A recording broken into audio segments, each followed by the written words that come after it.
Read by Alfred Molina.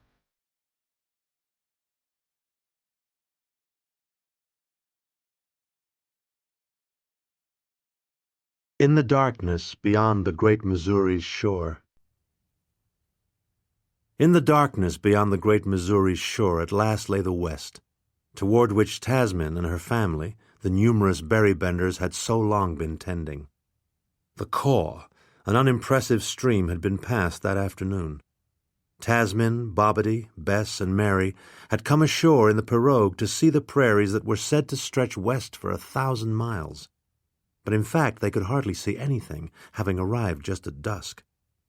The stars were coming out, bright high stars that didn't light the emptiness much as a full moon might have done. Bess, called Buffum by the family, insisted that she had heard a buffalo cough, while Bobbity claimed to have seen a great fish leap at dusk, some great fish of the Missouri. The three older Berrybenders tramped for a time along the muddy shore, trailed as usual by the sinister and uncompromising Mary, aged 12, whom none of them had invited on the tour. In the last light they all stared at the gray grass and the brown slosh of water, but the great fish of the Missouri did not leap again. Disappointed, the agile Bobbity at once caught a slimy green frog which he foolishly tried to force down Mary's dress, the predictable result of his actions being that the frog squirmed away, while Mary, never one to be trifled with, bit Bobbity's forefinger to the bone, causing him to blubber loudly, to Buffum's great annoyance and Tasmin's quiet contempt. Though Bobbity attempted to give his sister a sharp slap, Mary, like the frog, squirmed away and for a time was seen no more. "It is said there are no schools anywhere in the American West in this year of our Lord, 1832, Bess declaimed, in her characteristically pompous way. The three of them were attempting to row the pirogue back to the big boat, but in fact their small craft was solidly grounded on the Missouri mud. Bobbity, muttering about lockjaw and gangrene, dropped the only paddle which floated away. "Do get it, Tasmin. I'm bleeding. I fear the piranhas will inevitably attack," Bobbity whined. His knowledge of natural history was of the slightest. Tasmin might readily have given him a succinct lecture on the normally benign nature of the piranha, in any case a fish of the Amazon, not the Missouri. But she decided to postpone the lecture and catch the paddle, a thing soon accomplished, the Missouri being distressingly shallow at that point of its long drainage. Tasmin got wet only to her knees. In her large family, the ancient, multifarious Berrybenders, Tasmin was invariably the one who recovered paddles, righted boats, posted letters, bound up wounds, corrected lessons, dried tears, cuffed the tardy, reproved the wicked, and lectured the ignorant, study having been her passion from her earliest days. Far out in the center of the broad stream, the steamer, Rocky Mount, seemed to be as immovable as their humble pirogue, mired perhaps like themselves in the clinging Missouri mud. Sounds of the evening's carouse were just then wafting across the waves. Occasionally she caught a note of Haydn. "No schools at all! How liberating!" Bess repeated in her exasperating way. She seemed not to have considered that even if Oxford itself had been transported to the banks of the Kaw, their father, Lord Albany Berrybender, would never have spent a cent to educate any of his girls. "Yes, that is why it has been necessary to bring Fraulein Fretzkaner and Master Jeremy Thor to tutor you and Bobbity and Mary, and of course our brother 7 and our sister 10, Tasmin said. There were, in the Berrybenders' great house in Northamptonshire, a block of offspring known collectively as the 10. All born during a period when Lord Berrybender decided he preferred numbering to naming. The latter required a degree of attention he was even more reluctant to grant where his offspring were concerned. Only 2 of the 10 had been allowed to come to America. The boy, 7, possessed of a cleft palate but otherwise physically unobjectionable, and the girl, 10, a wild brat so clever at hiding herself under tables and in closets that she could seldom be easily located, not that anyone had reason to seek her with any frequency. Mary Berrybender born just before the onslaught of the 10, remained as she had begun, sui generis, neither one of the older children nor one of the 10. No less an expert than Piet van Wely, the Dutch botanist, whose duties, never well defined, required him to deal with whatever flora or fauna the company might encounter, had been the first to remark on the fact that Mary fit no system and conformed to no category, being quite clearly in possession of special powers.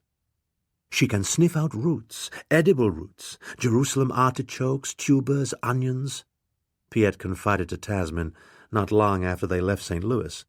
She has already sniffed out a small edible potato, quite unknown to science. Should we find ourselves in a famine, the little one can be quite useful, if she cares to be. That, in Tasmin's view, was a considerable if. Mary having so far not evinced even a trace of sentiment for any member of the household, though, to be fair, she was rather fond of Tintamer, Tasmin's great red stag-hound who had bounded off a bit earlier and now came splashing back to the pirogue, where the affectionate beast proceeded to lick Tasmin's face.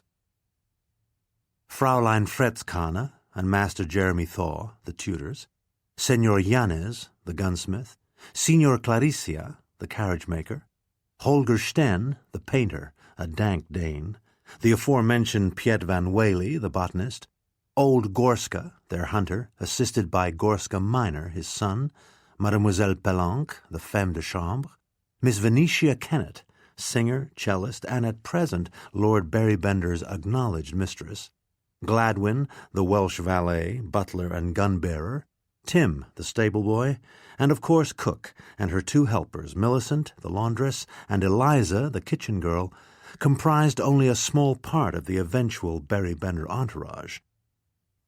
It was, though, the part with whom the Berrybenders sailed from Portsmouth to Baltimore, where, after a rather lengthy stay on what had once been Lord Baltimore's plantation, they made their way by wagon and carriage over the deplorably ill-kept roads to Pittsburgh, where they acquired their various boats and set forth down the placid Ohio.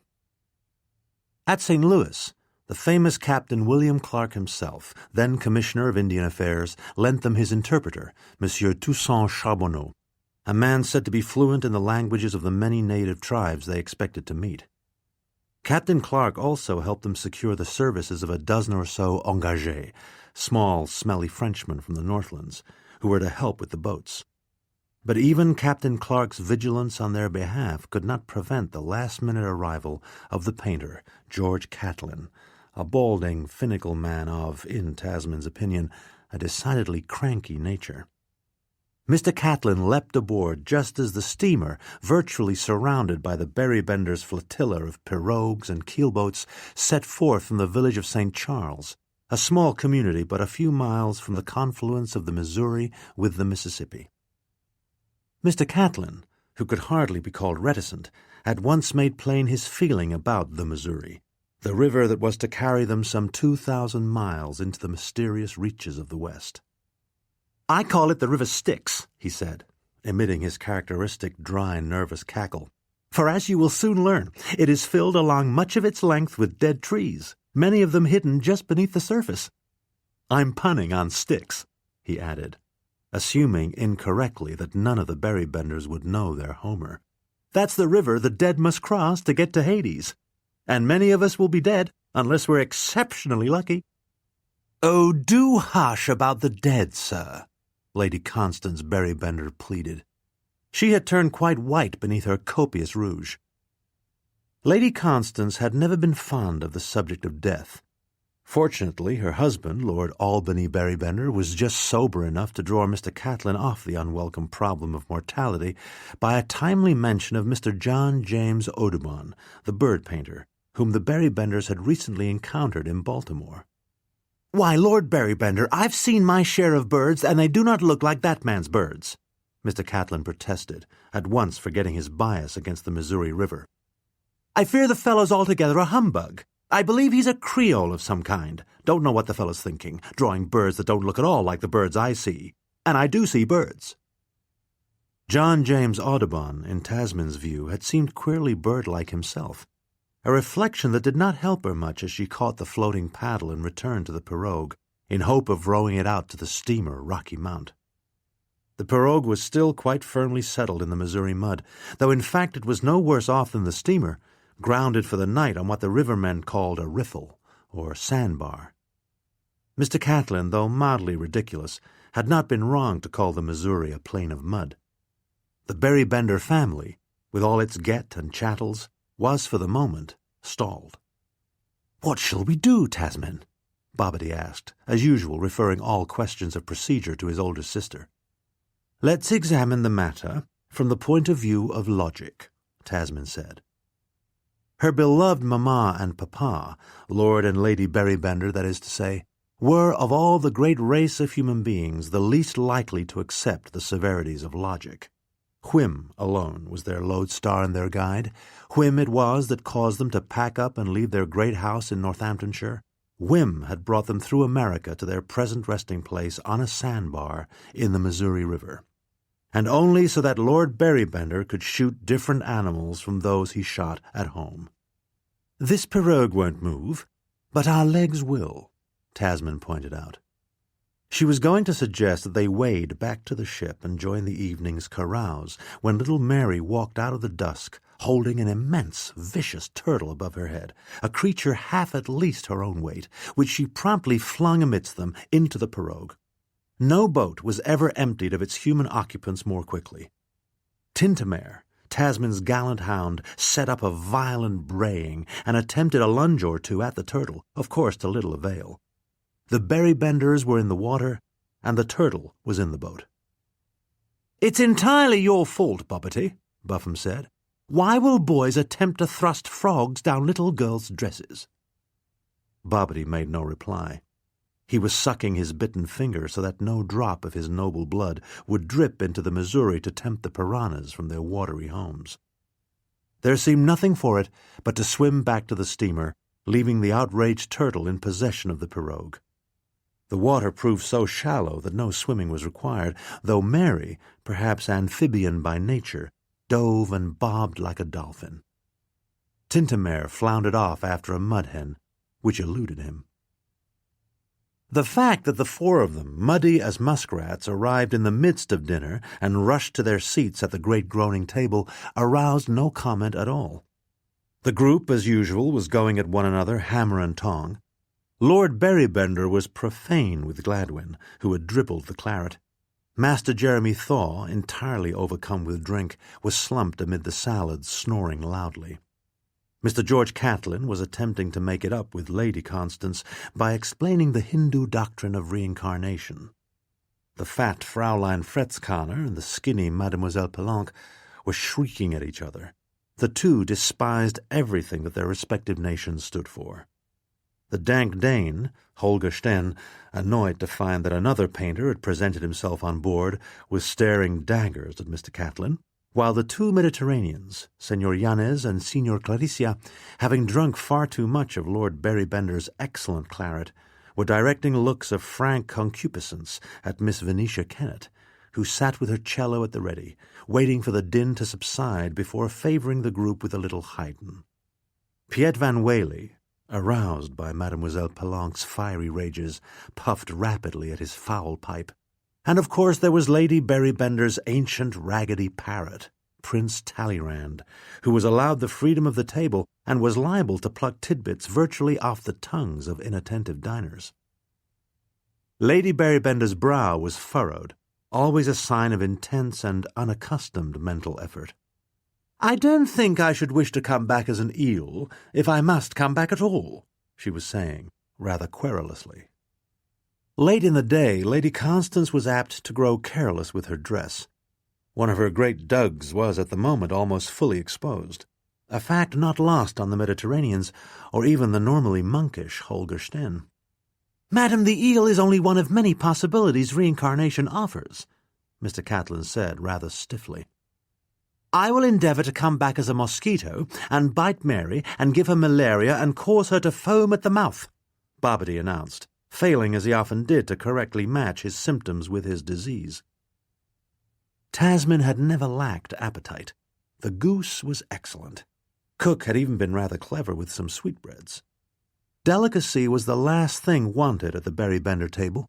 Tasmin shoved, grabbed, elbowed, ate her fill, and then got up and left. A restlessness seized her.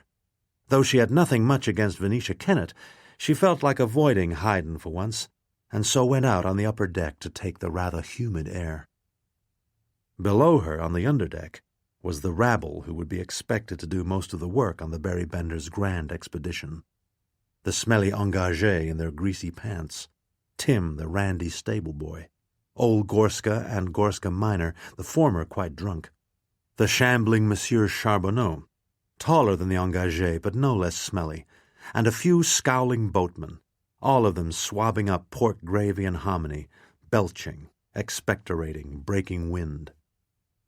Though Tasmin had been raised amid a mob, and was now traveling with a mob, her nature, her spirit was solitary. She possessed, of course, a level of social assurance appropriate to a young woman of her station, but she had always liked her own company best. Walking out after dinner, she was seized by such a powerful inclination to be alone that she was at once over the side, wading back through the sluggish, coolish waters towards the unseen Missouri shore. By the time she found the pirogue, the Turtle had fortunately gone its way. The pirogue was, of course, a little muddy, but Tasmin had never been finical about such trifles. In most respects, the small boat made a perfect bed, a bed in which she was soon happily stretched out. Occasionally she caught a note of Haydn. Occasionally the wild coyotes yipped. Happy in her solitude, Tasmin yawned. She sighed. She slept. Wafted, though she didn't know it, on the gentle current of a summer river. Tasmin slept deeply, wafted, though she didn't know it, on the gentle current of a summer river. The Missouri rose during the night, just enough to ease the pirogue off its muddy base and send it a mile or two downstream, where it gently deposited the little craft against a weedy bank. Tasmin opened her eyes to a dawn of such brilliance that it seemed the planet itself was being reborn. She was a young woman very seldom awed, experience having already shown her the shallowness of most sensation. But when the great molten sun swelled up from the horizon and cast its first light over the vastness of the prairie, Tasmin felt a joy stronger and more pure than any she had yet known. With the huge sky drawing her eyes upward toward infinity, she felt at one with an earthly magnificence that her tidy island upbringing had left her unprepared to imagine. In that single moment of waking on the prairie's edge, with the sun not yet even fully broken free from the eastern horizon, Tasmin felt that she had at last shed all bonds. She was done with Englishness, done with family. She cast off, quite literally, her muddy clothes and waded out, drenched and shivering, into the waters of the New World, determined to make her life somehow on the vast prairies of America, where she would never again be without the purities of that great embracing light.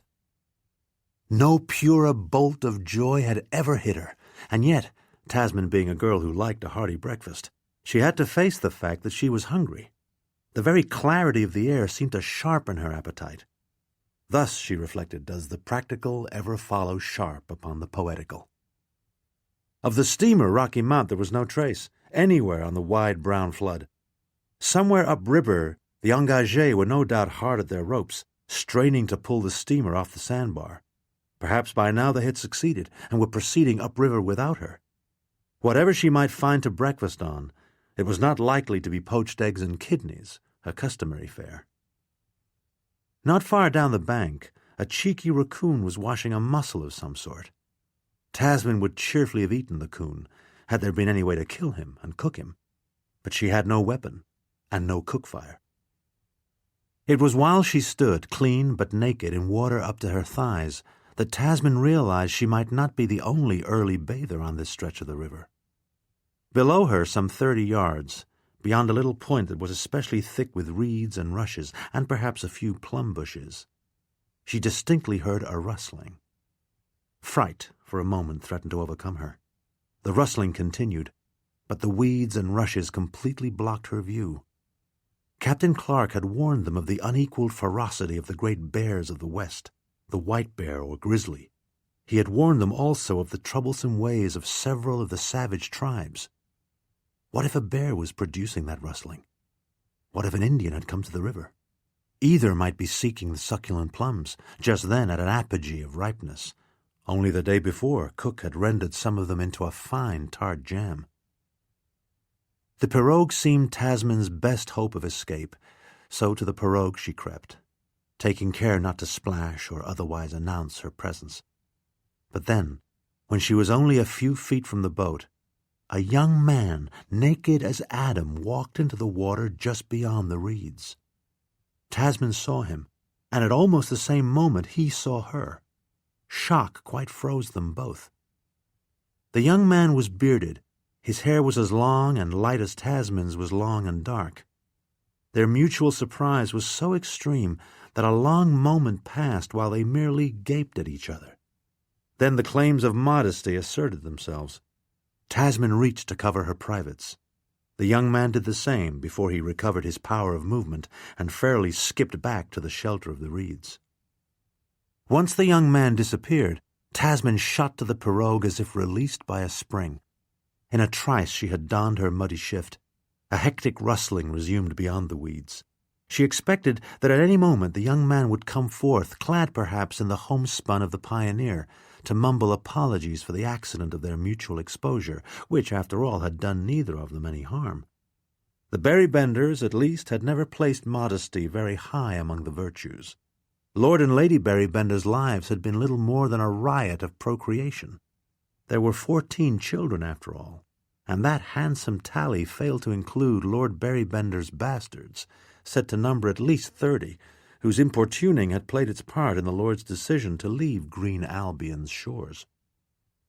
Tasmin herself could hardly claim to be ignorant of the rank inclinations of men, having from her 16th year been taken often and lustily by the head groom, Master Tobias Styles, in the stall of Lord B.'s great stud Charlemagne, a dalliance that ended only when Master Styles was killed at a jump. She had thus been led early to appreciate the energies of the well-formed male, though in fact none had appeared to tempt her since the death of Master Styles. What led her to hope for the prompt reappearance of the young man she had surprised at his bathing was not lust, but hunger. Perhaps he possessed a biscuit or two, or even a piece of bacon. But to her growing vexation no young man appeared.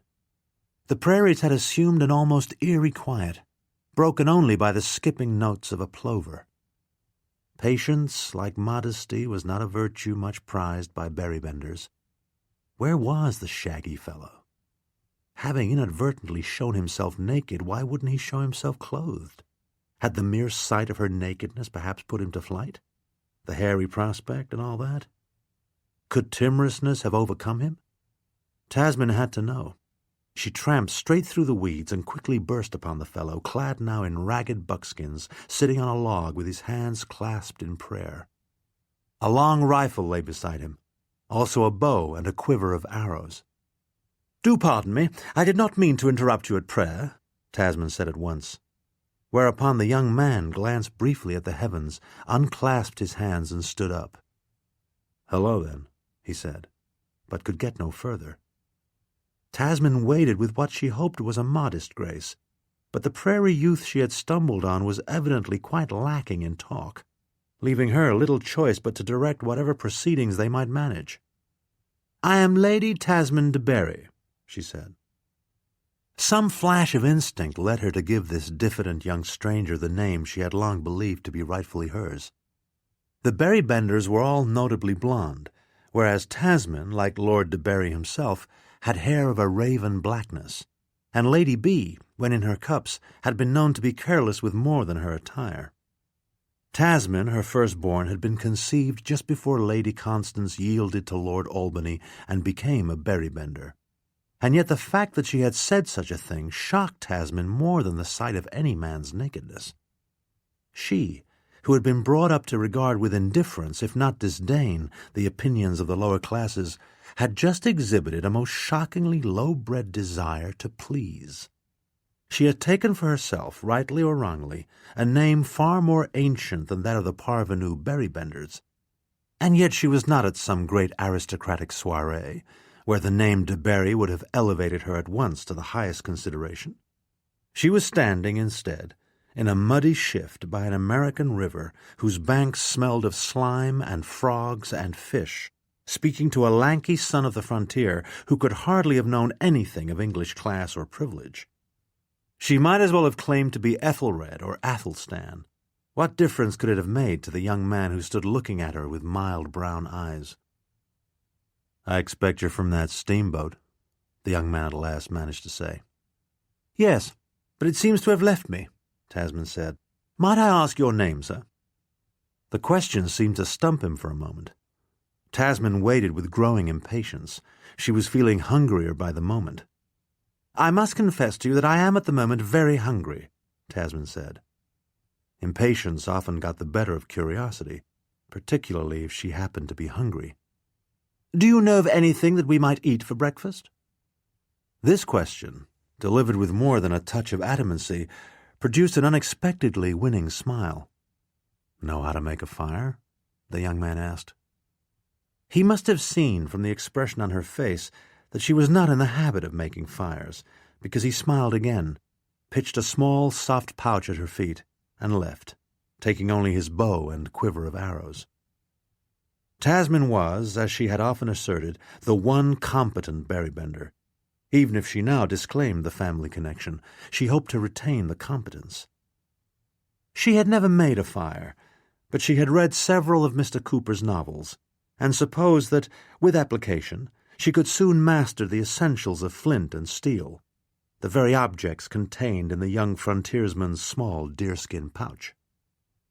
Remembering, as best she could, her Cooper, Tasmin assembled a sizable pyramid of grass and twigs, whacked away with the flint and steel, and was rewarded after only a few minutes with a respectable column of smoke. She was down on her knees, puffing at the pyramid, encouraged now and then by a tiny tongue of flame, when the young man came back with a dead doe over his shoulders, the arrow that had killed her still wagging from her side. No sooner had he dropped the doe behind the log where he had been praying than he bent and with a flick or two reduced her grassy pyramid to 1/2 its size, after which immediately a sturdy flame shot up. "Too much grass," he explained. In only a few minutes he had the liver out of the deer, seared it over the blazing fire, and offered it to Tasmin on the point of his knife. A lifetime of eating amid the violent contention of the Berrybender table had long since rid her of any pretensions to ladylike etiquette when it came to food. Well used to fighting off her siblings with elbow and fist, Tasmin seized the dripping liver and ate it avidly. No meat had ever tasted better. Her host and victualler watched in silence, then quickly butchered the little deer, which was already beginning to attract a green buzz of flies. "Do you know that girl that sniffs out roots?" he asked, watching Tasmin closely. "Yes, that's my sister Mary. She seems to have an unusually keen smeller," Tasmin said. "How did you know she could sniff out roots?" "I seen her last night. She was talking to a snake," he said. "The snake led her to that turtle. A turtle that size could have bitten her arm off, but it didn't." "No doubt she took it unawares," Tasmin said, a little puzzled by the drift the conversation had taken. "A child that talks with serpents has a powerful sin in her," the young man said. His brown eyes had suddenly turned to flint. The look was so hard that Tasmin of a sudden got goosebumps. Who was this young fellow who looked at her so? "I still don't know your name, sir," she pointed out meekly, hoping that such a normal inquiry would make him mild again. The young man shrugged as if to suggest that a name was of little importance. "Depends on where I am," he said. "Round here I'm mostly just Jim. Jim Snow." Intrigued, Tasmin ventured another question. "But, Mr. Snow, who are you when you're somewhere else?" she asked, coquettishly. "The Assiniboines call me the Raven Brave," he said. "They're way north of here. Some of the boys just call me Sin Killer. I'm hard when it comes to sin." Tasmin could see that just from the change in his eyes when the subject of sin came up, a subject Tasmin had never given even a moment's thought to, though growing up in a family of flagrant sinners had given her plenty of opportunity to observe the phenomenon at first hand. "You've got no kit," Jim Snow pointed out more mildly. I expect you could use some help getting back to the boat." "Why, yes, if it wouldn't be too much trouble," Tasmin said. But Jim Snow was already shifting some of the more edible portions of the butchered deer into the pirogue. His rifle, bow, and knife seemed to be his only possessions. In a moment he had settled Tasmin in the front of the pirogue and quickly moved the small craft toward the middle of the river. They were on their way to catch up with Tasmin's wandering kin. As there was only one paddle, and Mr. Snow had it. As there was only one paddle, and Mr. Snow had it, Tasmin could be of little assistance. She sat idly in the front of the pirogue in a mood of indecision. Her oarsman soon demonstrated a keen eye, easily anticipating sandbars and hidden trees, obstacles he skirted with a few flicks of the paddle. The fact was that Tasmin didn't much want to return to the steamer Rocky Mount. And yet, when she considered the matter from the point of view of logic, it became readily evident that she had little choice. Only 2 hours earlier, a naked Amazon, exalted by the prairie dawn, she had resolved to cut all ties, to accept such fugitive company as the prairies might offer, to roam free and roam forever. She liked it that the country was so unsettled. On her native isle, quite the reverse applied. Everything was settled, including the matrimonial futures of herself and all her sisters, all sure to be married off to such pasty lords as could afford their dowries. Lord Berrybender regarded his daughters as being little more than 2-legged cattle. They were taught the little that they were taught, so that they could more swiftly marry and mate. Cleansed by the Missouri's water, thrilled by western sunlight, Tasmin had for a moment supposed herself deliciously free, a notion of which Jim Snow quickly disabused her. The fact was she had no kit, not even shoes. Though she had scarcely covered 50 yards on shore, her feet had already been stuck with burrs and stickers, her ankles scratched by stiff prairie weeds, and her calves attacked by an invisible burrowing mite which produced a most aggravating itch. The mite, Mr. Snow informed her, was called a chigger. He advised her to apply mud poultices to her itching legs, a remedy Tasmin adopted with some reluctance, since it rather cut against her vanity. Tasmin had never before had to consider what a difference shoes made. Barefoot she could have walked across half of England. In the rough Missouri country, the same 2 feet would barely have taken her a mile. Of course, with a little effort she could easily acquire kit, shoes, blankets, skillets, guns. Various servants would be only too happy to escape Lord Berrybender's incessant demands. Tim, the stable boy, whose crude embraces her sister Bess was occasionally disposed to accept, could be stolen in an instant. Vanity led Tasmin to suppose that she could easily tempt half the party, but the fact was she didn't want any of the party. She wanted this new world to herself. And yet the morning's mild exercise had demonstrated only too forcefully that she lacked not merely the equipment, but also the skills to master it. Though she had seen foals birthed and cattle butchered, she could not easily have extracted that delicious liver from the doe, though she did believe she could have eventually made a fire by working along Cooperish lines. Her companion, Jim Snow, Sin-Killer, or the Raven Brave, depending on his location or his mood, was not an easy man to make conversation with. He rode, but didn't talk. The long silence, broken only by the occasional slap of a wave or call of a bird to break it, contributed to Tasmin's low mood. For a time she thought seriously of jumping out and swimming away. Better to drown than to go back, and yet with the water so shallow she would probably merely have bogged, a ridiculous comeuppance to one so wedded to extremes. And thanks to the chiggers, she had quite enough mud on her legs anyway. "How long will it take us to catch up with that wretched steamer?" she asked, finally. Jim Snow had rowed steadily, and yet the river ahead was empty as far as the eye could see. "If they slip through the riffles, we won't catch 'em today," he said. "If they stick, we might." Tasmin had not considered that their pursuit of the lost steamer might mean a night spent on the river or the prairie with her rescuer, Mr. Snow. That prospect did not worry her particularly. She was mainly desirous of securing a less muddy dress. "Once they figure out you're missing, I expect they'll send a boat back for you," he said. "Some of them Frenchies are pretty good boatmen. They might show up and get you home for supper." Tasmin doubted that any such expedient would occur. Lord Berrybender considered his oldest daughter such a marvel of self-reliance that he might consider a rescue attempt superfluous, presumptuous even. "What, Tasmin missing? Why, I expect she's only picnicking. Might take offence if we harass her. Bound to show up in a day or two. No need to worry about Tasmin." Some such, she felt sure, would be her father's response, if the fact of her absence was conclusively determined, after which his lordship would take a little snuff. Lady B, meanwhile, would tuck into a great beefsteak, washed down by a bottle or two of claret. The wine would soon numb whatever anxiety she might feel about Tasmin, which was not likely to be excessive anyway. After all, Master Styles had been hers until Tasmin grew up and caught his eye. The years had not yet much abated the bitterness of Lady Berrybender's jealousy. Danger Tasmin didn't much mind. It was ennui she despised. Mr. Snow's long silences left her increasingly bored, a condition she could endure only so long without protest. "Look here, Mr. Snow," she said, when she had had good enough. "I fear I'm taking you a dreadful distance off our route. I am quite a competent rower when it comes to that.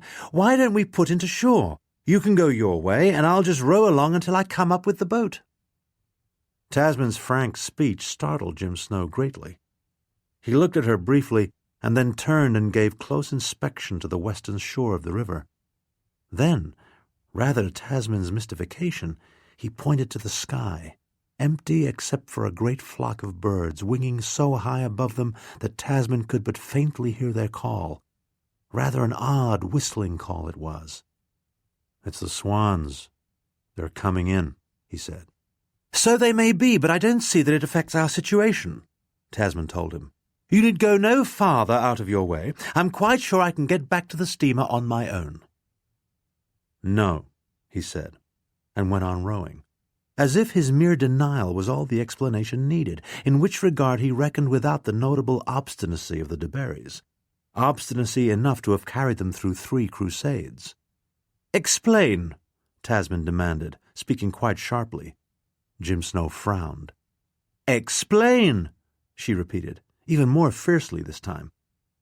"We're close by the swamp of the swans," he said, with another gesture toward the high whistling birds whose long necks were outstretched.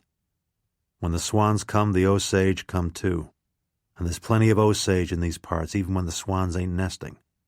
If the Osage get you, you'd be in for worse than chiggers, I guess. They'd sell you to some slaver who'd haul you off to Mexico if you lasted that long."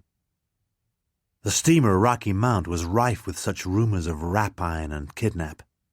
The only common ground Fraulein Fretzkanner and Mademoiselle Palanque had been able to find was a shared fear of abduction by Red Indians. Even the haughty Venetia Kennett could be reduced to a jelly of apprehension by the mere suggestion of the ravishment she could expect to suffer should her fair form ever fall into savage hands. Lord Berrybender, though hardly wishing his daughters to adorn the harems of Comanche or Kickapoo, none the less saw the matter mainly in practical terms. That is, the prospect of greatly reduced dowries should rumors of these ravishments follow them all back to England. Having come so recently to the country, Tasmin hardly knew how to assess this threat. It was a fair summer day, and except for the gliding swans, not a creature was visible on the whole huge plain to the west. Having spent one of the most restful nights of her life sleeping alone in the pirogue, she could not persuade herself that any such woeful captivity was imminent, and yet she knew that she had much to learn about this new world. Mr. Cooper's books had said nothing about grass burrs, scratchy weeds, or chiggers. The Raven Brave, as Tasmin now liked to think of him, was clearly knowledgeable. It had taken him only a few minutes to find a deer and kill it. Now he seemed to consider it his duty to protect her, an attitude she would have been happier to accept if she could have detected in it some tendril of fondness, of liking, of hot lust even. She was, after all, a woman whose nakedness he had glimpsed. If he was only going to think of her as a duty, she felt she might prefer to take her chances with the Osage. A duty, A mere duty she did not care to be. "I don't fear the Indians, Mr. Snow," she said. "I'd prefer to put you ashore now. I've wasted enough of your time." Jim Snow looked at her as if she had gone daft. "You ain't got good sense. Just hush about it," he said. Tasmin found the remark peculiarly irritating, since among her own family she had long been applauded for the very quality Mr. Snow claimed she lacked, good sense. "You are entirely wrong, sir," Tasmin retorted hotly. But before she could refute his silly assertion, a wild yodeling commenced on the near shore, and a bullet whacked into the side of the pirogue just above the waterline. The plain that only a moment before had seemed so empty now sported a host of more or less naked, vividly painted savages, all of them screaming and shrieking in their fury. Several of them rushed into the water, brandishing hatchets and knives, a development that prompted the Raven Brave to at once turn the pirogue and row as rapidly as possible toward the opposite shore. A second bullet skipped off the water just beside the boat, but that was the last. Distance rapidly grew between themselves and their attackers. Several savages on horses had arrived at the western shore, but they didn't enter the water. Mr. Snow seemed no more concerned by this little attack than if it had been a sudden gusty wind or squall of rain. Though his comment about Tasmin's lack of good sense had been immediately driven home, he himself seemed to have forgotten it.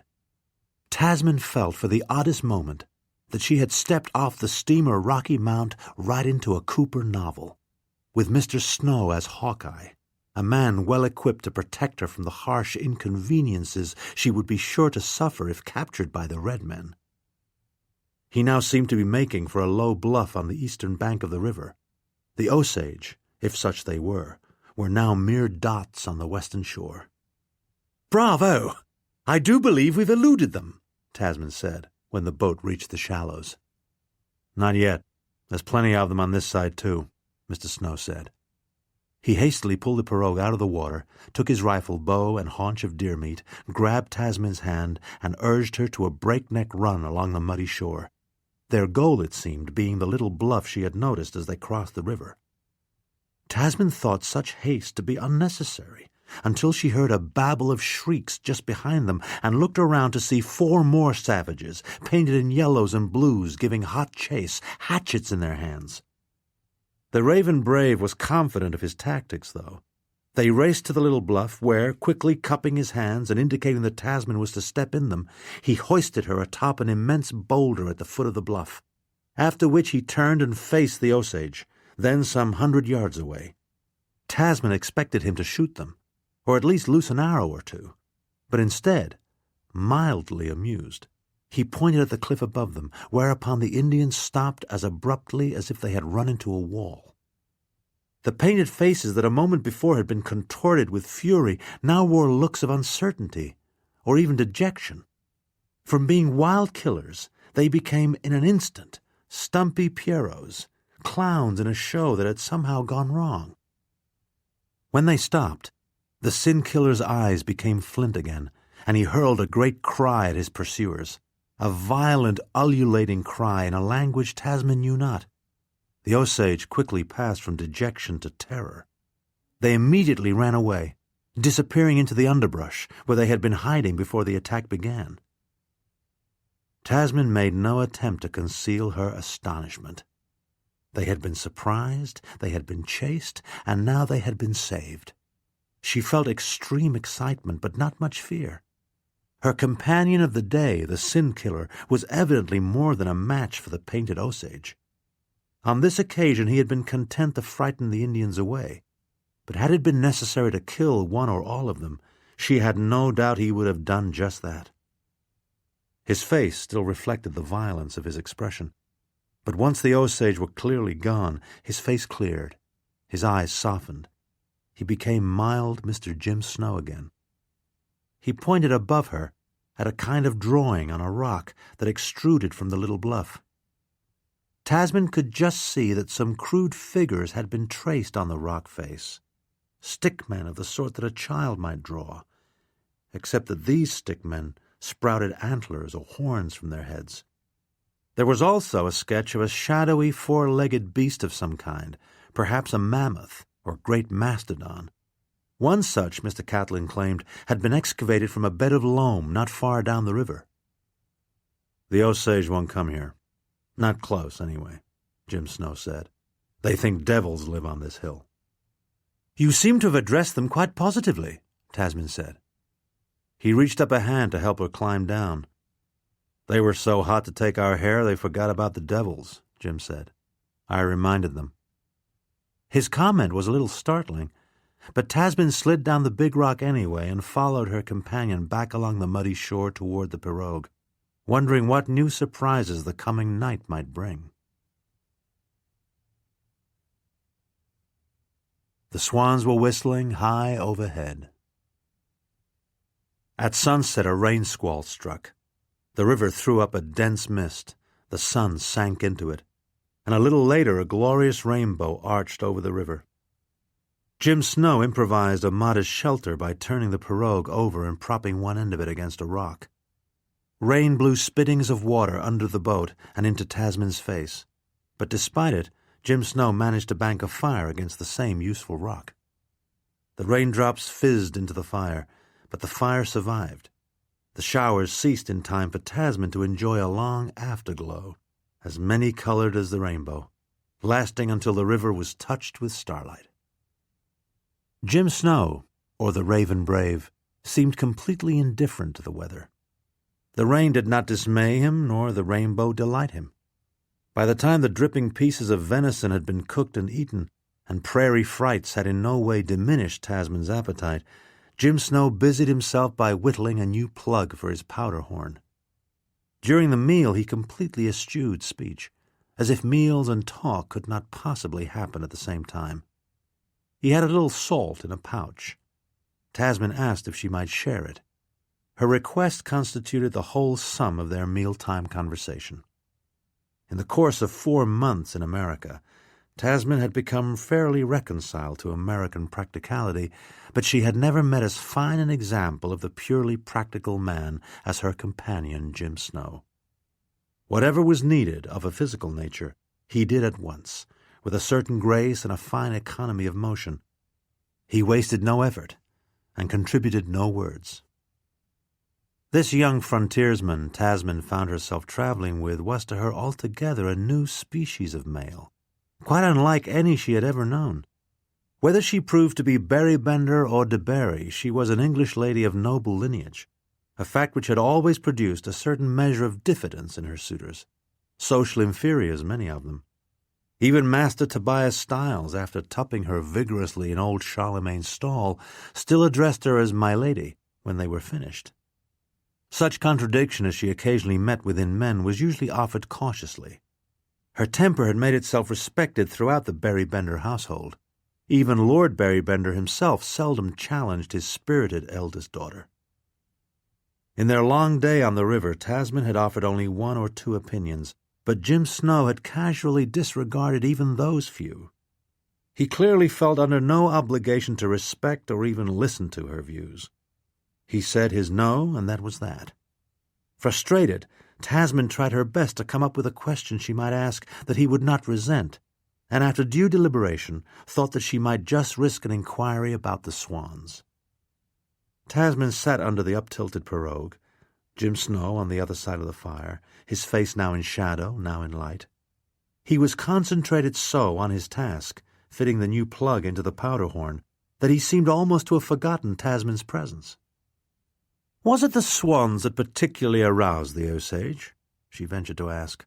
"I'm curious. Would they have let us pass had there been no swans?" Jim Snow looked up for a moment. The question at least seemed to interest him. It would depend on what band it was, and who was leading them, he reflected, his face tilted slightly to one side.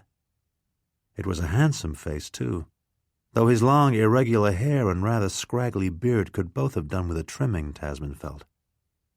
"There's a good market now for swan feathers. The white feathers, anyway," he said. "The Osage trade 'em for guns. The beaver's long been trapped out. They don't want the same to happen to the swans." Even to Tasmin's old-world brain that made sense. A tribe that had lost their profitable beaver might be expected to be violently protective of their profitable swans. "Was that Osage you yelled at them this afternoon?" Tasmin asked. "I confess I have never heard such a strange tongue spoken, though we are a regular Tower of Babel on our boat." "That was the word of Jehovah," Jim Snow said. "Goodness! Are you a minister, then?" Tasmin asked, in genuine surprise. "Do you have a regular parish out here on the prairies?" Jim Snow shook his head. "The word just comes out sometimes when there's heathens that need to hear it or sinners that need to be warned," he said. "I don't preach it in church." "Well, if that was the word, it impressed me, I must say," Tasmin said. "Where did you learn your theology, Mr. Snow?" Now that the first faint traces of conversation had been produced, she hoped to encourage it, blow on it, feed it grass, anything to keep her host from lapsing back into one of his long silences. But the word stumped him. He had evidently never heard it before. "My what?" he asked. "It's from the Greek, theologos, one who studies the beliefs in the various gods," Tasmin said, hoping she was not being too inaccurate. She thought a tiny display of learning might intrigue Mr. Snow, but in this her miscalculation proved severe. In a moment the young man's face darkened, became the face of the sin-killer, and he whipped his hand toward her and gave her such a ringing slap as she had never experienced before at the hand of man or woman. "You hush now. Don't be talking blasphemous lies," he said sternly. "There's only one God, and Jehovah is his name." Tasmin was so startled by the sudden slap that she could only sit in astonishment, one hand raised to her burning cheek. The slap rocked her, and yet she had instinct enough to recognize that the slap was nothing to the violence the sin-killer might unleash if he was really in a mood to punish. Despite the sting and the surprise, Tasmin made a mighty effort to remain calm. Her bosom may have heaved, but she did not allow herself to speak until she had sufficiently mastered her emotions to be able to address the sin-killer in level tones. "But, Mr. Snow, I was only defining a word," she informed him. "In my country few preachers teach themselves. I only wanted to ask where you learned your doctrines." "From Preacher Cockrell. He and his wife bought me from the Osage," Jim Snow said. "Preacher Cockrell needed someone to tend his stock." His face had cleared. He spoke mildly again, but he didn't apologize to Tasmin for slapping her. Mention of a multiplicity of gods was evidently sufficient to merit a slap, and that was that. Now it had emerged that he had been practically raised by the Osage. How that came about, Tasmin did not feel bold enough to inquire. "We English are very forward," she said lightly. "When I meet someone I like, and I do like you, I cannot help wanting to know a bit more about them." "Being nosy," Jim Snow said, with a look of amusement. "That's what I'd call it." "Yes, that's fair, I suppose," Tasmin said. "Being nosy. I take it that you can read the Bible, since you preach."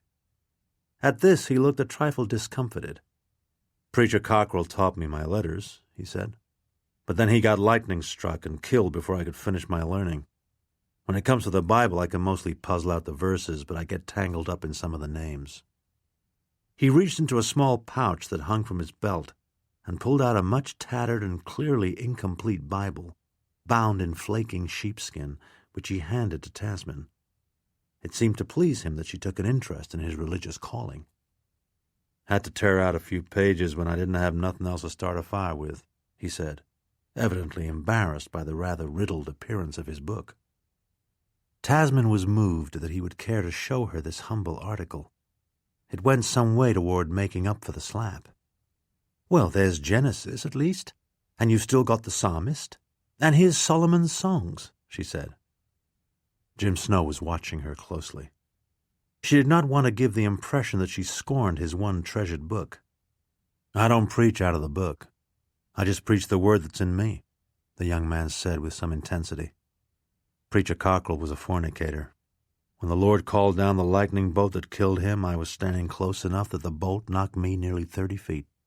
I didn't wake up for 3 days, but when I did wake up, the word was in me. It's been in me ever since." "What an astonishing story," Tasmin said, and she meant it. Being riven by a lightning bolt might make a preacher of many a man. "I mean to get a whole Bible some day, when I've got the money," he said. "My goodness, we have many Bibles with us," Tasmin said. "If we ever catch up with the boat, I'd be happy to give you one, as a small token of gratitude for all the trouble you've taken on my behalf."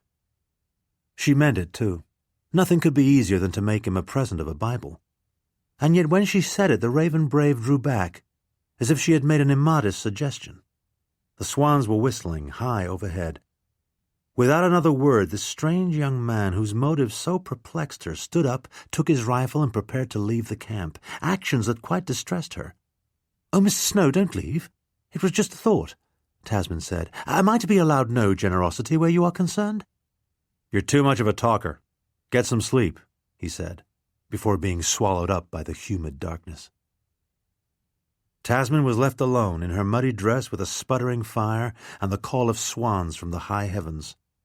The Raven Brave's departure was so sudden that she felt like crying. Indeed, a few tears of frustration did fall. Tasmin, who had long been cosseted by myriad English softnesses, was now in a country where nothing was soft except the mud of the damnable river. And the least soft thing in the whole country, it seemed to her, was the young man who had just slapped her face. There were several lustful gentlemen of her acquaintance whom she could have probably driven to cuff her, had she been disposed to test their mettle. But Jim Snow's slap bespoke a hardness of an entirely different order, one so decisive that she felt quite sure she would never be moved to utter the word theology in his company again. Sitting under the boat in the darkness, hearing the crackle of the fire, Tasmin felt quite alone. Her brain was racing so that she could not sleep. The night before, stretched out in the pirogue, she had been quite settled in her emotions and had slept deeply. But now her feelings surged this way and that, erratic as the Missouri's waves. Once or twice she had thought Mr. Snow was coming almost to like her, but then her tumbling speech, which she seemed unable to control, spilled out in some comment that turned his liking to distaste, if not worse. Tasmin had rarely experienced a frustration equal to what she felt on that muddy prairie beach. And the worst of it was that this exasperating man had done the most aggravating thing that a man could do. He simply left. He was gone. She had no one to plead with, rail against, slap, kiss, anything. He was gone. Tasmin stared into the darkness. She listened to the whistle of the swans, to the yipping of coyotes, and to what may or may not have been the cough of a buffalo. There were rustlings in the underbrush that might have been made by snakes or raccoons, by deer or antelope, by osage or kickapoo. She was certainly no scholar of the sounds of a prairie night. She turned, she squirmed, she stretched, but she did not get any sleep. There she sat, muddy, barefoot, with no kit. It was pitch dark, the only light being the faint glow of a few dying coals, when Tasmin gave a start and opened her eyes. The space above her had changed. Where the pirogue had been was only high starlight. Mr. Snow was carrying the pirogue to the river. Tasmin's limbs were just then feeling intolerably heavy with sleep. She wanted to sleep so badly that she was almost hoping Mr. Snow would just leave her. But he didn't. "Let's go," he said, and he led her by her hand down the slimy, slippery slope to the river. The pirogue he pushed well out into the stream before slipping into it himself and taking the oar. Tasmin yawned. Now that her protector was back, she felt deeply sleepy. When she woke again, the morning mist was so dense that she could only just see Mr. Snow, a ghostly form plying his paddle from the rear of the pirogue. Tasmin could gain no idea of where they stood in relation to the river's shores. Except for the very slight suck of Mr. Snow's paddle, she heard no sounds at all. No birds called, no fish leapt, no wolves howled, no buffaloes coughed. Mr. Snow somehow apprehended the angular limbs of a dead tree just ahead of them and managed to turn the pirogue so as to slip past it. Tasmin recalled Mr. Catlin's pun about the river's Styx, and had to admit that it was rather apt. So indistinct were their surroundings that they might indeed be rowing to Hades, a thought she decided not to express to the sin-killer, who might think it punishingly pagan. They proceeded thus, silent and invisible, for perhaps an hour when the mist began to glow above them. Soon sunlight filtered through, and the blue sky appeared, though colonies of mist still ranged along the distant riverbanks. "I reckon yonder's your steamer," Jim Snow said. He pointed, but a last line of mist drifted above the water. Even when it cleared, Tasmin could not at first see the steamer Rocky Mount, at this point still several miles ahead. The best she could produce was a kind of dancing dot far north of the water. Her blindness seemed to amuse Mr. Snow, or it may have been that the prospect of getting rid of such a talkative person had put him in a good humor. He even smiled at Tasmin. "I guess you've just come out of the woods," he said. "Takes a while for woods folks to get to where they can see sharp on the prairies." "There might be another reason why I refused to see that boat. A reason that has nothing to do with eyesight," Tasmin said. Jim Snow merely looked at her. He did not inquire about what the other reason might be. The wind had come up. It sighed across the prairie grasses, and the very sighing seemed to push Tasmin's spirits down. There she sat, muddy, barefoot, with no kit, and yet the downcast feeling that filled her breast had only one cause. She did not want to go back aboard the steamer Rocky Mount, to the idle frivolity of the Berrybender menage, to the vast meals, to Mr. Catlin's dry cackle, to her mother's drunkenness, or Bobbity's whining, or Buffum's gros amour with Tim the stable-boy. Every day Mademoiselle Palanque would call Fraulein Fretzkanner a German slut. Fraulein in turn would call Mademoiselle a French whore. The tutors, the gunsmith, the botanist, and the artist, the butler and the carriage-maker could all sink to the bottom of the river for all she cared. And yet there it was. She soon saw, stuck as usual, on a riffle only a mile or two ahead. The moving dots she spotted were only the engagés, out with their ropes and poles, trying to wrestle the boat back into a navigable channel. Very soon, like it or not, she would be back. Her only hope of escape from European tedium lay with the young man paddling the pirogue. If only he had a trace of the lover in him, Tasmin reflected, he could have conquered her in a moment. He was a male, after all. She herself had seen his honest manhood in their moment of nakedness. Her own beauty had not gone entirely uncelebrated. Pale but hopeful ballad-makers were forever serenading her. In less than an hour, Tasmin knew they would come up with the boat. In that hour, Tasmin coquetted as she had never coquetted before. She dipped one fair leg over the side and washed it free of mud. She knelt in the boat and bent to wash her face, exposing her young breasts almost as recklessly as Lady Berrybender exposed her great dugs at dinner. Yet her most immodest efforts completely failed. Jim Snow just kept rowing. To him she might have been a fish, a gull, a cat. Then, at the last minute, when they were almost level with the steamer, a practical thought occurred to Tasmin. There might yet be a way to tempt the severely practical Mr. Snow. "Will you be going to Santa Fe soon?" she asked. "No. A little later, when it ain't so dry on the plains," he said. He seemed surprised that she had inquired. "How much would passage cost if one were to want to go?" she asked, a question that left him gaping. "Passage?" he asked. "Who would be wanting to go?" "Why, I would," Tasmin said. "I've always been so fond of all things Spanish. The Alhambra, you know, and the dramas of Senor Quevedo. I'm sure I'd feel right at home in Santa Fe." Jim Snow was so shocked by her statement that he could hardly close his mouth. Not since the moment when he had first glimpsed Tasmin's nakedness had he been so entirely deprived of speech. "You? By yourself?" he asked. But before Tasmin could answer, there was a great braying from the steamer, and Tasmin saw a flash of red as her hound, Tintamer, jumped into the water and began to swim toward them. "Why, it's my hound! What a passionate thing he is!" Tasmin said. "That big red dog is yours?" he asked. "If he's yours, I'm right glad I didn't shoot him."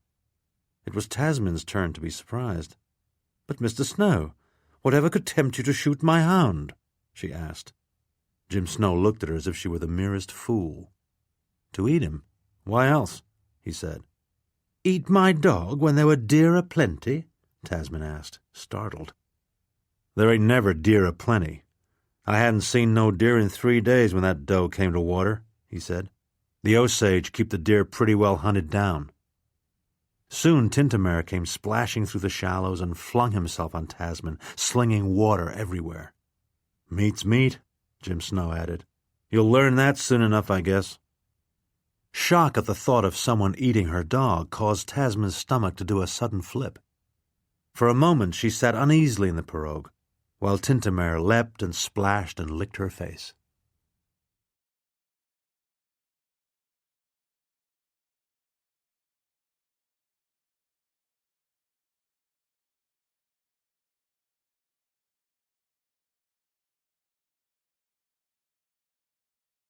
I know who it was. The Sin Killer.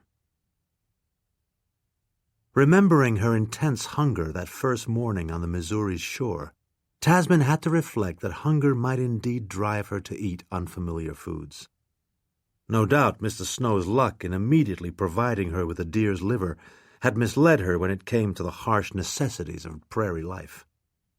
The Berrybender mess on the steamer was so prodigious as to destroy all sense of scarcity. Lord Berrybender had filled one whole keelboat with claret, as well as some champagne and port. "What? Travel without my claret? What a thought, sir," Lord B. would have said, had anyone pointed out that the boat might have been filled with more humble necessities. Potatoes, for example, or oranges, the lack of which was already causing grumbling from Bobbity and Buffum. These culinary broodings, prompted by the shocking threat to her dog, could not long distract Tasmin from the prospect that must be faced. Either she had to persuade her prairie protector to take her to Santa Fe with him, or she had to say goodbye to him and resign herself to the tedium of the boat. "Mr. Snow, I quite regret that I've had so little opportunity to hear you preach the word," Tasmin said carefully. "I'm sure a sermon or two would improve my character immensely. Besides, I have 2 sisters who entirely lack religious instruction. You could have a splendid parish if you would ever consent to be our chaplain." In fact, she could not imagine him putting up with the raucous Berrybenders for 10 minutes. She was rattling on merely to stall his departure, which she knew might come at any moment, and once those great grey prairies swallowed him up, she would be unlikely ever to see the Raven Brave again, a thought that made her unaccountably low. She who could casually dismiss in an instant most men of her acquaintance. "I'm a bad hand in a crowd. I get riled too easy," he said, glancing for a moment at the steamboat. "But you said that you sometimes guided parties of traders. Could we English really be so much worse?" Tasmin asked. Some devil in her insisted that she keep pressing the man, although there was no logic to it. Though Jim Snow didn't answer, Tasmin thought he was beginning to feel a little the difficulty of the moment. Perhaps, despite himself, he had begun to like her at least a bit. He looked to the southwest, as if weighing in his mind's eye the difficulty of attempting to convey such a troublesome baggage as herself across those barren miles. "It's too early to head to Santa Fe," he repeated. "If we was to leave now, our animals would most likely starve, and we would too." Though it was clear that Jim Snow could not be immediately persuaded to take her with him, Tasmin nonetheless felt a little encouraged by his patience in explaining to her the folly of what she contemplated. She felt she might even be growing on him a little. "I'll put it to you plainly, Mr. Snow," she said. "I can't tolerate that boat. I didn't come all this way to the New World to listen to my family pursue their usual quarrels. If you won't take me to Santa Fe, then I'll hire Monsieur Charbonneau to guide me. He's quite experienced, I believe." "Charbot, that old fool? Why, it would be the end of you in a week," Jim Snow said, his voice registering a high degree of indignation, though fortunately not religious indignation this time. "But he travelled with Lewis and Clark," Tasmin pointed out. "I suppose he must know these prairies rather well." "No," Jim Snow said. "It was the captains that kept Charbot alive. He can speak Mandan and Ree and a few words of Sioux, but if you took him 10 miles off the river and spun him round a few times, I doubt he could even find his way to St. Louis without starving. Then it's an impasse, Tasmin said, amused to have pushed the Raven Brave to such uncharacteristic volubility. If I must go and you refuse to take me, then I fear I have no choice but to make do with inferior help. Jim Snow, it was clear, was not much accustomed to lengthy conversations with women. Tasmin's careless refusal to abandon what to his eyes were almost suicidal plans was beginning to exasperate him. His jaw was clenched. He looked around the broad prairies as if about to flee. "I guess I could send you Pomp if you could find him," Jim Snow said. "Pomp's reliable. He might get you there." "Pomp? Pomp who?" Tasmin asked, startled that he would wriggle out of her net by offering another guide. "Pomp Charbonneau. He ain't a bit like his old fool of a father," Jim said. "Pomp was raised up over in the old country and knows a passel of languages. But he trapped with me on the Green River and lived to tell about it, which not many can claim." "I'm sure young Mr. Charbonneau is all you say, but I'd still rather have you," Tasmin said with a bold look. Why not cast the fat directly into the fire? For a moment Jim Snow looked entirely exhausted. Probably until that moment his life had been entirely free of the kind of demands spoilt young females make. In no time it seemed to Tasmin she had worn the young man down. Before he could recover or reach a decision, a screaming was heard from the direction of the boat. Here, to Tasmin's intense irritation, came Bobbity, Buffum, and Mary, the first two yelling at the unexpected good fortune of her rescue. "Oh, damn them, the bloody little fools," Tasmin said, unable to conceal her intense dismay. In an instant she was being shaken like a rag by the sin-killer. "You're hell-bound for sure if you cuss like that," he said. "I won't have no sinful speech." "It just slipped out, sir, I swear it," Tasmin said timorously. Her brains rattled like peas from the violence of his shaking, and her teeth cracked against one another. "I'll do better. I promise no curse will escape my lips," she said, desperate to undo the damage her careless outburst had caused. But it was too late. Those flinty eyes looked into hers for a moment, and then the sin-killer turned and left. Before her incompetent brother could properly beach the pirogue, the grey plains had swallowed him up. "I say, who was that gentleman you were wrestling with, Tassie, in the year of our Lord 1832? Bess asked in her most grating tone. Tasmin at once slapped her sharply. She had quickly acquired the American habit of addressing all problems as violently as possible. "When I require a calendar, I can quite well acquire one from the stationer's, Bess," she informed her stunned sister. "But Tasmin," Bobbity began. He stopped at once when Tasmin doubled up her fist and shook it at him. The wicked Mary smiled. Tasmin raced as quickly as she could out onto the prairie. Mr. Snow had been gone but a minute, it seemed. Perhaps she could catch him yet. Perhaps the temper aroused by her careless words would have cooled. If she could just find him, there might yet be hope. Gone he was, though. As far as she could see, there was nothing but the sighing grass. Tasmin could scarcely believe it. Where had he gone? All around her was featureless plain and empty sky. So confused was Tasmin by this emptiness that, once she gave up and stopped, she would have been hard put even to find her way back to the river, had it not been for the loud braying of Tintamare, who had found a muskrat hole and was attempting to bark its inhabitants to death. "But who was it, Tassie? Mayn't I even ask?" the tearful Buffum said, when Tasmin returned. Still in a dark temper, Tasmin did not reply. "I know who it was. Sin-killer," the sinister Mary said. Without another word being spoken, Tasmin rowed them back to the steamer Rocky Mount. All, that is, except Tintamare, who was still barking into his muskrat hole. In her red fury, Tasmin had forgotten. Bobbity and Buffum Tasmin quite refused to forgive. In her view, it was entirely their fault that the Raven Brave had got away, leaving her to examine her own surprisingly turbulent feelings. Could she be falling in love with this scarcely articulate young American? Since she reached the age of 12, men Tasmin had no interest in had been falling in love with her. Could it be that matters were now reversed?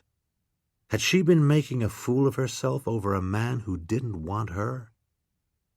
Or did he want her? A day or two more and she might have had him, she told herself. 3 days more and he would have been happy to take her to Santa Fe, or Samarkand for that matter.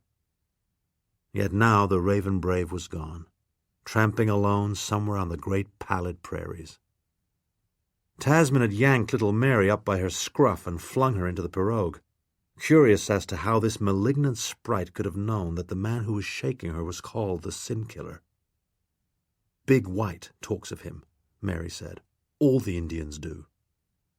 In her red fury, Tasmin had forgotten that they had 3 wild chiefs on board. All 3 had been to Washington to meet the president and were being returned under Monsieur Charbonneau's care to their respective tribes. All 3 chiefs were old. They lounged around the lower deck all day amid the greatest disorder, smoking long-stem pipes, spitting, snoring, painting themselves up most garishly, and occasionally rolling a kind of dice made from elk bones. "And since when do you speak the languages of the Mandan, the Blackfoot, or the Sioux?" Tasmin asked. She knew that in Master Jeremy Thaw's opinion, Mary was the family's best linguist, able to babble tiresomely in Greek, but Tasmin tended to disregard Master Thaw's opinion. "Big White is teaching me Mandan, and the Hairy Horn helps me to comprehend the dialects of the Sioux," Mary said. "The only one who won't help me is Blue Thunder, who is a Blackfoot of the Piegan band." "It is hardly ladylike to conspicuously display one's knowledge," Tasmin reminded her. "Do I flaunt my Portuguese?"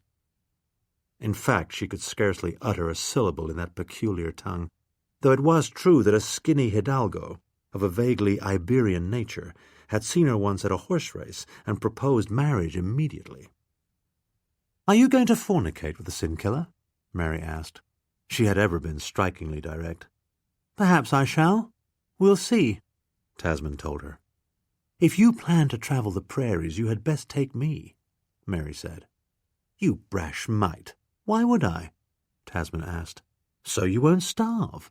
I can sniff out tubers, tasty tubers," Mary said, as they pulled alongside the steamer Rocky Mount. He lumbered away like some small, dirty bear. Tasmin's first thought, once getting on board, was to rush down to the underdeck and question Monsieur Charbonneau closely about her new acquaintance, Mr. Snow. But of course she had scarcely stepped on deck when a garrulous regiment rushed at her, each member eager to relate to her various iniquities that had occurred in her absence. "Why, Tasmin, you look wild as a deer," Lady Berrybender said. She was already walking unsteadily from the effects of her morning tipple. "I was just picnicking, Mamma. Exploring the prairie glades a bit," Tasmin said. She had no intention of mentioning the Raven Brave to her mother, though she did gossip a little with Mademoiselle Pelanque, who drew her a bath and combed the many tangles out of her wild hair. Mademoiselle Pelanque was the only female on board whose cynicism matched Tasmin's own. For all that, the violently hot-blooded Frenchwoman flew like a shuttlecock from Signor Yanez to Signor Claricia and back again. The latter was rather too garlicky, the former a good deal too quick, but Mademoiselle was not slow to inform Tasmin that she had just acquired a fresh prospect.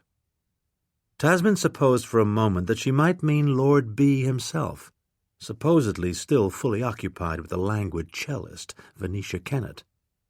"No, no, Herr Sten," Mademoiselle said. "He presented himself to me in the laundry. He is a fellow of modest dimensions, I'm afraid." "I wouldn't expect too much in the way of passion from a Dane," Tasmin said. "What else is new that I should know?" "The German slut. She gives herself to the big American. Big Charlie," Mademoiselle said. Tasmin found herself completely unmoved by this news, or by various other tidbits of gossip that Mademoiselle offered. She no longer much cared what this rabble of displaced Europeans did with themselves. As soon as she was dressed in a clean shift, she hurried down to the underdeck to locate Monsieur Charbonneau, the man who knew Jim Snow. Toussaint Charbonneau was a tall, graying man of a decidedly shambling nature, kindly but never really clean or wholly sober. His buckskin shirt was invariably stained, his leggings often torn. On this occasion, Tasmin found him soon enough sitting at a filthy table with his plump young Hidatsa wife, Cole. Old Gorska, equally untidy, had been sitting with them, but he hastily moved away when Tasmin appeared. She had more than once given him notice that she would tolerate none of his low Polish insolence. He lumbered away like some small, dirty bear the moment she appeared. Tasmin liked Cole. A girl round of form and merry of eye. She was perhaps 15 and greedy for trinkets, an appetite girls seemed to share. Tasmin had won her for life by presenting her with a tortoiseshell comb, which she wore to splendid effect in her shiny black hair. To Tasmin it seemed a pity that such a lively creature had been taken to wife by this pettish old fellow Charbonneau. No prize that Tasmin could see. "Bonjour, monsieur," Tasmin said at once to the old tippler. "Could you please tell me what you know about the sin killer?" Tasmin had spoken politely. She was hardly prepared for the pandemonium her words produced among the chiefs. The old hairy horn jumped up as if pricked, brandishing a gleaming hatchet. Big White rose too and took up his great war club, referred to as the Skull Smasher by Monsieur Charbonneau. The Pegan Blue Thunder looked wary. Even a few of the engagés drew their knives as if expecting immediate assault. Old Charbonneau, the man to whom Tasmin had put her question, seemed for the moment quite paralyzed. The pinch of snuff he had been in the process of carrying to his nose rained like powder on his untidy tunic. "Why, miss," he said in astonished tones, "how would you be knowing Jimmy Snow?" "I went rather adrift in my pirogue," Tasmin explained. "Mr. Snow found me and brought me back. If he hadn't come along, I expect I'd still be adrift." At that point, Charbonneau, the hairy horn, Big White, and several engagés all rushed to the rail. They all stood gazing at the sombre but empty prairie. "Which way did Jimmy go, miss?" Charbonneau asked. "I am not a compass. I did not ascertain his direction," Tasmin said. She had thrown the Red Nations into turmoil without learning even one useful fact about the Raven Brave. "Jimmy's sly. He might be lurking. That's what's upset the chiefs," Charbonneau stammered. "Jimmy can sneak up on a prairie chicken and catch it, which is a rare skill. It's best to be watchful with Jimmy around." At that point they all heard a high whistling. A great flock of swans, hundreds and hundreds, were passing directly overhead, a fact which seemed to stimulate even sharper anxiety amid the chiefs and the engagés. They clearly did not like being beneath so many swans. To Tasmin, all this stir and hubbub was quite ridiculous. It was a fine day. The boat was moving steadily. What harm could come from a flock of birds? What astonished her was that her rescuer, Mr. Snow, who was only one man, inspired such fear that half the men on the boat felt they must rush to arms.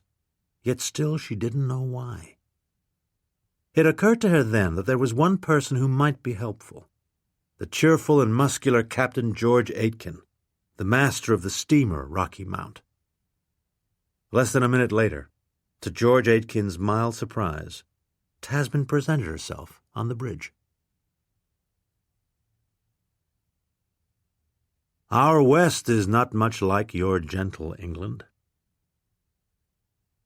Mr. Catlin's easels and paints were set up on the bridge, but of that silly cackler there was no sign.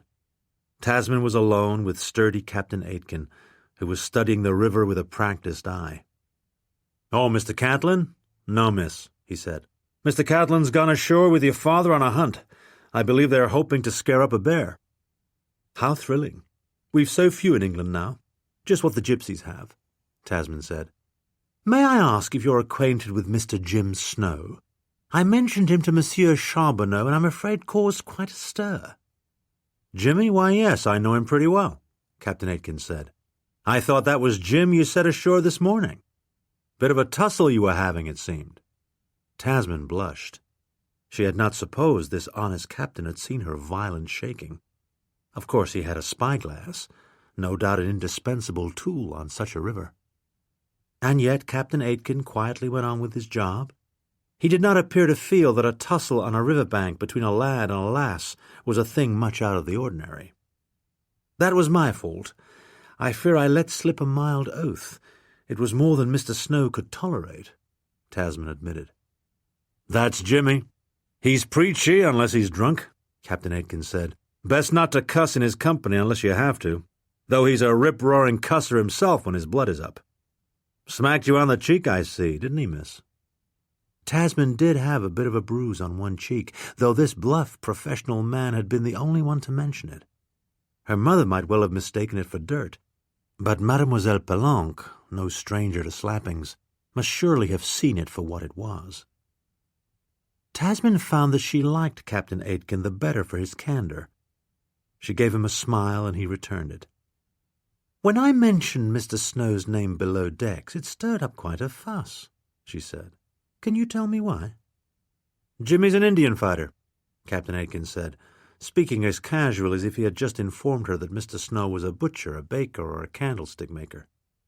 "Oh, Jim can trap, and he can hunt as well. He and Pomp Charbonneau trapped all the way up on the Green River. Not many can say that." "I've heard of young Monsieur Charbonneau," Tasmin said. "Is he an Indian fighter too?"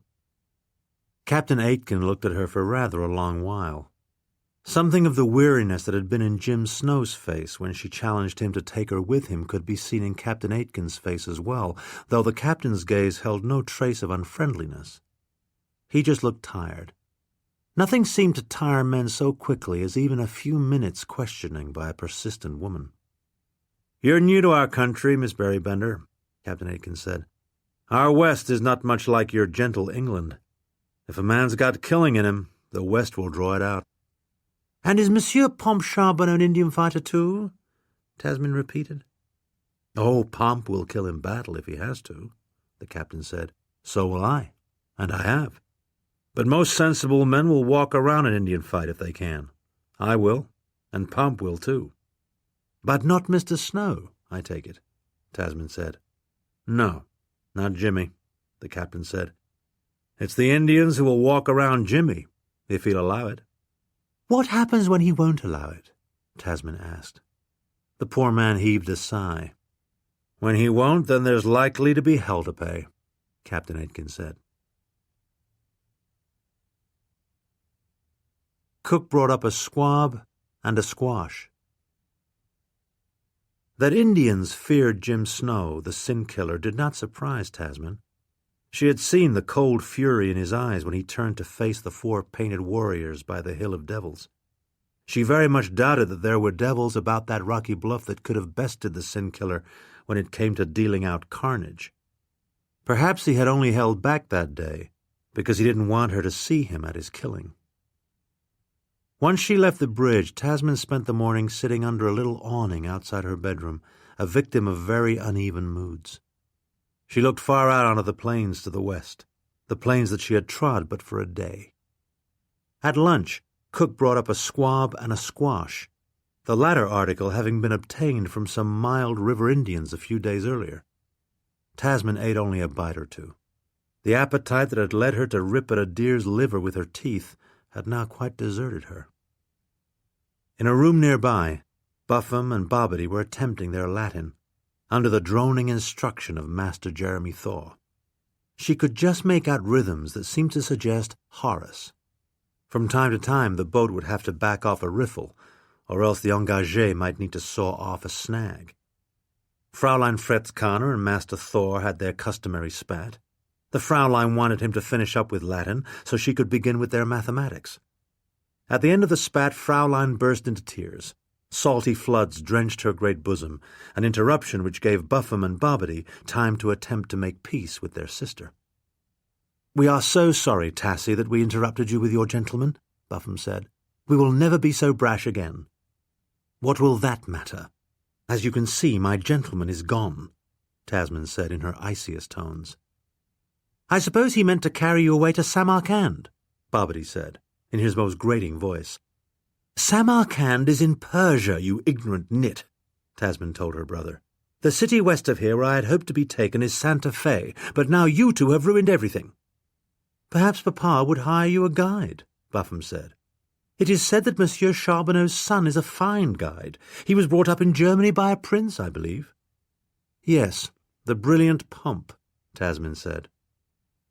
How a son of Charbonneau's had got to Germany was rather intriguing, but it did nothing to mollify her for the loss of Jim Snow.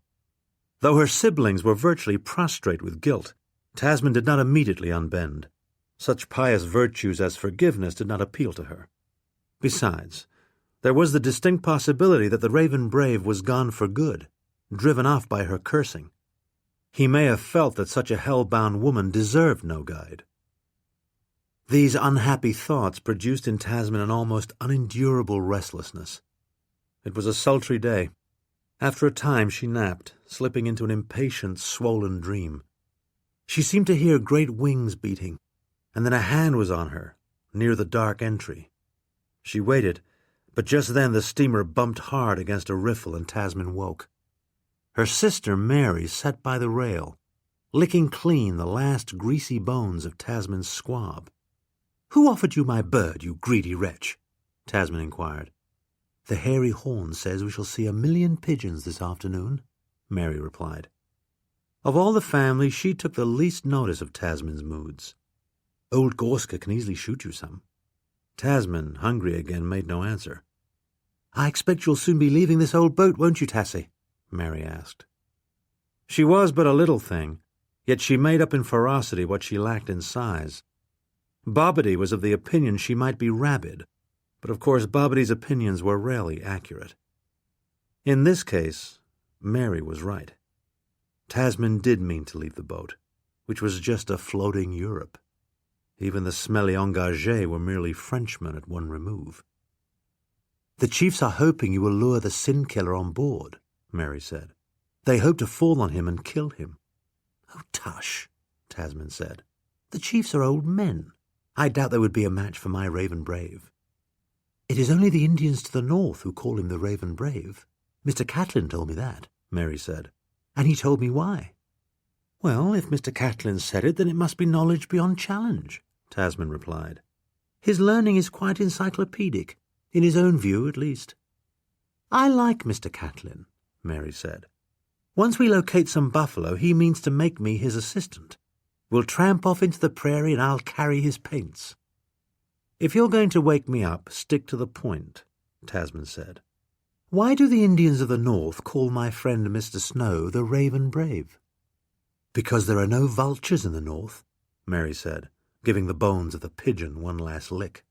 "In the north, the raven is the bird of death." "You needn't sound so melodramatic about it, Mary," Tasmin said. "Even in England crows are carrion birds, nor is it a bad thing that Indians fear my friend. I myself would be a captive of the noisy Osage now, had Mr. Snow not saved me." "Mr. Catlin says Papa is not to shoot the great swans," Mary said. "He says the Indians believe that swans are the carriers of souls." "Tut! They only want to sell the feathers," Tasmin said. "Your new friend Mr. Catlin is a fine exaggerator. Take that plate to Cook and ask her to fix me a chop. A large chop." "Cook was just thrashing Eliza," Mary informed her. "Eliza broke 2 plates this morning. If she is allowed to go on in this way, we will soon be without a plate to our name." "Trot along and do as you're told," Tasmin said. And then at once she retracted her command, having just remembered something.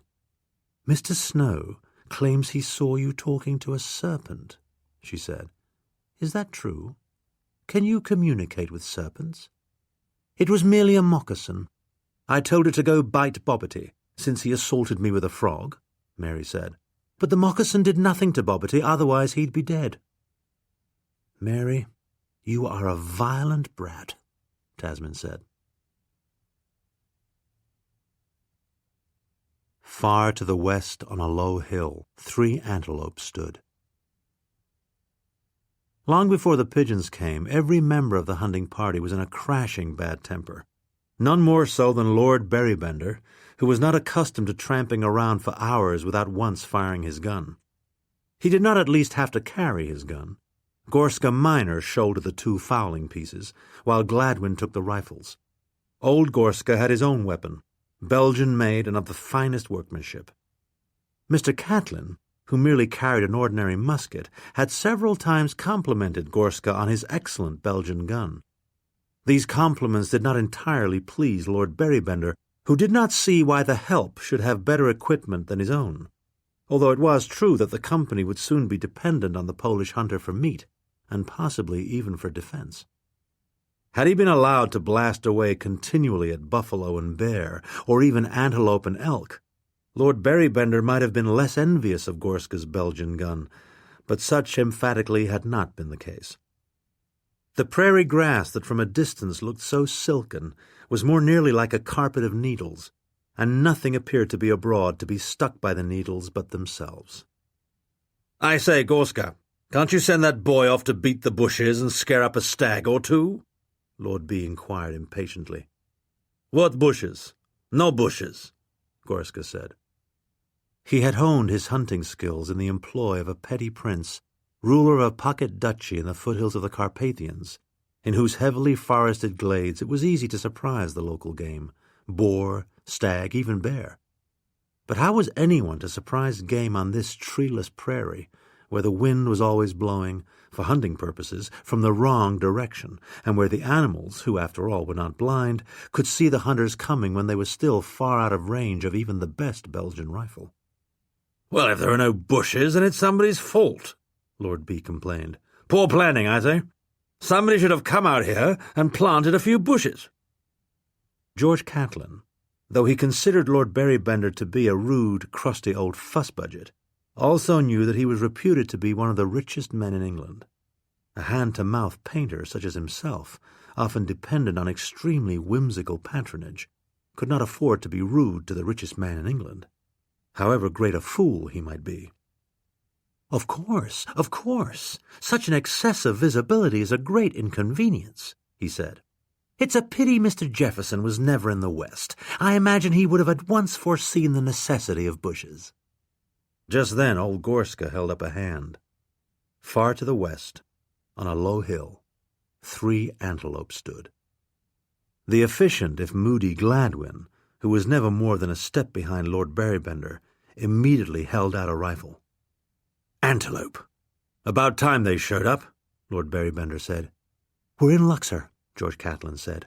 "Saddle of antelope is a most excellent American dish. First-rate, excellent, tasty." When nervous, and he was usually nervous, George failed to see that his habit of using 3 words where one would have done was apt to irritate some people. "They are a mile away," old Gorska pointed out. He saw no hope of a successful approach to the jittery antelope. "Quite inaccurate. They are but half a mile from us at most," Gladwin said. He did not approve of the poll. "Mile," Gorska repeated, though he had no idea how far away the animals were. The antelope appeared to be watching the English party. To George Catlin's eye they seemed poised for flight. "My gun won't shoot a mile, or half a mile either," Lord Berrybender said. "The beasts must be brought closer." "There's an old hunter's dodge that sometimes works with antelope," George said. "I believe the mountain men use it with frequent success. They're curious, you see, the pronghorns. I will advance a little way toward them, and then stop and stand on my head. If I waggle my legs at them, they may be disposed to come and investigate. Crouch down and have your guns ready while I make the attempt." "All right," Lord Berrybender said. "Perhaps I'll just say a prayer or two while I'm kneeling. I've been rather wicked with Venetia lately." George Catlin advanced some 50 steps, and then, laying aside his floppy hat, quickly stood on his head. The antelope had not moved. Carefully he began to waggle his legs, and was just getting the hang of it when the antelope, unattracted, turned and fled. Sobered by the suspicion that he had not only lost 3 antelope, but several fat commissions as well, George Catlin brushed the grass off his hat and rejoined the group. "I fear they winded us," he said. "Next time I'll bring my horse. At least I could chase the brutes," Lord Berrybender said. Gorska Minor proceeded to kick up a badger, an aggressive creature who bared its teeth and snarled. While Gorska Minor poked at it with his ramrod, the sky darkened. The sounds of millions of beating wings was heard. From the north the pigeons came, in a cloud that blocked the sun and cast a shadow far across the prairie. The hunting party stood and looked. Some half an hour passed, and still the cooing pigeons came. "Where are they going, Catlin?" Lord B. inquired. "Perhaps Indiana. Someplace where there's grain," George said. Lord Berrybender took his fowling piece and fired carelessly into the air. 22 pigeons rained down. Gorska Minor was forced to scamper in his efforts to gather them up. "It won't do, Gorska. I think I might have hoped for something better than squab," Lord Berrybender said, turning in disgust towards the river and the boat. News of the Sin Killer's approach had stirred them up. The engagés were bitter because the English lord was so stingy with his grog. The splenetic Mary Michaud, who had never been closer to France than the Hudson's Bay Company's trading post at Three Rivers, had heard of a big revolution and wanted to cut the old lord's head off. He came to Toussaint Charbonneau ranting about grog and beheadings. It was a message the tired interpreter received more and more wearily every evening. The chiefs were in a disorderly mood, too. News of the Sin Killer's approach had stirred them up. It seemed to Charbonneau that he had spent far too much of his life listening to the endless complaints of engagés and Indian chiefs. If it wasn't grog they lacked, it was women, or money, or victuals. "Shush that blab, Mary, unless you want a fine flogging," Charbonneau said. "I ain't the boss of his lordship's liquor. There's a whole keelboat of it alongside. Go steal some if you're that dry." Big Charlie Hodges smiled at that suggestion.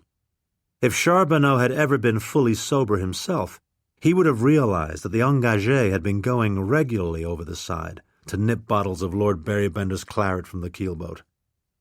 Charlie Hodges was the only American among the crew. George Aitken had hired him because he needed at least one boatman who spoke English, to give him precise information about the riffles and the snags.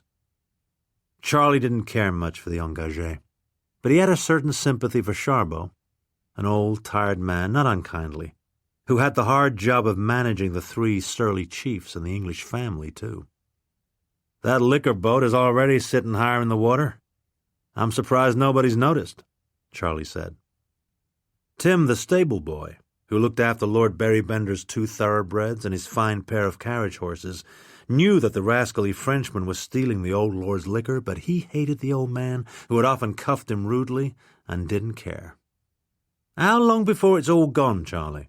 Tim asked. "A month, maybe," Charlie said.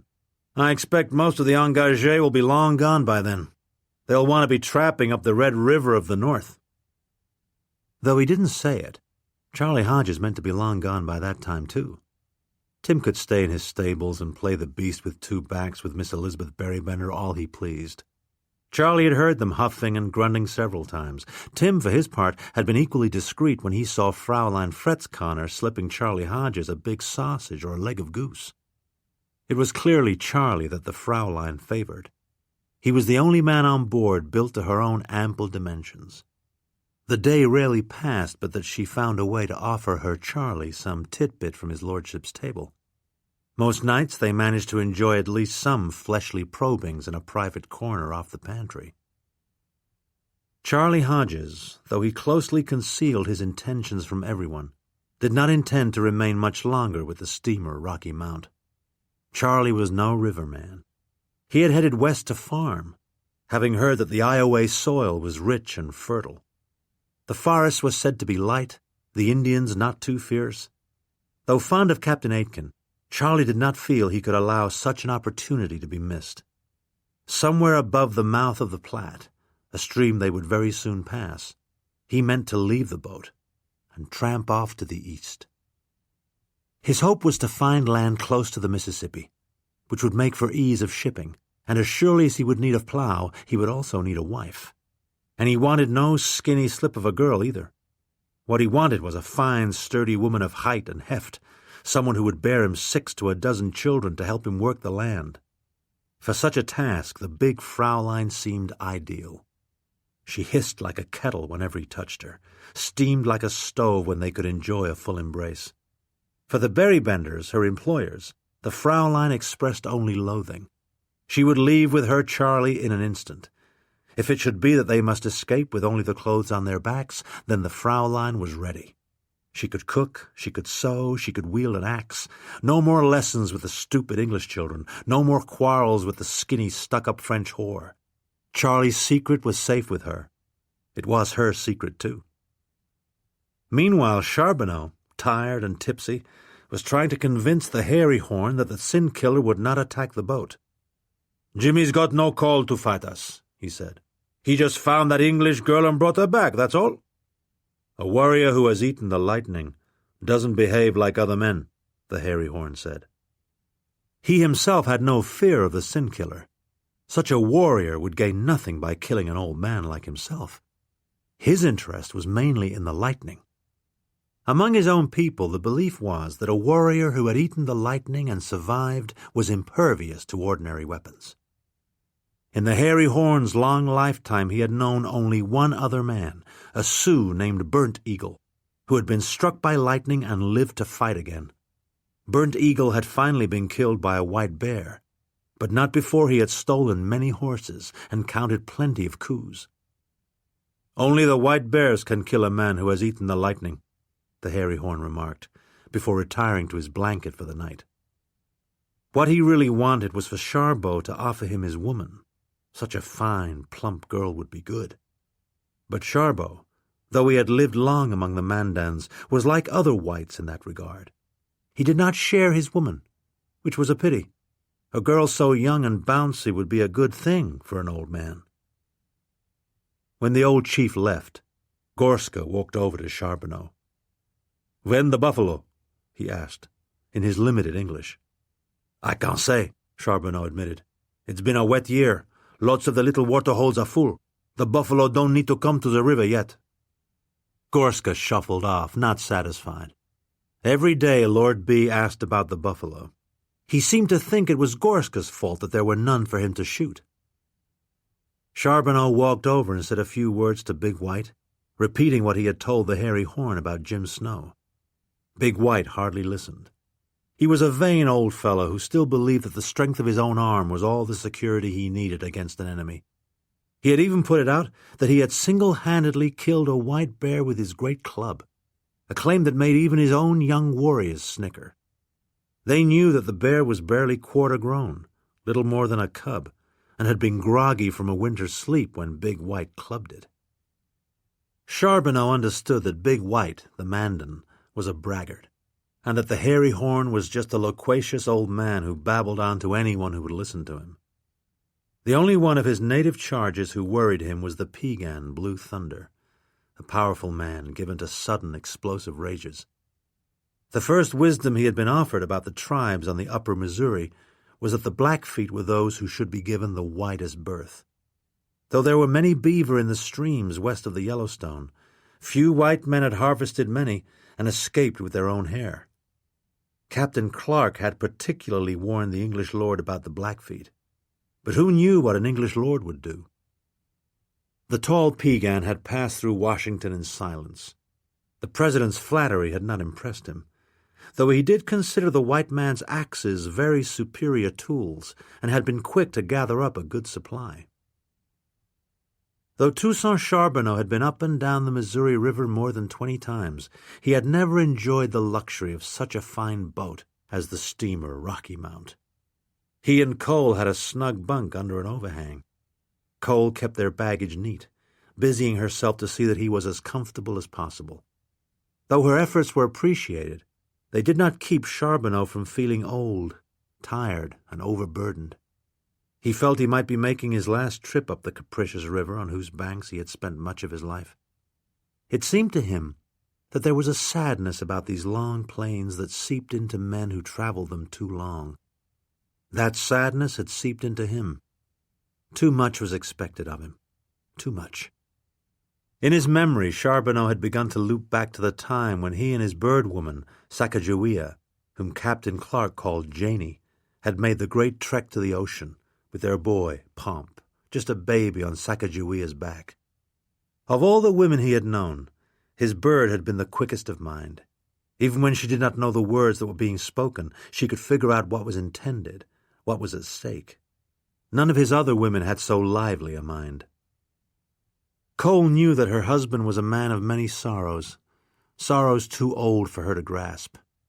Her main hope was that she would soon be with child.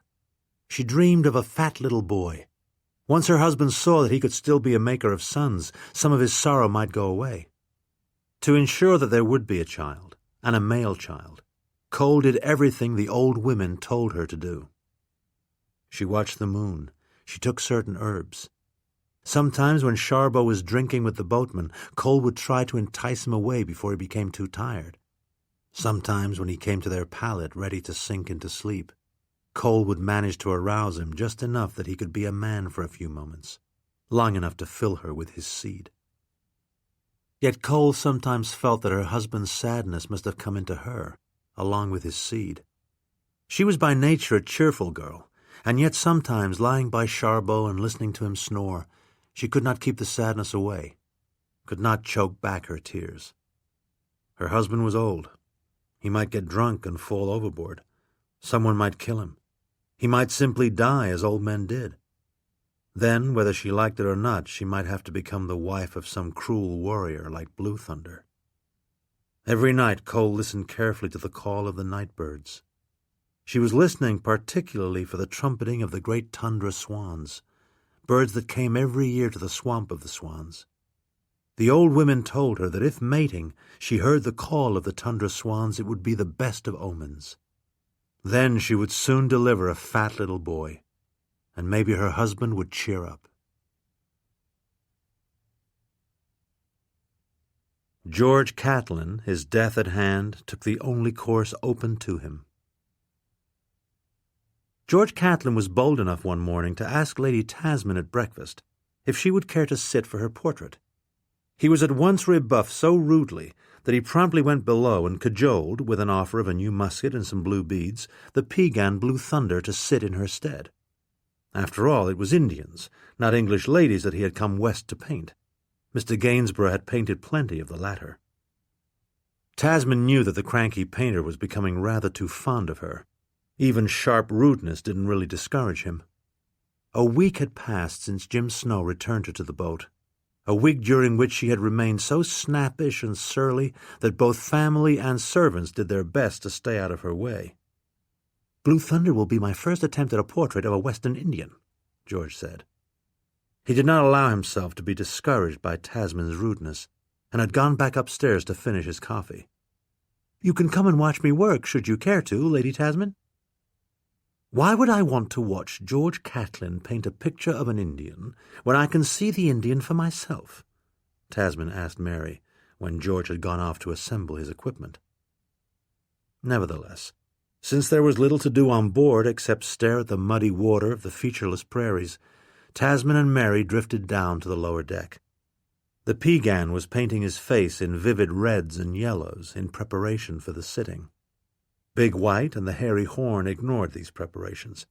Both were sulking because the painter had not chosen them instead of Blue Thunder. "I think you and I should gather up our kit and immediately leave this boat, taking only Tintamer as our protector," Mary said. Tasmin ignored the comment. For a week she had thought of nothing but escape, and yet she had had just enough experience of prairie life to convince herself that escape, at the very least, might prove impractical. "Eliza has now broken 3 more plates," Mary continued. "Mamma and Papa will soon be eating off the bare boards, and besides, if we don't hurry, we'll never catch your Mr. Snow." "In a logical universe, I would not be pursuing Mr. Snow. Mr. Snow would be pursuing me," Tasmin observed, noting that the painted Piegan was a strikingly handsome man. "Perhaps he's following us even now," Mary said. "Perhaps he means to kidnap you and ravish you." Tasmin could not suppress a laugh at the wildness of the little creature's imagination. "You've been spending too much time with Vicky Kennett," Tasmin said. "It is she who secretly dreams of wild ravishments. I believe she's growing rather tired of our old papa." On the lower deck, near the rail, Mr. George Catlin was waiting with clear impatience for Blue Thunder to finish adorning himself. The Piegan wore a beaded war-shirt and had draped himself with a great necklace of bear claws. "I do believe it will take him longer to paint himself than it will take me to paint him," George said. "I wouldn't mind sitting, I suppose, should you tire of painting these aboriginals," Venetia Kennett, a new arrival, declared. She had unloosed her auburn hair, which fell well below her waist. Both Señor Yanez and Señor Claricia had offered to slave untiringly for her throughout their lives, and yet neither had yet been admitted to the sanctum of her boudoir. "I'm surprised you aren't at your scales, Vicky," Tasmin said. "Such a demanding discipline, the cello." Venetia Kennett ignored that thrust. The humid air induced in her a heavy languor. For Tasmin Berrybender she felt the blackest hatred, of the sort one beauty is likely to harbor for another. Vicky's principal hope was that Lord B would soon get off on a hunt, sparing her for a day his heavy but inattentive embraces. Just then Mademoiselle Palanque came down from Lady Berrybender's cabin, carrying Prince Talleyrand, the ill-tempered old parrot, to allow him his daily airing. Mademoiselle detested the flea-bitten old bird, but Lady B insisted that Mademoiselle be the one to air him. After all, they both had French names. No sooner had Prince Talleyrand been released from his cage than he hopped up on the rail near where George Catlin was rapidly sketching in Blue Thunder's wildly tinted profile. The parrot seemed to take more interest in the likeness than any of the other spectators. The scraggly old bird tipped his head curiously from side to side. "Good morning, Prince Talleyrand," George said.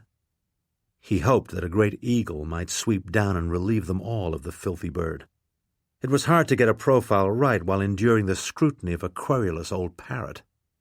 "Schweig, du blöde Trottel," Prince Talleyrand said, raspily but distinctly.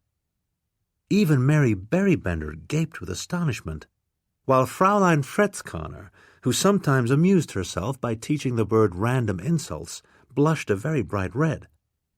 "What did he say?" George asked. He was in shock at having been rudely addressed by a parrot. Holger Steen, the Danish painter, let out a roar of laughter. To his mind, the parrot's remark was quite appropriate. "Shut up, you silly fool. That's what he said," Holger informed them. "It's just a country phrase. Customary," Fraulein Fretzkanner mumbled, departing at once to seek her Charlie. George Catlin, always a quick worker, thought he had Blue Thunder's profile just about right. It only needed a little lengthening of the chin. He was well aware of native impatience. For the moment, speed was more important to him than finesse. He could always touch up the likenesses once he got back to Philadelphia. He meant to call his portfolio Vanishing Races, and he knew the native races would vanish. The very fact that he was traveling up the Missouri in a steamboat meant that for these wild, warring peoples, the end was not far off. Lord Berrybender, trailed by his man Gladwin, came slowly downstairs feeling rather heavy in his bowels, just as George Catlin finished his adjustment of Blue Thunder's chin. Lord B tramped over to the easel and took a look. "Why, hark the heralds, you've got the brute to a T," his lordship remarked. Pleased by this unexpected compliment, George Catlin picked up his little canvas and handed it to his sitter, Blue Thunder, hoping the Pegan would like it too. In this he was to be disappointed. Instantly the Pegan's passive manner turned to one of horror and rage. He slapped at his painted cheeks, as if to assure himself that they were still part of his face. Then he grabbed a hatchet and advanced on the horrified painter, uttering a high, chilling shriek. George Catlin, his death at hand, took the only course open to him, which was to vault over the rail into the river. Lady Berrybender had been following her husband down to the lower deck, a glass of gin in one hand. Blue Thunder's wild shriek startled her so that she missed her step and plunged straight downstairs, knocking Mademoiselle Palanque into Señor Yanez, who in turn fell against Gorska Minor, who had been cleaning a gun. People toppled like dominoes. Big White and the hairy Horn dashed to Blue Thunder's side, and the three of them began to gobble like angry turkeys. At least that was how it sounded to Tasmin's ear. Blue Thunder seemed disposed to leap into the water and finish off the sputtering painter, and he might have, had not Monsieur Charbonneau rushed up and restrained him. "I say, what a racket! What's upset them, Charbonneau?" his lordship asked. "Why, it's just that in the picture Blue Thunder only has half his face. That is the cause of the racket," Charbonneau explained. "Blue Thunder thinks Mr. Catlin has stolen the other half of him. Once he feels himself good and knows that he's all there, I believe he'll quiet down." Holger Steen turned to wink at Piet Van Wely, who shared his dislike of the cranky Catlin. But Piet Van Wely was staring hard at the fallen Lady Berrybender, whose eyes were open, whose mouth gaped, and whose neck was bent at a most startling angle. "Oh, Constance is always fainting. Eats too much," Lord Berrybender said, hardly glancing at his wife. "Gluttons frequently faint. Do get up, Constance," he insisted. "I'm about to leave for my hunt. Mademoiselle, perhaps you might better fetch the smelling salts." But Mademoiselle Palanque, Signor Yanez, Signor Claricia, Gorska Minor, Tasmin, Mary, and even Bobbity and Buffum, alarmed by the Peagan's shrieks, all knew what Lord Berrybender had not yet realized, which was that his wife, Lady Constance Berrybender, a heavy eater, would never need smelling salts again. She lay on the lower deck of the steamer Rocky Mount, stone dead of a broken neck. Mademoiselle Palanque, whose duty it had been to tend the bird. It was hours later, after the dripping George Catlin had come back on board, after peace had been restored with the chieftains, after Lady Berrybender had received one last kiss from each of her children, after her hair had been combed one last time by Mademoiselle Palanque, after her shroud had been sewn tightly shut by the skilled seamstress Fraulein Fretzkanner, that someone happened to remember Prince Talleyrand, Lady Berrybender's parrot. A search was made, but to no avail. Prince Talleyrand had evidently flown away. "It seems you were right to begin with, George," Tasmin said to the painter, who was so stunned by what had happened that he had not even bothered to change out of his wet clothes. "It is the River Styx we're travelling on," Tasmin continued. "Not only has it taken poor Mamma in the general direction of Hades, but we've lost her parrot, too." George Catlin was silent for once. His comment about the River Styx had been only a rather poor jest. "As for Prince Talleyrand, good riddance, I say," Bess piped. "Smelly old bird." But Mademoiselle Palanque, whose duty it had been to tend the bird, could not accept the loss of her once despised feathery charge. "Now I am the only French," she cried. "Well, no, there are the engagés," Tasmin reminded her. But she gave the poor, half-crazed woman a comforting hug anyway. Now, in the bright morning, a grave was being dug. Jim Snow watched the burial party from a sizable thicket of plum bushes. For a moment he feared the big red dog might catch his scent, but the dog merely looked his way for a moment before trotting off behind a large procession of children and servants, their goal a low bluff where several engagés were laboring to dig a grave. The old parrot had alighted at Jim's campfire the night before. Now that the family whose pet the old bird had been were trooping up a hill in plain sight, Jim rather expected the bird to rejoin them, but the parrot showed no interest in the grieving group. Instead, it happily plucked the ripe, tart plums. Though Jim Snow had walked briskly south most of a day, he had been unable to get the bold, barefoot English girl in the muddy dress off his mind. In truth, his conscience was bothering him somewhat, where Tasmin was concerned. When she cursed, he had shaken her so hard he feared she might have cracked a tooth, and yet he doubted that his shaking or anything else would long prevent her from leaving the boat and striking out for Santa Fe. Clearly she was a young woman of uncommon determination. Jim could not imagine why such a girl or such a family would be traveling up the Missouri River with winter coming on. There was nothing to be expected in the high Missouri country except wild tribes and bitter cold. Santa Fe, with its bustling trade, made a far likelier destination, and yet the big steamboat had already passed the usual embarkation points for Santa Fe. What the passengers meant to do in such wild country was a puzzle to Jim. Of course the men could hunt, but it was hardly necessary to travel 2,000 miles upriver to find good prairie hunting.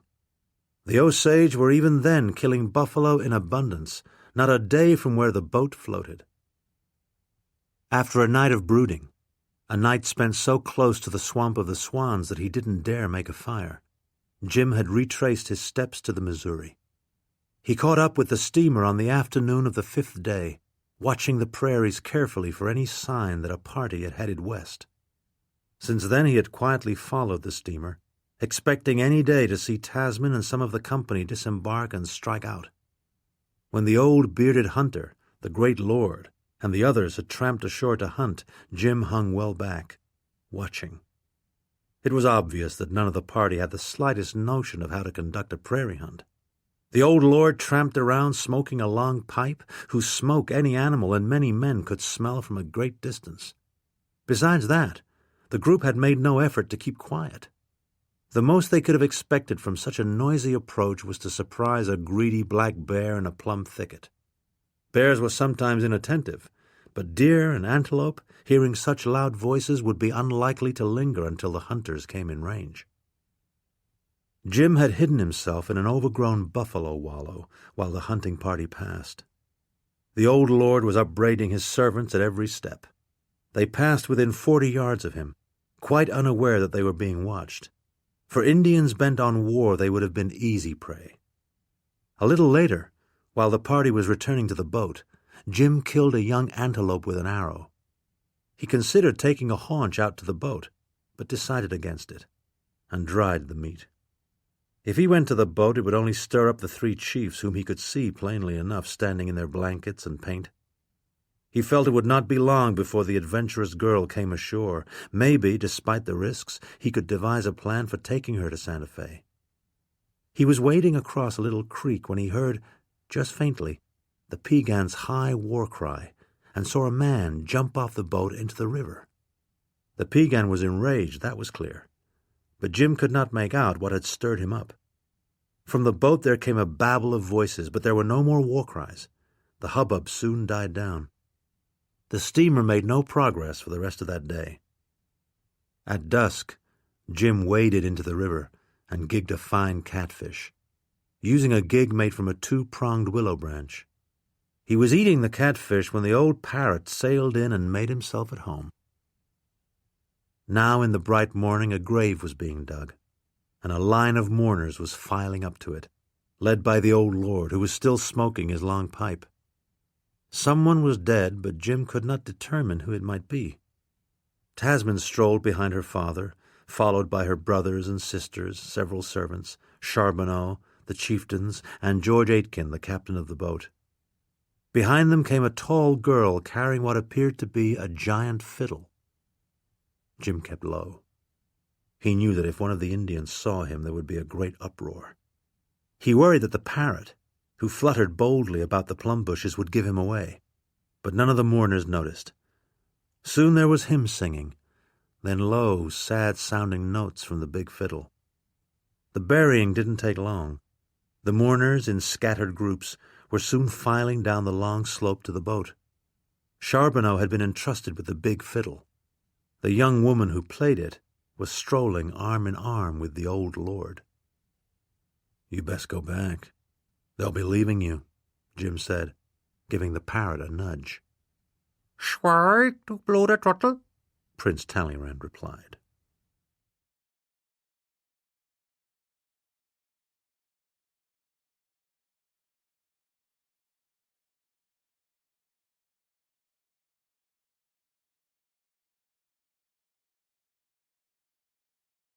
Merely fornication. Wouldn't interest you, Bob. "Let us declare war immediately. Savage war," Tasmin said, addressing herself to Bobbity, Buffum, and Mary. George Catlin came around the corner just at that moment and heard the shocking comment. "War?" he asked. "War with whom?"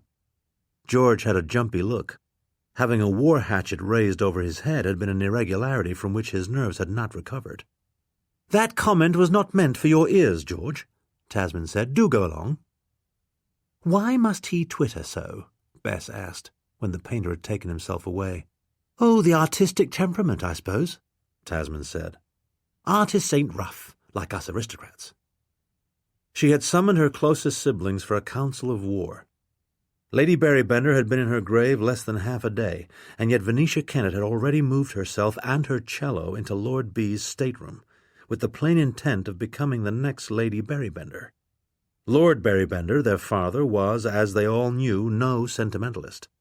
His true feeling for his deceased wife, whose loins had yielded him 14 children, had been summed up at breakfast which Lord B had tucked into with his usual appetite just before the funeral. "Constance, your dear mother, had no head for cards," Lord B remarked, as Cook served him his kidney. "An even weaker head if she happened to be drunk, which was often the case. I could always beat her at whist. Don't recall dropping a single hand these past 20 years. Very comforting to have a wife one can invariably beat at whist. So relaxing." Tasmin doubted that the import of that remark was lost on Venetia Kennett, who possessed an excellent head for cards. "The point of this savage war is to prevent Vicky from marrying Papa," Tasmin told them. "Should that dreadful event come to pass, I fear we should all be put to work in the scullery. Vicky has many insults to avenge." "Your insults, Tasmin?" Buffum said. "I'm always most polite to Vicky myself." "Oh, slap her, Bobbity," Tasmin said. And Bobbity did slap her, though not hard. "Why can't we just kill her?" he said. "Any of the engagés would be glad to do it." "No, let's sell her into slavery, perhaps to the violent Comanches," Mary suggested. "She would be sure to suffer gross indignities, ravishment among them." "Do shut up about ravishment. You don't even know what it means," Tasmin said. "I do. It's what Buffum suffers at the hands of Tim down in the horse stalls," Mary said. "It makes her whimper and squeal." "What is she talking about?" Bobbity asked. He spent his days cataloguing his growing collection of snails and spiders, a pursuit that left him little time for shipboard intrigue. "Merely fornication. Wouldn't interest you, Bob," Tasmin said. She was beginning to regret having called the council. Help from her siblings was apt to be sporadic at best. If they meant to compromise Venetia Kennett, it would be best to do it soon before the conniving cellist managed to get with child. And Mademoiselle Palanque had assured her that the statuesque Vicky was quite expert at the seductive arts. "I wish Mr. Snow would come and take me off this dull boat," Tasmin said. "The parched prairies would make a nice change." "They ain't parched. It just rained yesterday," Buffum reported. "You are so bossy, Tasmin, and that's the very reason men don't like you." "The fact that I don't fornicate with stable boys doesn't mean that men don't like me," Tasmin replied coolly. Just then George Catlin came round the corner again, looking distressed. "There's been rather an uproar," he said.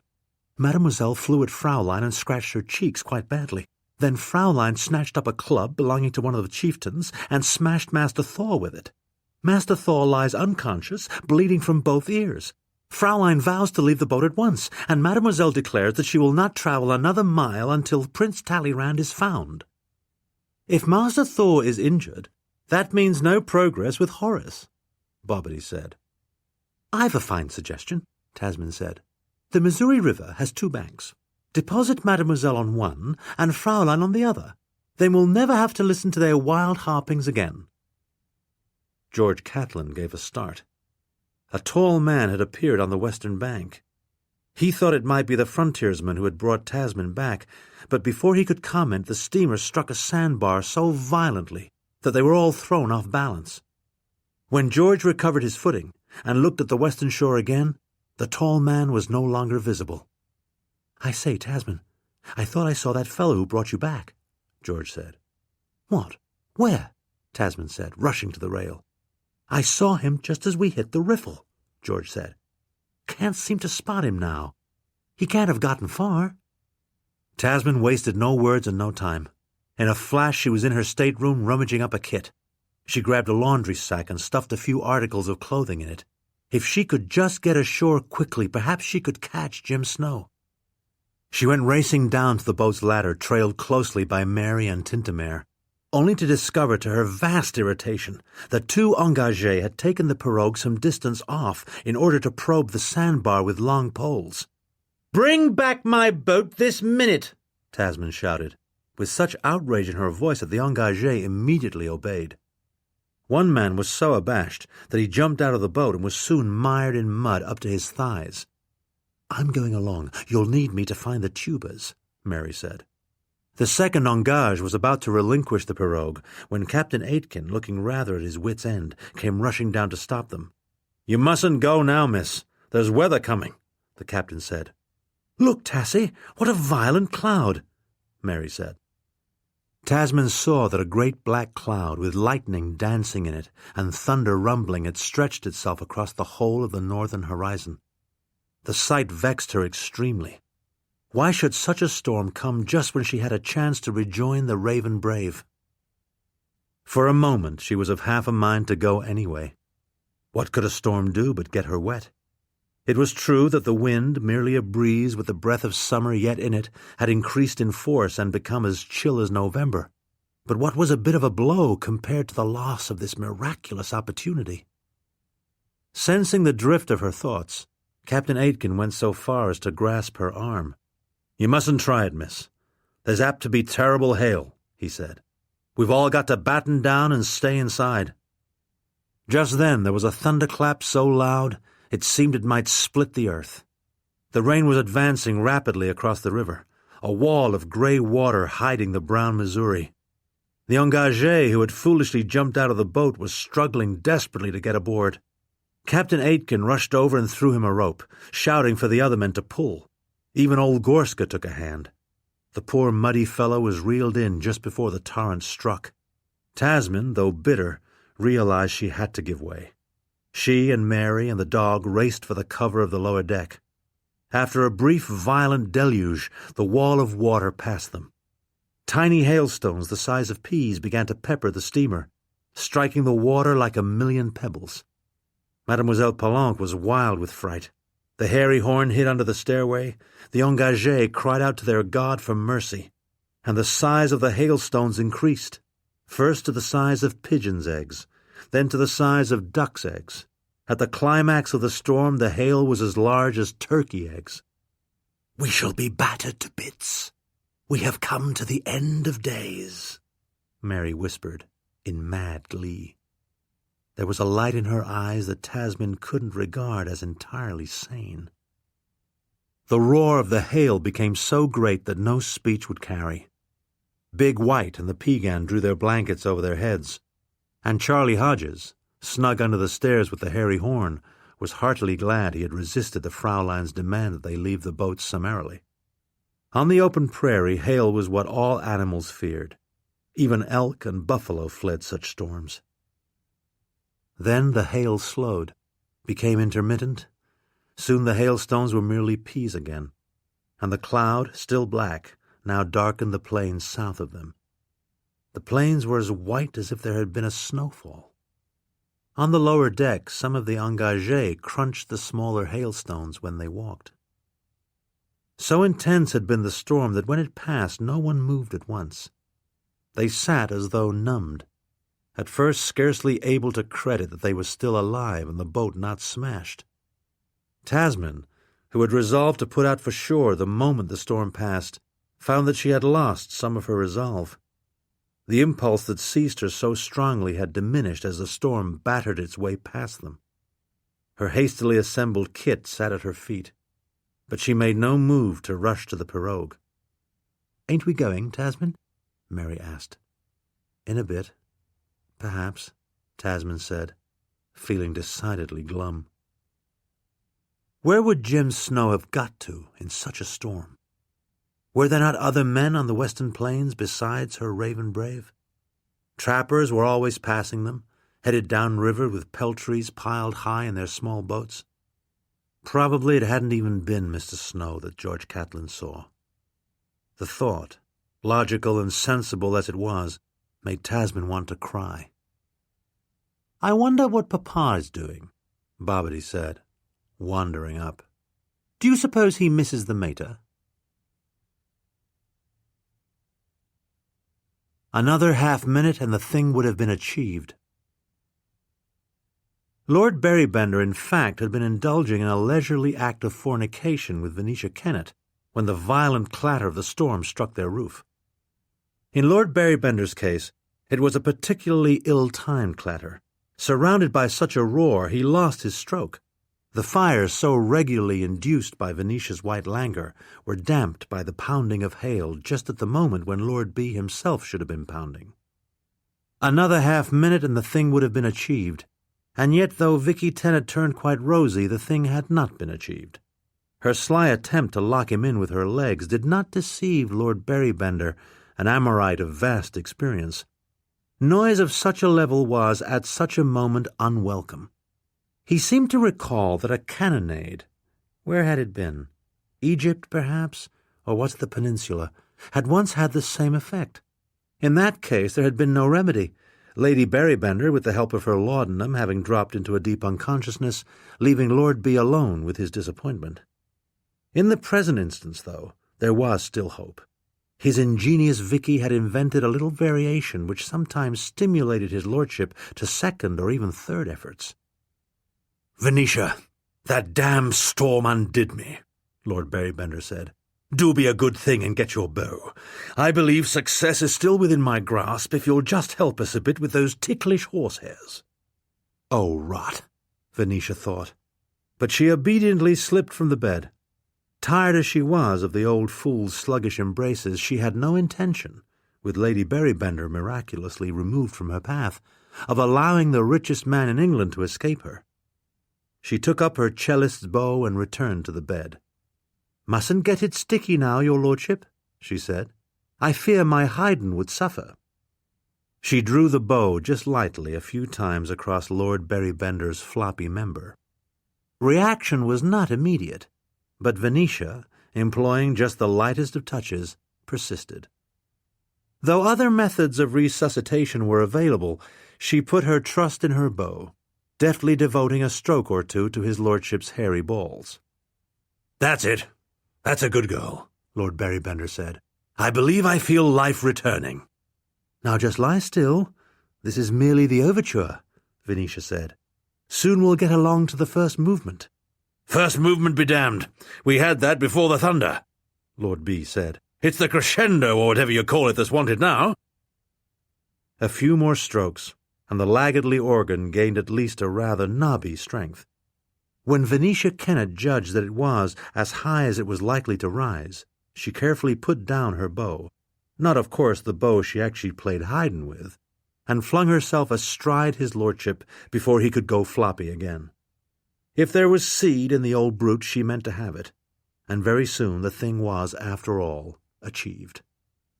"Damn useful that you're a fiddler, Vicky," his lordship said, before dropping off to sleep. She would not trade her Pope, her Akenside, or Shenstone. Mademoiselle Palanque could not be calmed. Buffum, who could usually mollify the high-strung femme de chambre, was helpless before her abject despair. The loss of Lady Berrybender, coupled with the departure of Prince Talleyrand, had quite undone the poor woman. The violent hailstorm seemed to have been the last straw. She raced around the boat in hysterics, scaring the engagé and demanding to be put ashore to search for the lost bird. Big White wanted to strike the noisy woman with his big club, the very club that, in the hands of Fraulein, had deprived Master Jeremy Thaw of his powers of speech. Charbonneau pleaded with the irritated Mandan, a warrior not easily restrained. "She'll run down soon, I expect," Charbonneau said. "Women do, you know. Like clocks, they run down." "She grieves for our dear mamma," Bess said. "Such anguish is most affecting. Since we're stuck on a sandbar anyway, couldn't we mount at least a small expedition and go in search of Prince Talleyrand?" Tasmin found to her considerable vexation that she herself could think of little besides the Raven Brave. Never before in her life had a man occupied her thoughts for any length of time. Master Styles at best seldom lasted half an hour. Various balladeers, poetasters, Portuguese, Frenchmen, or the male nobility of England could rarely tempt her from her studies for more than an hour. She would not trade her Pope, her Erasmus Darwin, her Akenside or Shenstone, her Scott or her Byron for all such male attentions. Yet now in America, through the caprice of travel, she had stumbled onto a man she could not get off her mind. But where was he? The American plain was vast, her own experience slight. The terrible hailstorm had reminded her of how vulnerable one was on the naked American plain. "I suppose I could just ask Captain Aitken how long he thinks we might be stuck," she said. "If it will make Mademoiselle feel any better, I suppose we could go tramp around a bit." She found Captain Aitken sitting on the bridge, smoking a pipe so short it almost seemed an extension of his chin. The poor man looked exhausted. and no wonder with such a bunch to supervise. Below them, in water as brown as burlap, a number of engagés were pulling with great ropes and pushing with long poles, but to no avail. The steamer Rocky Mount was firmly stuck. Tasmin could not but like Captain Aitken. By dissuading her from her impulsive dash, he had probably saved her life. But that was not why she liked him. What she liked was his even-handedness, a rare quality in men of her acquaintance. He neither ranted nor fawned. The excitable, even hysterical behavior of the Europeans neither impressed him nor offended him, as far as Tasmin could tell. George Catlin had set up his easel some ways down the deck. He wanted to capture the summer plains covered with white hailstones. Piet Van Wely stood behind him. He liked to study the painter's effects as he worked. If George Catlin minded the plum botanist's scrutiny, he didn't show it. "I have to thank you, Captain.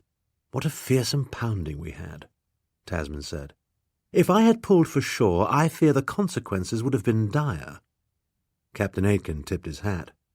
"You've no experience here, miss," he said. "Probably the weather's not so fickle in England." "It's certainly not so violent," Tasmin replied. "A storm such as that one would have broken half the window panes in London." "Yes, and it damaged 2 of our paddles as well," the captain said. "Mr. Catlin spoke of seeing a man on shore just before we struck the sandbar," Tasmin said. "Did you perhaps see him too?" "I saw him. That was old Dan Drew," the captain said. "He's a hunter. Supplies passing boats with game when the season's fair. Dan will soon be around, I expect, once he sees we're stuck. Perhaps he'll bring us an antelope." Tasmin's glumness returned. It had not been the Raven Brave after all, just some ancient hunter. Her wild impulse had only been folly after all. "Since we're stuck, we were thinking of going ashore for a bit, to look for Mamma's old parrot," Tasmin said. "Perhaps we'll meet this Mr. Drew." "If you do, he'll talk your ear off," the captain said. "Dan gets lonesome walking the river. I wouldn't mind a word with him myself. He keeps up with the moods of the tribes, knows who's at war and who ain't. It's useful information." "I wonder if he knows Mr. Snow?" Tasmin asked. Captain Aitken gave her a thoughtful look. Tasmin felt awkward. Perhaps too much eagerness had showed in her face or her voice. "Dan buried Jim Snow's parents. They were massacred by the Kickapoo," Captain said. "Jimmy was just a babe. They hid him in a cactus patch. It was Dan found him and took him to the Osage, who adopted him. Dan said he was pretty full of stickers before he got out of that cactus." "My goodness, what horror," Tasmin said. She waited, but Captain Aitken volunteered no more information, so she went down to call for the pirogue. Gorska Minor, who was occasionally disposed to be helpful, brought the pirogue round and helped Tasmin store her kit, which she decided to bring along just in case. Gorska Minor had a tendency to leer at the girls. He often stationed himself just below stairs, the better to peer up petticoats. It was he who spread the rumor that the massive Fraulein Fretzkanner had quite dispensed with undergarments. Tasmin, Bobbity, Buffum, Mary, Piet, and the hound all came trooping down to the pirogue, but there was no sign of the hysterical French maid. "Where is she, drat her?" Tasmin asked. "Locked in her room. I suspect she is taking poison," Mary said. "Quite likely it's merely constipation," Bobbity declared. "I suffer from it myself." "It's this American diet," Piet suggested. "What we all need is some good cabbage soup." "I am hardly in the mood to delay this trip just to hear you two speculate about Mademoiselle's bowels," Tasmin said, as she took up the paddle and commenced to row toward the distant shore. "If Mademoiselle wants to join us in the search, she'll have to swim." Almost at once, there was a loud splash from behind them. "She's swimming," Mary said. Jim Snow had known the storm was coming. "Ever been in a cloud, Jimmy?" Dan Drew asked. The two of them sat out the big hailstorm in his dugout, cozily enough, but the hail had receded and it was possible to converse again. Dan Drew was not one to waste an opportunity, conversation being one of his favorite pursuits. "I can't fly, Dan. How would I get in a cloud?" Jim asked. The dugout, which Dan Drew claimed had once been a snake den, was hidden beneath a low shelf of rocks on a little ridge. Quite a few hailstones had bounced into the dugout. Now and then Dan picked up one of the smaller hailstones and crunched it between his teeth. "Well, the way to get in a cloud is to climb up one of the Rocky Mountains," Dan went on. "I've been in several clouds in my day. I've even been above them. I was right on top of a storm like this, trying to get up one of them high peaks near the South Platte. I was up there looking for eagle eggs." Jim Snow had known the storm was coming when he crossed a prairie dog town without seeing a single prairie dog. When the burrowing creatures went to ground, it was time to seek shelter. Dan Drew's dugout was not far away, so Jim ran to it, accompanied by the old parrot, who resisted all efforts to make him return to the boat. With the storm no longer a danger, Jim was impatient to be off. But no one escaped Dan Drew without hearing 7 or 8 of his stories, most of them stories Jim didn't believe. "Why would you want eagle eggs?" he asked. "Oh, they weren't for me. They were for the professor," Dan said. "Tom Say, his name was. He was traveling with Major Long, collecting birds' eggs and such." "Why take birds' eggs with a hunter like you to kill game?" Jim inquired, to be polite. "They didn't gather them to eat. They gathered them to study," Dan informed him. "The professor particularly wanted eagle eggs, but the best I could do was an eaglet. It worked out well enough, though. Major Long tamed the eaglet. The major would stick bacon in his hatband, and that eaglet would fly around his head and even land on his shoulder, trying to get the bacon. It made a big impression on the Indians. None of them had a tame eaglet." Jim was ready to crawl out of the dark little room. It was lit by a single candle floating in a cup of tallow. "That professor even collected bugs and mites," Dan said. "He caught a louse and put it under the microscope. He let me look at it, but it was a thing I didn't like to see. Bad enough to live with lice. Why study them?" "The storm's over, Dan. I'm off," Jim said. "Will you be visiting that steamer any time soon?" "I might, if I can knock down a deer to sell them," Dan said. "There's a passel of grandees on that boat. I expect George Aitken has his hands full with them." "This old bird belongs on the boat," Jim said. "I'd be obliged if you'd return it for me. I suspect it's somebody's pet." The parrot pecked at some of the smaller hailstones, crunching them much as Dan did. Dan Drew reached over to get the bird, but the parrot waddled out of reach. "I don't know, Jimmy. I think that old rascal has adopted you," Dan said. "Well, I can't be bothered to keep up with somebody's parrot," Jim said, irritated that the bird would behave so queerly. "Old critters have minds of their own," Dan said. "I expect this one's going to go where he wants to go." No sooner had the two of them crawled out of the dugout than Prince Talleyrand took wing, flew high, and was soon out of sight. A bloody death, fit for an opera, seemed the only way to proceed. Mademoiselle Palanque locked herself in her room, meaning to cut her throat in privacy. Feeling that Lady Berrybender's death had deprived her of any reason to live, she meant to finish herself with some darning scissors. As Lady Berrybender's femme de chambre, she had naturally stood first among the servants. But with her mistress gone, the skinny young Frenchwoman knew that she could only expect the worst. Cook, who hated her for her finical demands, would give her only gristle and gruel. Senor Yanez and Senor Claricia had already grown bolder in their advances. Lord Berrybender, who had once dallied with her familiarly, was now besotted with a tall, untalented cellist, a woman who seemed quite unfamiliar with any music except Haydn's. And now the German slut had smashed the head of Master Thor, the one nice man among the Europeans. Master Thor had often paid Mademoiselle fine, elaborate compliments, but now, thanks to Fraulein, he had lost all power of speech. A bloody death, fit for an opera, seemed the only way to proceed. The darning scissors, however, quickly proved inadequate to the task Mademoiselle set them. They were quite dull. They wouldn't cut. Instead of a great operatic gush of blood, the scissors merely pinched, raising an ugly bruise, which she was forced to slap over with powder before rushing out to join the boating party, her suicide postponed. Mademoiselle was no sooner out the door than she saw that the pirogue had departed without her, an injustice that quite wrung her heart. It was her compatriot, Prince Talleyrand, that they were searching for. Mademoiselle had often fed the old bird hazelnuts. She felt quite sure he would come to her call. But there the boat went. Lady Tasmin hadn't waited. Lady Tasmin never waited. Without a moment's hesitation, Mademoiselle jumped over the rail, realizing only at the last second that she might have been wiser to descend to the lower deck before jumping. But the die was cast. She jumped. She was falling.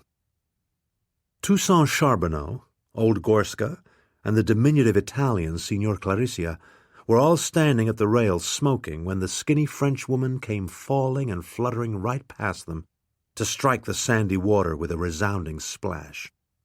They were all astonished. None of them had ever seen a femme de chambre fall out of the sky before. "Now that was a splash, Gorska," Charbonneau said. "I was near to getting water in my eye." Mademoiselle was not hurt by her wild leap, but neither was she pleased to find herself the cynosure of so many masculine eyes. Big White, the hairy Horn, and even Charlie Hodges rushed to witness this curious spectacle. Mademoiselle had jumped into no more than 3 feet of water. The channel was not deep enough for easy swimming. The laughter and ribald comments of the engagés she ignored. But just as she struggled into deeper water, something brushed her leg. With her wet hair in her eyes, Mademoiselle could just distinguish 3 ominous gray shapes. Convinced that they were crocodiles, she emitted a wild shriek and began to swim toward the pirogue as fast as she could, while behind her the 3 gray logs floated silently on. Hearing the wild shrieks. Tasmin stopped the pirogue until the crazed Mademoiselle Palanque swam, waded, and floundered her way to them. Getting her on board was not easy. As she crawled in, Tintamer leapt out amid a general splashing that left no one entirely dry. Though the smaller hailstones had by this time melted, some of the larger ones remained. Soon, once the bank was reached, Bobbity and Buffum amused themselves by throwing hailstones at each other. "What sport? We can pretend they're snowballs," Bobbity said. Seconds later, Buffum hit him smack in the forehead with a well-directed hailstone the size of a goose egg. "You're a regular David without the slingshot, Bess," Tasmin said. "Goliath now lies vanquished." "Come along, Piet. It's time we sought the delicious Jerusalem artichokes," Mary commanded. "Come along. We'll dig together." "Is she not uncanny, the little one?" Piet said, before stumbling away.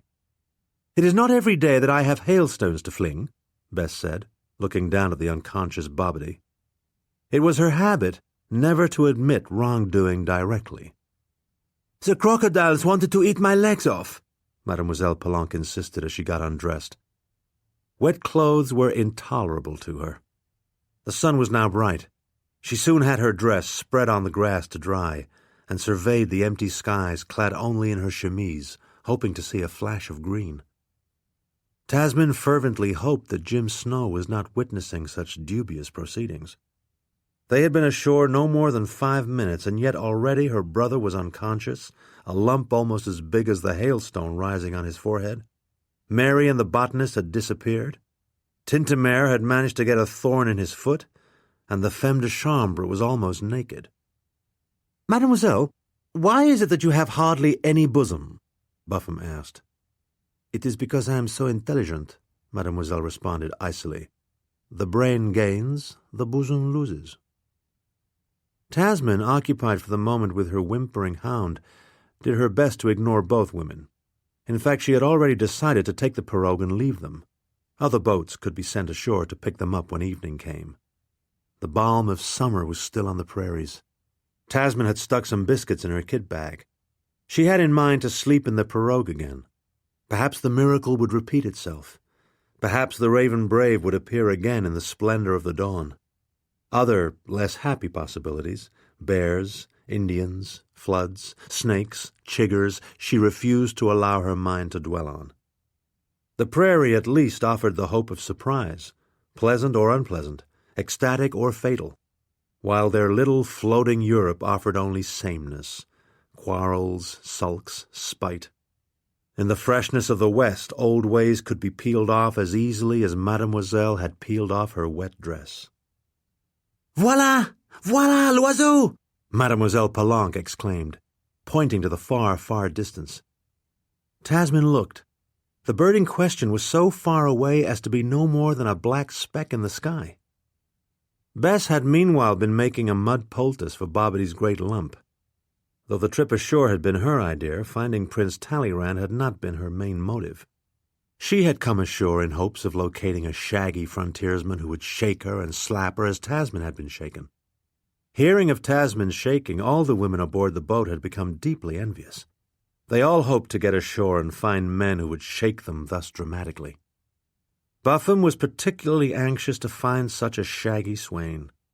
Tim, the stable boy's rough embraces had become rather too mechanical. A good shaking by a passionate frontiersman might yield tremors far more interesting than anything Tim could induce. Clad only in her chemise and her shoes, Mademoiselle Palanque had begun to hurry across the prairie on toward the distant speck, crying, "L'oiseau! Voilà!" as she ran. "It's a oiseau, all right, but I doubt it's Mamma's parrot," Tasmin said. "More likely just a crow. Go get her, Buffum. If we're not careful, she'll get lost. These plains are quite featureless, I assure you." "But our dear brother is stricken. What if his brains ooze out?" Bess complained. "Oh, stop dithering. He's merely got a little bump on his forehead and you put it there," Tasmin said. "Go after Mademoiselle and don't lose sight of her. We're in danger of becoming dispersed." "Pythagoras," Bobbity muttered. He often spoke in his sleep, intoning the names of the great. Bess left reluctantly. She didn't trust Tasmin, who would no doubt desert them and take off in search of her young man. But in fact, Mademoiselle was racing on across the prairie and could not be callously neglected. The need to recapture the old bird lent strength to Mademoiselle's skinny legs. Bess began to run too.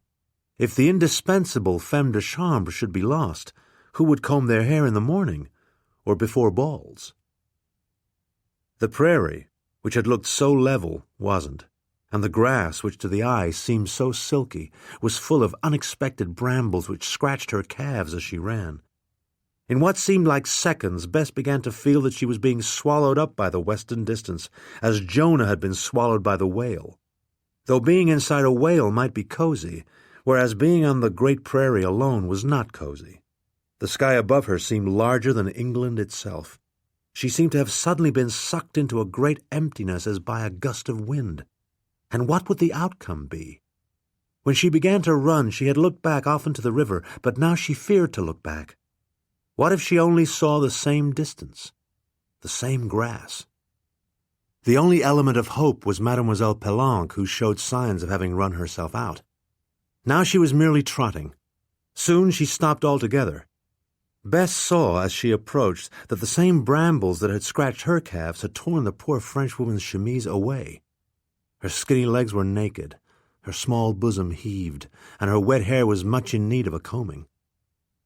Bess had every intention of delivering a stinging reprimand, informing Mademoiselle in no uncertain terms that her mad pursuit of Prince Talleyrand was a capricious act for which serious amends must be made. Bess considered herself a polished deliverer of reprimands. Among the servants, only Cook, who possessed powerful powers of retaliation, was spared. But on this occasion, alone with the sweaty Frenchwoman on the vast prairie, Bess realized that she lacked the breath required for a proper reprimand. Though sentences of censure formed distinctly in her mind, she could not get them past her lips. She was out of breath. Mademoiselle, who had been more or less stumbling along, suddenly stopped stock-still. "I think we shall go back now, oui?" Mademoiselle said, in a small, subdued voice. "Yes, at once. Let us return to Le Bateau. It is almost time for tea." "Yes, let's return. It was foolish of you to venture so far," Bess said, and stopped. Running, she had seen nothing on the prairie. Stopped, she suddenly saw the men, risen as if from the earth. There were 6 of them, small and dark. Their scrawny horses grazed nearby. A great shaggy carcass lay on the prairie. The dark men had been cutting it up, their arms bloody from the task. All had stopped their work. Dripping knives in hand, they looked at the 2 stunned white women silently. "Yes, mademoiselle. Let's excuse ourselves to these gentlemen," Bess said, taking Mademoiselle's arm. But when they turned to leave, the prairie was empty. There was no sign of the Missouri River, of the steamer Rocky Mount, of Tasmin, Tintamer, Bobbity. There was no sign of anything. The 6 dark men watched. "Mademoiselle, we must run for our lives," Bess said. Mademoiselle Palanque, French and fatalistic, shook her head. "I am runs out," she said. "I have no more runs." Bess had no runs herself, but it didn't matter. The 2 of them were in the belly of the prairie. Before they could stumble 10 steps, in a rush the dark men came. Scamper off? Scamper off where? The sight of the dead, butchered buffalo enraged Lord Berrybender so terribly that he threatened to thrash old Gorska with his stick, and perhaps thrash Gorska minor, too. Informed by Captain Aitken that repairs must be made before the steamer could proceed, Lord Berrybender had at once insisted on setting out on a hunt. He even insisted that Monsieur Charbonneau, the expert plainsman, accompany the hunting party. "You ain't from Poland. You'll find me buffalo, won't you, Charbot?" his lordship said. Somewhat to his own surprise, Toussaint Charbonneau did just that, and almost immediately, too. The only trouble was that the buffalo, a nice young cow, was not only dead, but thoroughly and competently butchered, too. Tongue, liver, sweetbreads, haunches, and saddle had been neatly removed by people who knew their job. "They left the guts. That's unusual," Charbonneau observed. "Why, I don't see that it's odd," Lord B said. "I always leave the guts myself when I kill a stag. Rather foul on the whole. Not much cook could do with a great pile of guts." "Indian children slice them in sections and eat them quick as candy," Charbonneau told him. "My boy Pump was always mighty fond of gut. Captain Clark always saved a good section of gut when he killed something, just for Pump."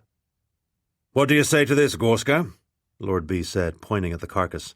"I've been telling you all along there were buffalo here, and this proves it. Only this one's already dead. I'd like you to scamper off now and find me a live one to shoot." Old Gorska looked around at the prairies, endless and empty, and felt his heart sink. Scamper off? Scamper off where? No buffalo were in sight. None the less, there was little he could do but obey. He shouldered his fine Belgian gun and was about to tramp away when Charbonneau stopped him.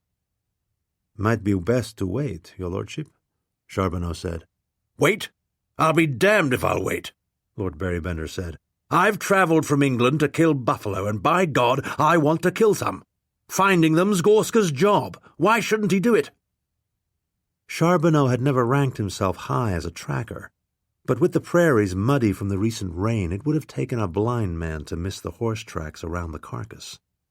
Several Indians had run the cow down and killed her, leaving only the guts. They might have run the cow several miles before making the kill. Undoubtedly, the hunters had a camp. It might be a mile distant, or it might be 40. No doubt the hunters were aware of the steamer, which had been belching black smoke all afternoon. Once the boat left, the Indians might come back for the tasty innards, not to mention the useful sinews and such. What was left of the buffalo cow might not interest a white man, but that didn't mean it wouldn't interest an Indian.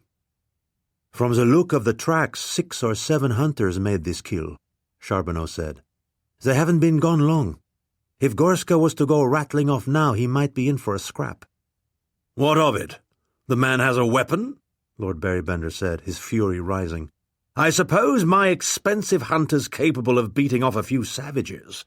If not, then I've wasted money bringing him all the way from Poland." "I will go," Gorska said, fed up with the insolent old brute. "It is my fate," he added somberly, once again shouldering his gun. Once Gorska left, it occurred to Lord Berrybender that Charbonneau might be right. It would be a nuisance to lose his hunter to some wandering band of savages. "Gorska minor, step lively. Go with your father," he said. "Gladwin, give the boy a fowling piece. I'm in no mood to shoot birds."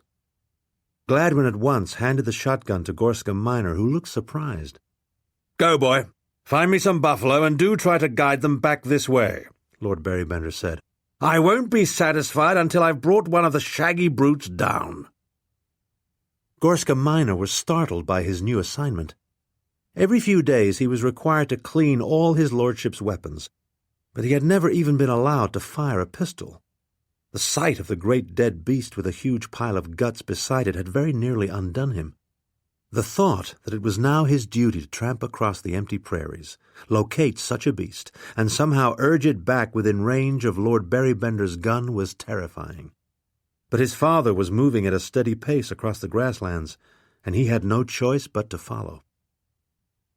The poles had scarcely left when Charbonneau's eye fell on a piece of white cloth, stuck on a bramble not far from where the buffalo lay. It was only a scrap, but it reminded Charbonneau that Lady Tasmin and her party was somewhere on shore. The possibility of kidnap did not at first occur to him. Plenty of Indians had cloth of one kind or another from the traders, and in any case, it seemed unlikely that the girls from the boat would have advanced that far into the prairies. The scrap of cloth was no more than a reminder that the young ladies had to be safely rounded up when the hunt was over. "I believe Lady Tasmin and some of her sisters and that jumpy Frenchwoman are around here somewhere," he remarked. "Looking for that damn parrot, I suppose," Lord B. said. He gestured for Gladwin to set up his hunting seat, a small leather folding seat with a sharp point that could be thrust into the ground. The nobility customarily used such seats at horse races, but Lord B. found them perfectly suited to hunting as well. When Gladwin had the seat ready, Lord B. was more than glad to sit down. There had been that trouble with the fornication requiring rather prolonged exertion. Having his nice sturdy seat was a handy thing. He felt, all in all, rather tired. From now on, with the hunting prospects improving, he meant to hunt first and fornicate later. A solid hunting seat when a man was tired was a mighty welcome thing. Lord B. sank onto his gratefully. A bit of rest wouldn't hurt. "Gun, Gladwin, gun," he said. "I want to be ready if a great shaggy herd comes loping by." Gladwin provided a gun. Lord B. yawned and took it. Even keeping his eyes open was proving rather difficult. Charbonneau took his knife and went over to the buffalo and cut off a few sections of gut. As a part-time cook for the famous Lewis and Clark expedition, he had once been rather famous for his boudin blanc, which needed fresh buffalo gut to be done properly. While he was slicing, Charbonneau heard an unusual sound, a snore. Lord Berrybender, his head tilted back, his mouth wide open, was fast asleep and snoring loudly. "I guess a nap won't hurt him," Charbonneau remarked. "Possibly not, sir," Gladwin said, in a chilly tone. As his lordship's man, he felt it best to stand aloof from the help, particularly the American help. "A nap never hurt anyone," Charbonneau said, turning his attention to the gut pile. A moment later he was proven wrong. Lord Berrybender, dreaming of buffalo, allowed his rifle to droop. While he dreamed, a horsefly settled on his hand. Lord Berrybender twitched. The fly rose, Lord B. twitched again, and the gun discharged. Lord B. fell off his seat and writhed on the ground. He had discharged the heavy ball directly into his right foot. "I guess naps ain't as safe as all that," Charbonneau amended. "Clearly not," Gladwin said. Charbonneau had scarcely had time to run to his lordship and assess the damage. 3 toes at least seemed to be missing, when they heard the sound of running feet. "It's Gorska. He's carrying something," Gladwin said, in a weak voice. The sight of his lordship's noble blood, at the moment gushing out of the wounded foot, caused him to feel rather faint. "Must have killed an antelope, or maybe a doe," Charbonneau said. He was in the process of making a tourniquet, using his own belt. "Or even a buffalo calf," he added. Gorska had something across his shoulders, but Charbonneau, busy with his tourniquet, could not tell what. A moment later Gladwin fainted dead away. Old Gorska, drenched with sweat, very red in the face, stumbled through the high grass and dropped his burden, which proved to be his son, Gorska Minor. A short, bloody arrow through his throat. Charbonneau saw at once that the boy was dead. "Well, now that's a great pity, Gorska," he said, carefully twisting the tourniquet. Lord Berrybender had lost most of a foot. It wouldn't do to misapply the tourniquet and have him lose a leg. Charbonneau considered himself a fair doctor, having been trained by the great Captain Lewis himself. "And now his lordship's shot off his foot, too," Charbonneau said. "I guess we're having us a day." Tintamer barked from a distance. Bobbity occasionally uttered a Greek name. Tasman's escape succeeded with only the mildest effort. Buffum and Mademoiselle were gone in one direction, Mary and Piet in another. Tintamer barked from a distance. Bobbity occasionally uttered a Greek name. The lump on his forehead was of a size to be of interest to science, Tasman felt sure, but no scientist was there to appreciate it. She waded out to the pirogue, shoved it into the stream, and was soon drifting pleasantly away, a circumstance which brought her deep relief.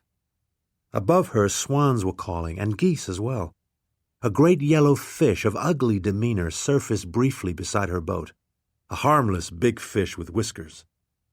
With the sky bright above her and the air balmy, Tasman felt that few things could be better than floating in a boat.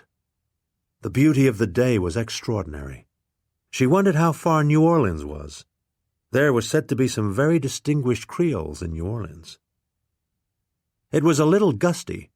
The pirogue rocked this way and that. Occasionally a small wave splashed her, but Tasman didn't care.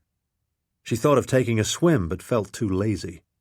Being away from her family with their interminable screechings and whinings was rather sedative.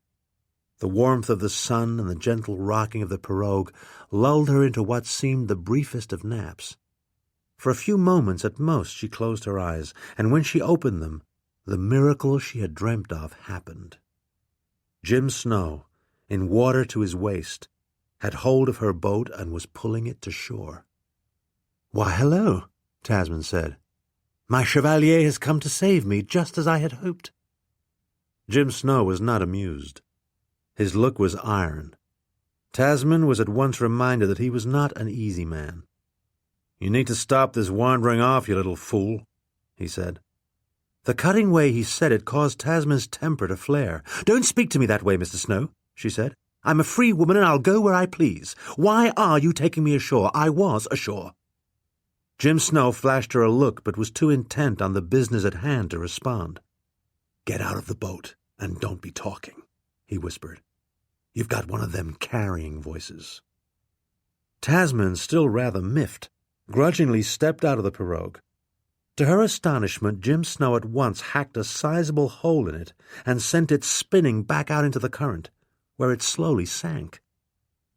She was about to protest this ruthless scuttling of her vessel, but for once held her tongue.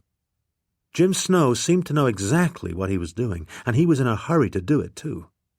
The decisiveness of his actions convinced her it was no time to bicker. Instead of pulling her ashore, he hurried her, still in the shallows, upriver for 100 yards or more, where the bleached trunk of a tree was lodged against a muddy point. His rifle, pouch, and bow and arrows were there, nicely concealed. He listened for a moment, put his finger to his lips, and then, bending low, led Tasman across the prairie, pausing when a clump of weeds offered a little cover, to listen and look. From upriver, Tasman noted some stir about the steamboat, which was still stuck. Various canoes, keelboats, pirogues clustered around the main vessel, but Tasman could gain no conception of what was wrong. Though the country still seemed empty and peaceful, both the Raven Brave and the people on the boat seemed to be acting in response to unseen threats. Their silent but purposeful travel continued for another half-hour. Though somewhat exasperated, Tasman kept quiet. They had drawn almost level with the steamboat when Tasman saw an unexpected flash of green amid the gray prairies. It was Prince Talleyrand, sitting on a rock. The old bird seemed to be waiting for them. Before Tasman could comment, Jim Snow pushed her into a kind of hole under the little ridge of rock where the parrot sat. "But I don't want to go into a hole," Tasman protested. "I've always been singularly afraid of holes." "It's all right, Tassie. It's quite roomy once you've squeezed in," said her sister Mary, from somewhere in the bowels of the earth. "Get in. They're close now," Jim whispered. "Well, I do hate holes," Tasmin repeated, wondering who it could be that Jim referred to. The Raven Brave observed no niceties. Once Tasmin dropped to her knees, he put his hands on her rump and shoved her into a dimly lit chamber, he himself crowding close behind. Prince Talleyrand soon waddled in too, avoiding Mary, who sat with a number of smelly wild onions in her lap. "Where's Dan?" Jim Snow asked Mary. "And where's the little fat man?" "Mr. Drew was of the opinion that he ought to have a look around," Mary said.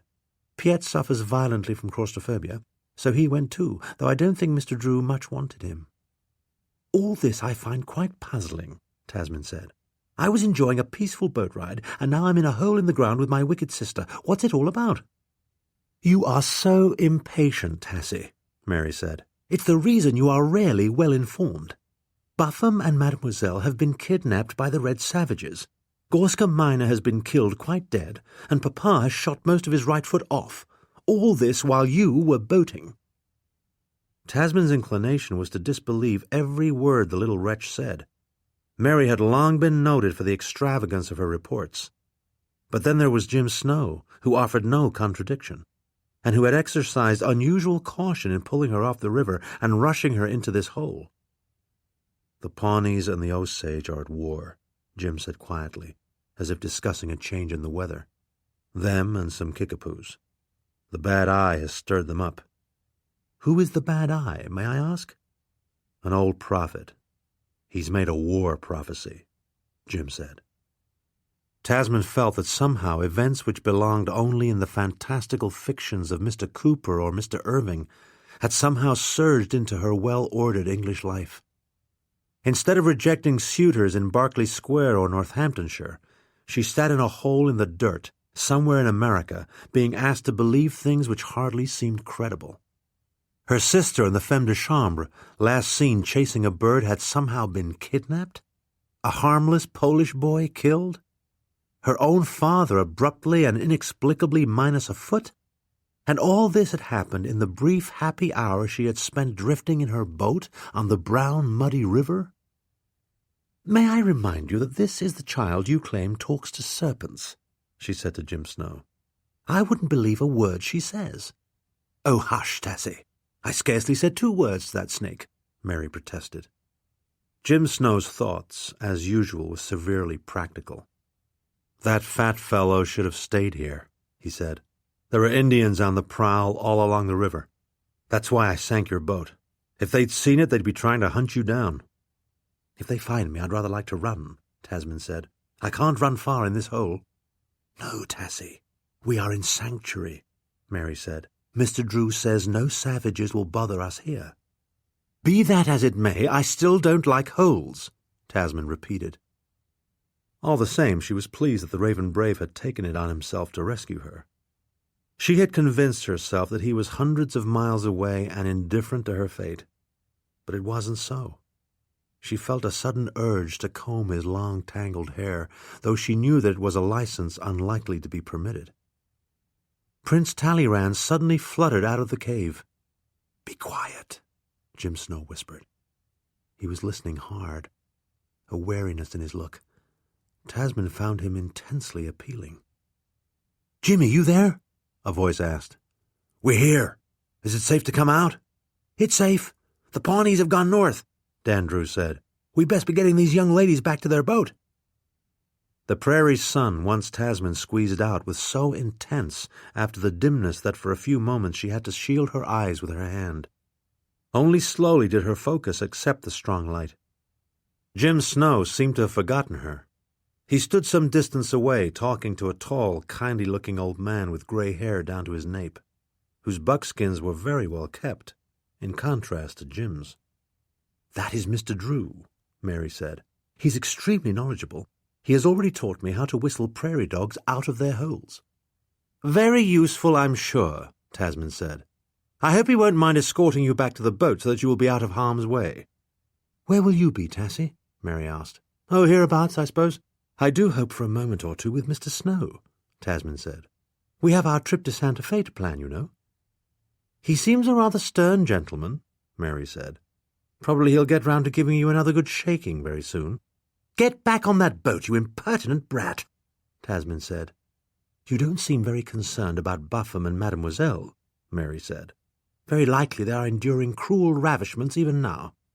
"It's only your opinion that they were taken, and your opinions are rarely reliable," Tasmin said. "If they are taken, I will immediately ask Mr. Snow or Mr. Drew to arrange their release. I must get Piet. He was intending to hide in a plum thicket," Mary said. "It would be most vexing to lose our botanist at this early stage of the trip." The old hunter, Dan Drew, in conversation with Jim, stopped and made Tasmin a very decent bow when she approached. For a man who lived in dangerous country, he seemed mild, lazy even. "How do, miss?" he said. "The little one and I will just go locate that Dutchman, then I'll get him back on board. I guess Jimmy will look after you in the meantime." "I hope he won't mind," Tasmin said. "I know that I'm rather a lot of trouble." Jim Snow ignored her remark. He seemed rather embarrassed about something. Tasmin couldn't guess what, though in fact she felt rather embarrassed herself, a condition she rarely experienced. Usually she preferred to brazen her way through dubious situations, and yet now she felt constrained and rather uncertain. What would happen? It had been an afternoon of kidnap, injury, and violent death. All logic suggested that she ought to hurry back to the safety of the steamer Rocky Mount as rapidly as possible, and yet, if there was one thing she did know, it was that she didn't want to hurry back to the boat just yet. Though hardly tranquil in spirit, she felt she was exactly where she wanted to be, on a small ridge above the Missouri River, in a country filled with warring savages, and in the company of her unusual gentleman, Mr. Jim Snow. And here was this talky girl again.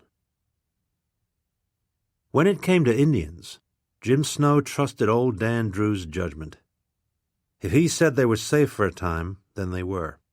But the mere fact of safety did little to relieve the turmoil in his spirit.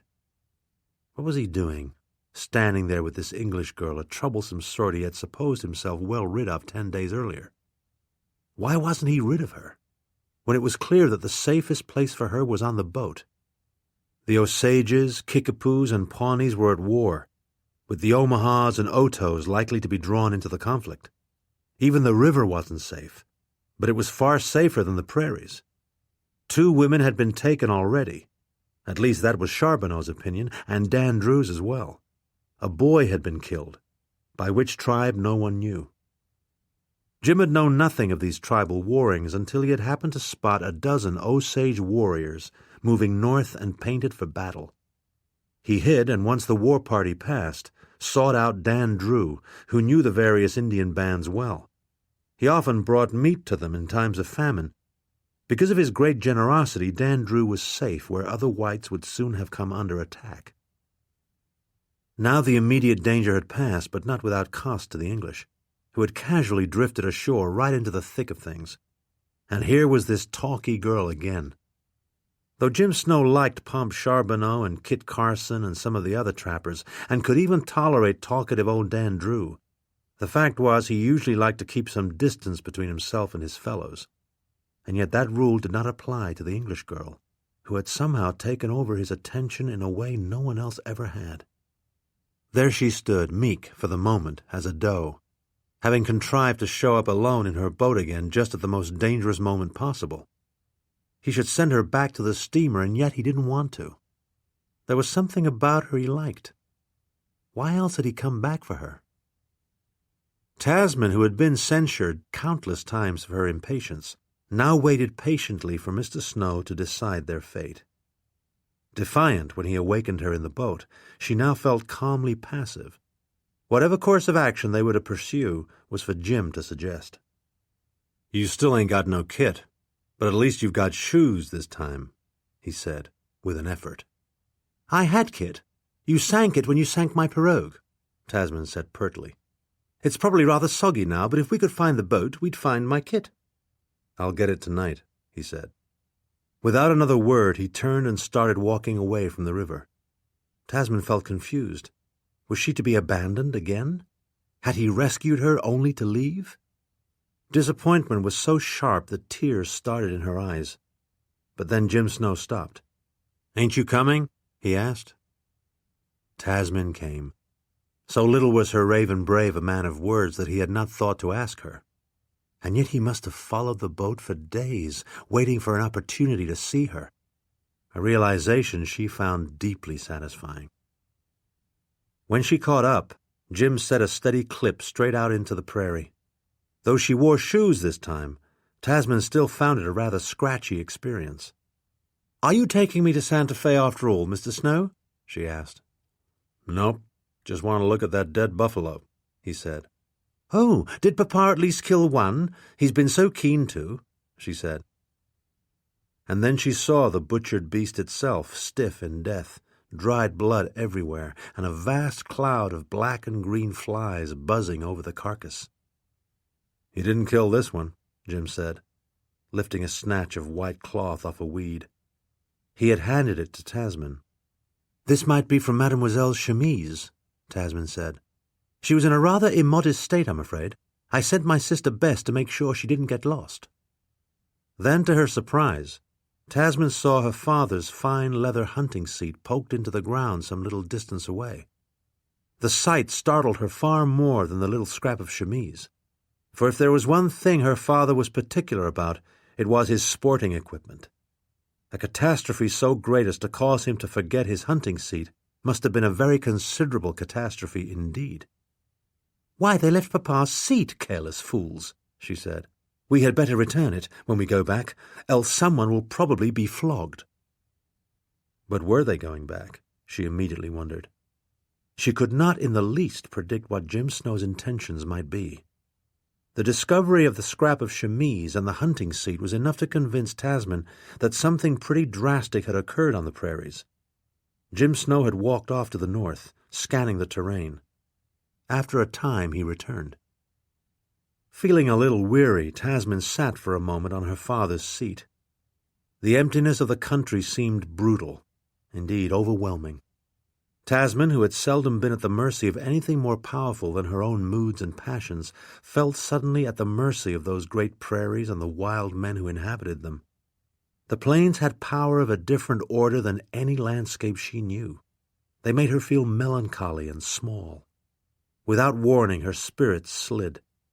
Had she been alone, she might have cried in puzzlement and misery. But she wasn't alone. Jim Snow was nearby, looking rather carefully over the ground. He stooped and picked up a piece of black ribbon, which Tasmin at once recognized. Buffum had worn it as a choker when in dramatic moods. "That's my sister's ribbon. She's excessively fond of black," Tasmin said. "Whoever took 'em went north," Jim said. "Probably those scoundrelly Kickapoos." On the steamer Rocky Mount, all the talk of kidnap by wild savages had served mainly as a source of stimulation, idle blather from the women of the group. Tasmin had given the matter no real credence. Of course, they were forging into a stark frontier where such things as abductions by savages were bound to happen now and then. But gleeful talk of ravishment and speculation about native proclivities and equipment had only been a mildly titillating part of shipboard life. Even now, holding what was plainly her sister's ribbon, Tasmin could not quite accept the fact of kidnap. Bess might merely have dropped it. Perhaps she and Mademoiselle had just taken fright and scampered back to the boat. "But it's only Monsieur Charbonneau's opinion that they were taken," Tasmin said. "They might be on the boat. Someone ought to look at least before leaping to dire conclusions." In fact, she didn't want her tiresome sister or the frantic maid to have been kidnapped. It might produce a disappointing interruption of her time with the Raven Brave. "No, they're gone," Jim said. "Charbonneau was right." "But how do you know? You said yourself that he was a fool," Tasmin argued. "He is a fool, but not that big a fool," Jim said. He was surprised yet again by Tasmin's determination to argue every arguable point. Neither of his own wives, Sun Girl and Little Onion, both Ute, had exhibited anything like such a level of temperament. But then the two Ute had been trained to obedience. whereas this good-looking English girl had evidently been encouraged to dispute even the most obvious facts. "Look at the tracks, miss," he said. "There were 6 Indians here with horses. They ran down the 2 women and they took them."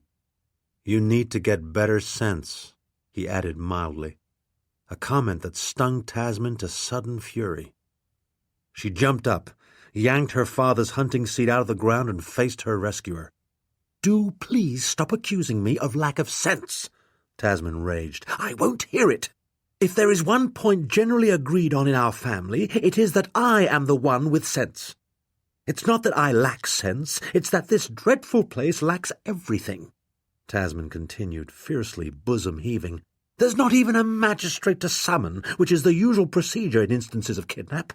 If my sister's gone, then there's nothing at all to be done about it that I can see." Still in a high fury, she flung the leather seat as far as she could throw it. "I came ashore hoping that I might find you and that we might have a nice time together," Tasmin said. "I assume you must want something of the sort since you troubled to follow our boat. Don't you want a nice time with me, Mr. Snow? I want our nice time very much, and I'm disgusted with my blinking sister for getting abducted and spoiling everything." Tasmin felt the anger drain out of her. Dejection immediately took its place. She it was who had insisted on her own good sense, and yet what sense did it make to have so strongly declared herself to a man she scarcely knew? A man, moreover, who had no fondness even for conversation, and who seemed to possess nothing except a rifle and a bow, not much to put against the Berrybenders' vast estates. Jim Snow flushed. It was such a long speech to sort out, and yet he was not one to deny joy when he felt it, and he did feel it. "If you mean you want to marry up, I'll do it." "Sure," he said. "I thought you might want to marry up with me. That's why I followed the boat. But right now we need to go. This is warring time. More Indians could show up and catch us like they caught your sister." Tasmin was stunned. Did she, as he put it, want to marry up? Whatever could it be like to marry in such an absence of all context this appealing but perplexing young man, when what she mainly wanted was to trim his hair and beard?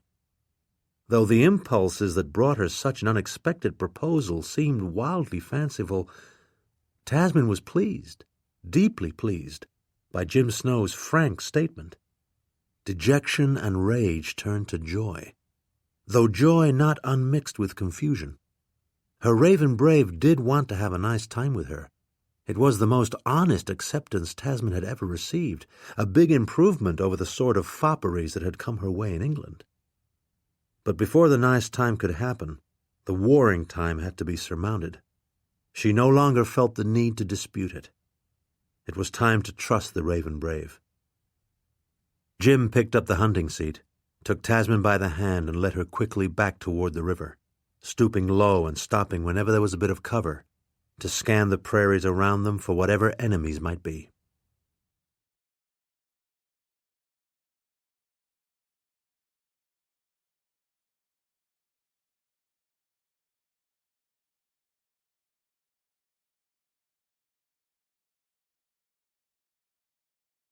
Alarums of the most violent kind were heard from the near shore. Captain George Aitken, with the patient exercise of care and skill, had at last managed to ease the steamer Rocky Mount off the clinging sandbar when, it seemed, pandemonium suddenly rained upon him. Alarums of the most violent kind were heard from the near shore, shortly after which a canoe arrived, a slosh in bloody froth from Lord Berrybender's foot, which seemed half shot away. Charbonneau was doing his best to manage a tourniquet, but the old lord's outraged thrashings made it difficult. Venetia Kennett, leaning far over the rail to catch a glimpse of the nobleman she intended to marry, saw the bloody froth and the mangled foot and fainted dead away, toppling over the rail just beside the boat. It took 3 engagés to retrieve the heavy but momentarily lifeless cellist. Hearing the hubbub and sensing that something was terribly wrong, Fraulein Fretzkanne began to blubber, upsetting Cook, who seized her heaviest ladle and rushed out on deck, prepared to defend her honor and perhaps even her life. Cries and lamentations soon reached the ear of George Catlin, who was on the upper deck. He was near to finishing the landscape he had labored on since the hailstorm passed. Rattled by the intolerable noise, he ripped the canvas up and flung the pieces overboard. The pieces drifted down toward a pirogue that seemed to be filled with blood, from which several engagés were attempting to lift the body of Gorska minor. The boy, an arrow through his throat, was evidently quite dead. George regretted the hasty destruction of his landscape. It had not been that far off, but how could a painter be expected to make delicate adjustments amid such a racket? Just then Captain Aitken came off the bridge, surveying the chaos below with his usual calm. "I believe there's been an attack, Captain," Catlin said. Captain Aitken continued his calm inspection. "Well, the West ain't Baltimore, Mr. Catlin," he said. "These English will go ashore." He went down to the lower deck and administered the violently annoyed lord a dose of laudanum sufficient to put an elephant to sleep. Then he attempted to comfort Gorska, who was crying out to his God and weeping bitterly over the loss of his son. "Who was it killed the lad?" the captain asked, once they had carried the old lord up to his stateroom, where he sprawled, mouth agape, across his bed in dope-induced sleep. Toussaint Charbonneau had no sufficient answer. Gorska never saw an Indian, just looked around and saw the boy gasping for breath. "That arrow cut his windpipe," he said. He had been attempting to instruct Gladwin on the correct use of the tourniquet, but Gladwin was so worn out from having to help carry his master over more than a mile of prairie that he was in no state to comprehend a lecture on medical technique. "A Polish hunter wouldn't know one Indian from another anyway," Captain Aitken said. "Is someone bringing the young ladies, or are they dead too?" "Well, Lady Tasmin and Little Mary are fine. Jim Snow and Dan Drew have them," Charbonneau said. "I don't know about the other two. Most likely they were taken." "Taken?" George Catlin said. "Taken?" Suddenly the stories of kidnap took on a different weight. Before Charbonneau could say more, Venetia Kennett, her clothes soaking, her long hair a wild wet tangle, stumbled into the stateroom, eyes wide with shock. Lord Berrybender's right foot, or what was left of it, was extended off the bed, dripping into a bucket. The sight filled her with sudden horror. Her husband-to-be, once the handsomest nobleman in England, was now a deformed old man. "It's only toes, mainly," Captain Aitken said. "Many a man has lost a few toes, Miss Kennett. In a month his lordship will be as good as new." Black bile rose in Vicky's throat, and she stumbled away. "He's not bleeding much now. Ease off the tourniquet," Captain Aitken said. "You best go talk to the chief, Charbonneau. I imagine they want calming." "Yes, and so do the tribes," Charbonneau said. "Dan Drew thinks it's a general war.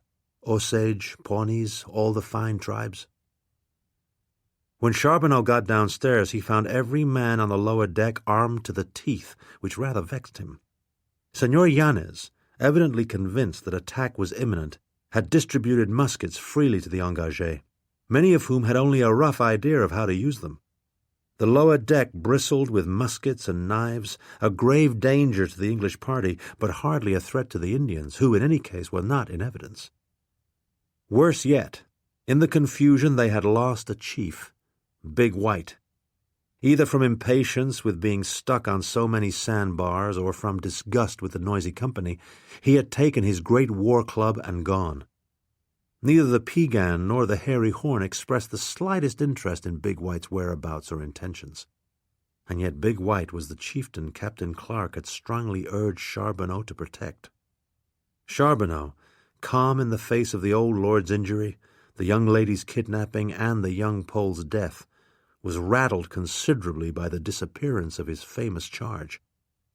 "I was told not to lose him, and now I've lost him," Charbonneau said. "If he gets killed, there'll be hell to pay with the Mandans. I better go locate him if I can." At this, Captain Aitken balked. "Charbo, I can't spare you," he said. "I've got to have somebody handy who can parley with the red men if they come. Big White's an able man. I expect he can look out for himself." "Damnation, I meant to have him sit," George Catlin said. "Full face, of course, no more profiles. I've learned my lesson." In fact, George was talking mainly to distract himself from a painful attack of nerves. Lady Tasmin had not reappeared, nor the brash little Mary, and as for Bess Berrybender and Mademoiselle Palanque, the general view was that they were quite gone, taken, in the stark expression of the frontier. Toussaint Charbonneau and Captain George Aitken, each with his own worries, ignored the talkative painter. In Charbonneau's view, the man was lucky to be alive anyway, considering the rash liberties he had taken when he attempted to paint the volatile Pegan. Just then a second pirogue came slowly back from shore, this one carrying old Dan Drew, Mary Berrybender, a dazed, semi-conscious Bobbity, and a rather scratched-up Piet Van Whaley, his face much marked from the thorny thicket in which he had hidden during the time of anxiety while the Indians were milling about. "Oh, good. There's Dan, just when we need him," Charbonneau said. "Dan knows the country as well as any Indian. Perhaps he'll hunt Big White for me." "If it comes to a choice, I rather hope he'll help us to get the young ladies back," Captain Aitken said. "Wouldn't want them to be ill-used any more than we can help." "Drat Big White, anyway," Charbonneau said. He thought he might just have a nip of grog. Maybe two. Bobbity Berrybender claimed that the blow from the hailstone had left him afflicted with triple vision. "Trios! Trios! I only see trios!" he insisted. News that neither Tasmin nor Mademoiselle Palanque were there to make him poultices alarmed him so much that Captain Aitken gave him a dose of laudanum not much weaker than that he had given the old lord himself, after which Bobbity was deposited on the upper deck with Master Jeremy Thaw, whose power of speech had still not returned. Piet Van Whaley, iodine on his scratches, joined them, the little group being viewed with stern contempt by the unmarked and fully operative Holger Sten. Charbonneau disarmed as many of the engagés as possible. Senor Yanez and Senor Claricia, both very drunk, inquired about the fate of the missing women. Both still had passionate designs on Mademoiselle. "But what of Lady Tasmin?" George Catlin inquired. "Oh, I wouldn't worry about that pretty lass," Dan Drew said. "I expect she and Jimmy Snow are just courting." "Courting? Surely not," George said, much disturbed by the suggestion. Bold as Lady Tasmin might appear, it was scarcely credible that she would have started a romance with some raw product of the western frontier. "It's the other two that worry me," Captain Aitken admitted. "I suppose there's no hope of bargaining for their return?" "Plenty of hope if we can find 'em," Dan said. "I imagine they've taken them to the Bad Eye. He's the main trader in women in these parts. I expect when you get upriver you can strike a bargain, if that's where they are." "We'll be 3 weeks to a month getting to the Bad Eye," Captain Aitken said. "And that's if we're lucky with the currents. Rather a long time for two tender ones to suffer." Dan Drew didn't answer. A month's captivity was not long as captivities went. It was white women who had been held a year or two that there was scarcely any good reason to bring back. They were usually broken by then, not equal to the scorn of their luckier sisters once they were returned. "The Sin Killer might get them back," Charbonneau said. "Jim throws a powerful fear into some of the tribes." At this, Mary Berrybender broke into her strange high laugh. "But the Sin Killer is Tasmin's new gentleman," she said. "She is unlikely to allow him time off just to rescue her sister, though I suppose Mademoiselle is another matter." "Why'd that be, little miss?" Dan asked. "Why, because Mademoiselle is so good with Tasmin's hair," Mary replied. She then raced upstairs to have a look at Bobbity's lump. "Who makes a warmer friend, an English girl or a fish?" Captain Aitken asked, once the strange child was gone. Charbonneau didn't answer. The day's disturbances had left him weary. He thought he might just have a nip of grog, maybe 2 nips, and then retire to his cozy pallet. Perhaps Cole, his bright-eyed wife, would bring him his pipe and some victuals. She might even rub his aching feet. For a moment she had hoped there might be a kiss. When she saw that they were making for the river, Tasmin became fearful that Jim Snow, in the interest of her safety, might mean to return her to the boat after all. She didn't want to go back to the boat, and was much relieved when he merely hid her in Mr. Drew's cave while he went down-river and retrieved her sopping kit. Tasmin spent the little wait feeling rather blank. She had often been accused of dissecting her suitors rather as if they were frogs, but now something momentous had happened. A man of whom she knew almost nothing had offered to marry her, a thing so surprising that all capacity for analysis seemed to have left her. She merely waited. In Jim Snow's presence, past and future got squeezed out. The present, intense, exciting, huge, took all her attention. "Come out," he called when he returned. "You'll want to spread these clothes to dry."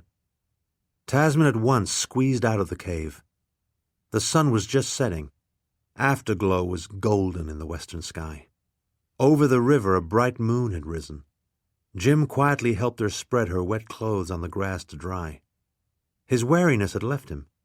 He seemed to feel confident that the warring tribes would not disturb them. "We've got no victuals tonight," he said. "I might try to gig a fish." "There's something else I'd like you to try," Tasmin said mildly. Jim looked up, curious but not hostile. "I'd like you to call me by my name, Tasmin. You've never said it," she told him. "It would please me if you would just say my name." "Tasmin, okay. I'm Jim," he said. "Pleased to meet you." To Tasmin's astonishment, he took her hand, shook it firmly, and returned to his task of spreading out wet clothes. She had packed only the roughest and simplest. For a moment she had hoped there might be a kiss, but for that, it seemed, she would have to wait. She hardly knew what frontier custom allowed to the betrothed. Perhaps she could not immediately expect any kissing. She found herself assailed by powerful doubts. Perhaps his offer to marry up with her had only been a momentary inclination on his part. Perhaps he had only said it to calm her fury. It had felt at the time like a true offer, but was it? Did he still want to? "Look here, Jim. Did you mean it when you said you'd like to marry up with me?" Tasmin asked, feeling that she might burst into tears if the matter were not immediately confirmed. "I meant it. I sure did," Jim said, as if surprised that there could be the slightest doubt about the matter. "So we're truly to be married? I need to know it," Tasmin said. Some jelly of doubt would not quite leave her. She wanted to be fully convinced that Jim Snow intended to make her his wife. "That's right. We'll get hitched," Jim said, smiling at her for the first time. A shy, becoming smile. "The only reason I followed that boat was you," he admitted. "I've a notion you'll make a fine wife." "Well, I do hope so," Tasmin said. "As your fiancé, then, might I just ask one favor? Might I just trim your beard a little so as to see your face better? I have some scissors with me. I'm just in a fever to do it." Jim was a little startled by Tasmin's request. He had never given a thought to his beard. It was just there, like the hair on his head. So far it had required no attention. Neither of his Indian wives had ever mentioned it. And yet Tasmin, his new bride-to-be, was waiting expectantly. She would surely think it rude if he said no. Perhaps, independent as she was, she would even refuse to be his. "I guess you can cut it if you want, if it will please you," he said. "Oh, it will please me exceedingly," Tasmin said, immediately getting out her scissors, at the sight of which Jim Snow looked startled. "You mean cut it now?" he asked. "Why, yes, at once. Just sit on one of those rocks," Tasmin said. "I shan't take long." "But it's nearly dark," he said. "Wouldn't the barbering go better in the morning?" "Sorry, can't wait," Tasmin said. "There's plenty of light, really." Jim obediently sat on one of the rocks near the entrance to Mr. Drew's cave, and Tasmin was at last allowed to do what she had been longing to do since the day they met. She got her fingers in Jim Snow's tangled beard and began to comb it straight. "Don't take too much off now," he said, very surprised to find himself the object of such attentions. "Hush now. How can I trim a beard with you chattering?" Tasmin said. Jim made no further protests. Tasmin stood so close to him that he could smell her. She had a light fragrance, probably from the use of some fine soap. She wasn't greased like his other wives. She was quick with the scissors, too. Masses of his beard seemed to be falling away.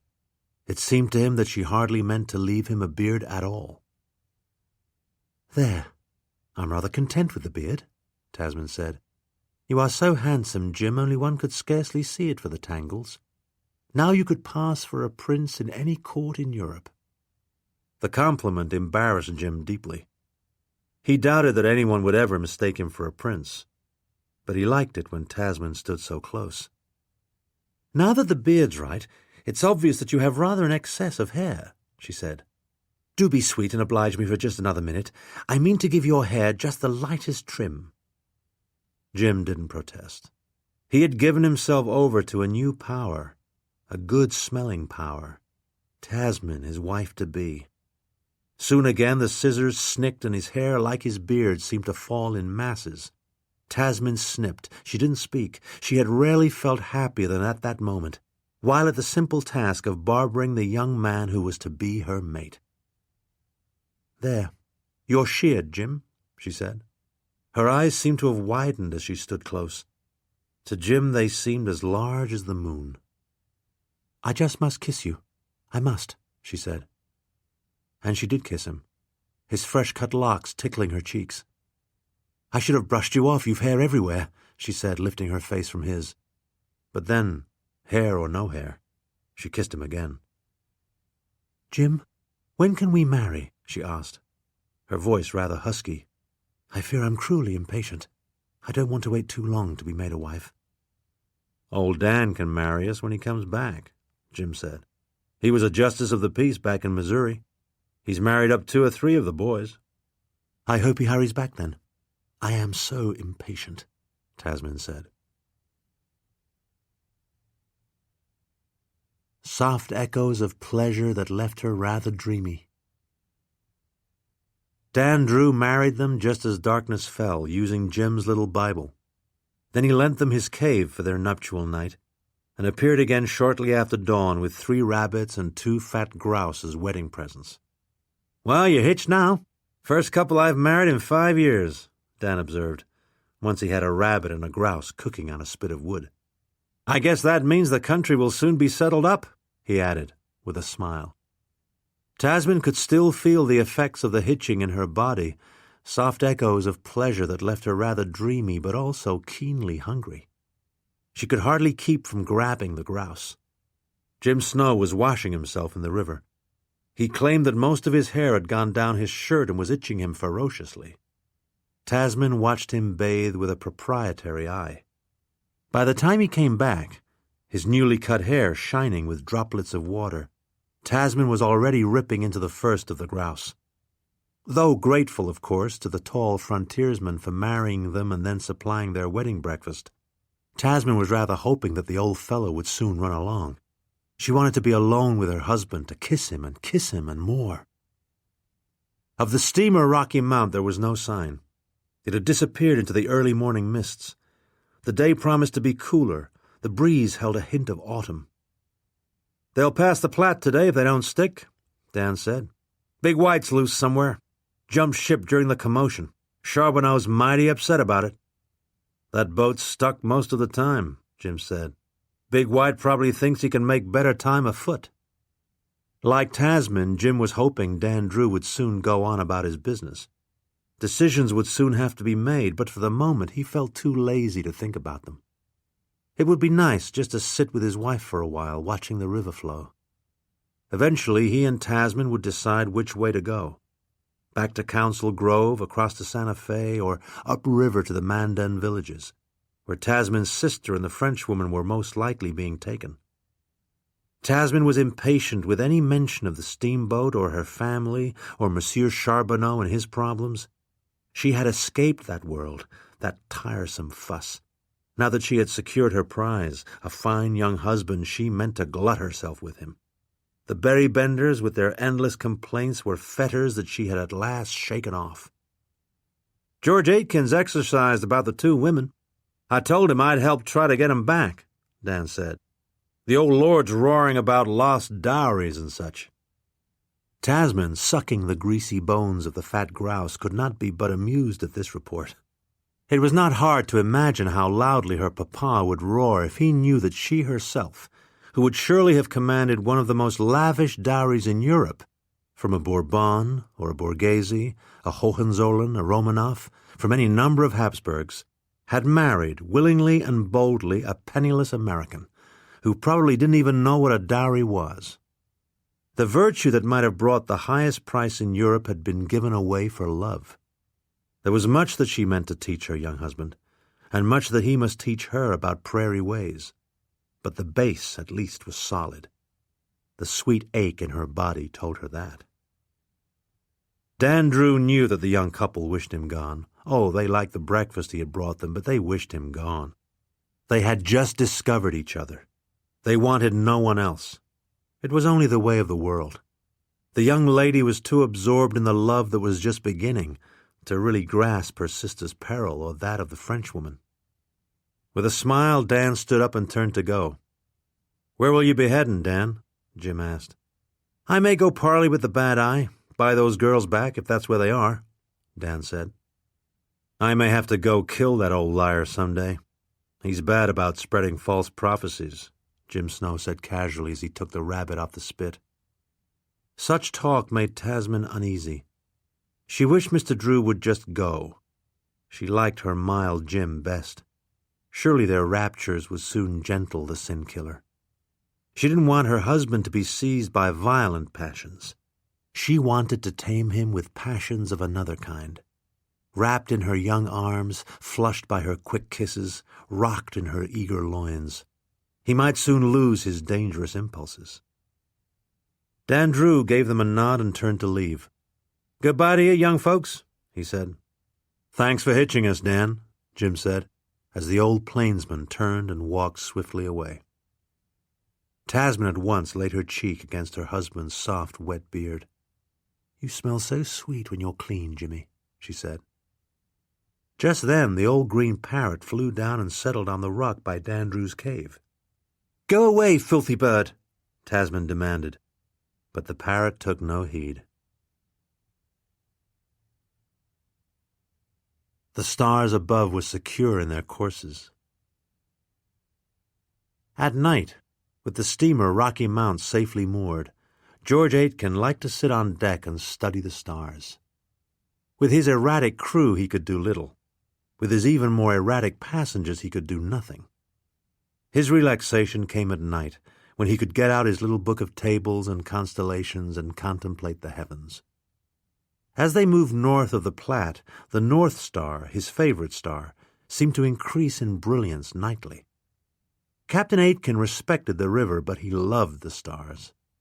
As summer passed into autumn, the nights grew chill, but Captain Aitken had a great thick coat. He wrapped himself up in it warmly, filled his short pipe, and let starlight be his balm. No one else on the boat, it seemed, was susceptible to being soothed by the heavens. Since the capture of the two young ladies and the departure of Lady Tasmin, the painter George Catlin had become increasingly frantic. He often interrupted the captain's restful stargazing with futile pleas involving Lady Tasmin.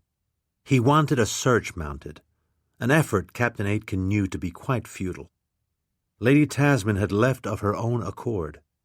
If she ever reappeared, it would also be of her own accord. "The ice, Mr. Catlin, the ice," Captain Aitken repeated. "We mustn't let the ice catch us. We must get to the Yellowstone where there's a fort. If the ice catches us with no fort to winter in, the Indians will pick us like berries. They'll not only take the rest of the women, they'll take the guns and all the provisions. We'll be eating shoe leather if we ain't lucky." George Catlin scarcely listened. The loss of Bess Berrybender and Mademoiselle Palanque was bad enough, but Tasmin's apparently willing departure shook him so badly that he considered going ashore himself to mount a search. He was only dissuaded by Toussaint Charbonneau, whose own efforts to locate the missing big white had convinced him that the shores were too dangerous to risk. Charbonneau said the prairies were cut by many horse tracks, signifying warring bands, who would not be likely to deal gently with a white man so green as to suppose a huntsman could attract antelope by wiggling his legs. "Best to stay aboard, Mr. Catlin," Charbonneau advised. "Probably we'll find the young ladies when we get to the Mandan villages. There's a pretty brisk trade in captives goes on there." Old Gorska, since the death of his son, had given himself up to drink and weeping. weeping and drink. Over and over again he repeated to anyone who would listen that he had never seen an Indian. He had merely looked around and discovered that his son was dead.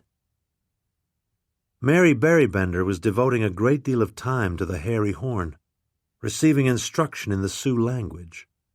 With Lady Berrybender dead, and Lord B just able to hobble about with the aid of a crutch fashioned by the skilful Signor Claricia, chaos had descended on the English company.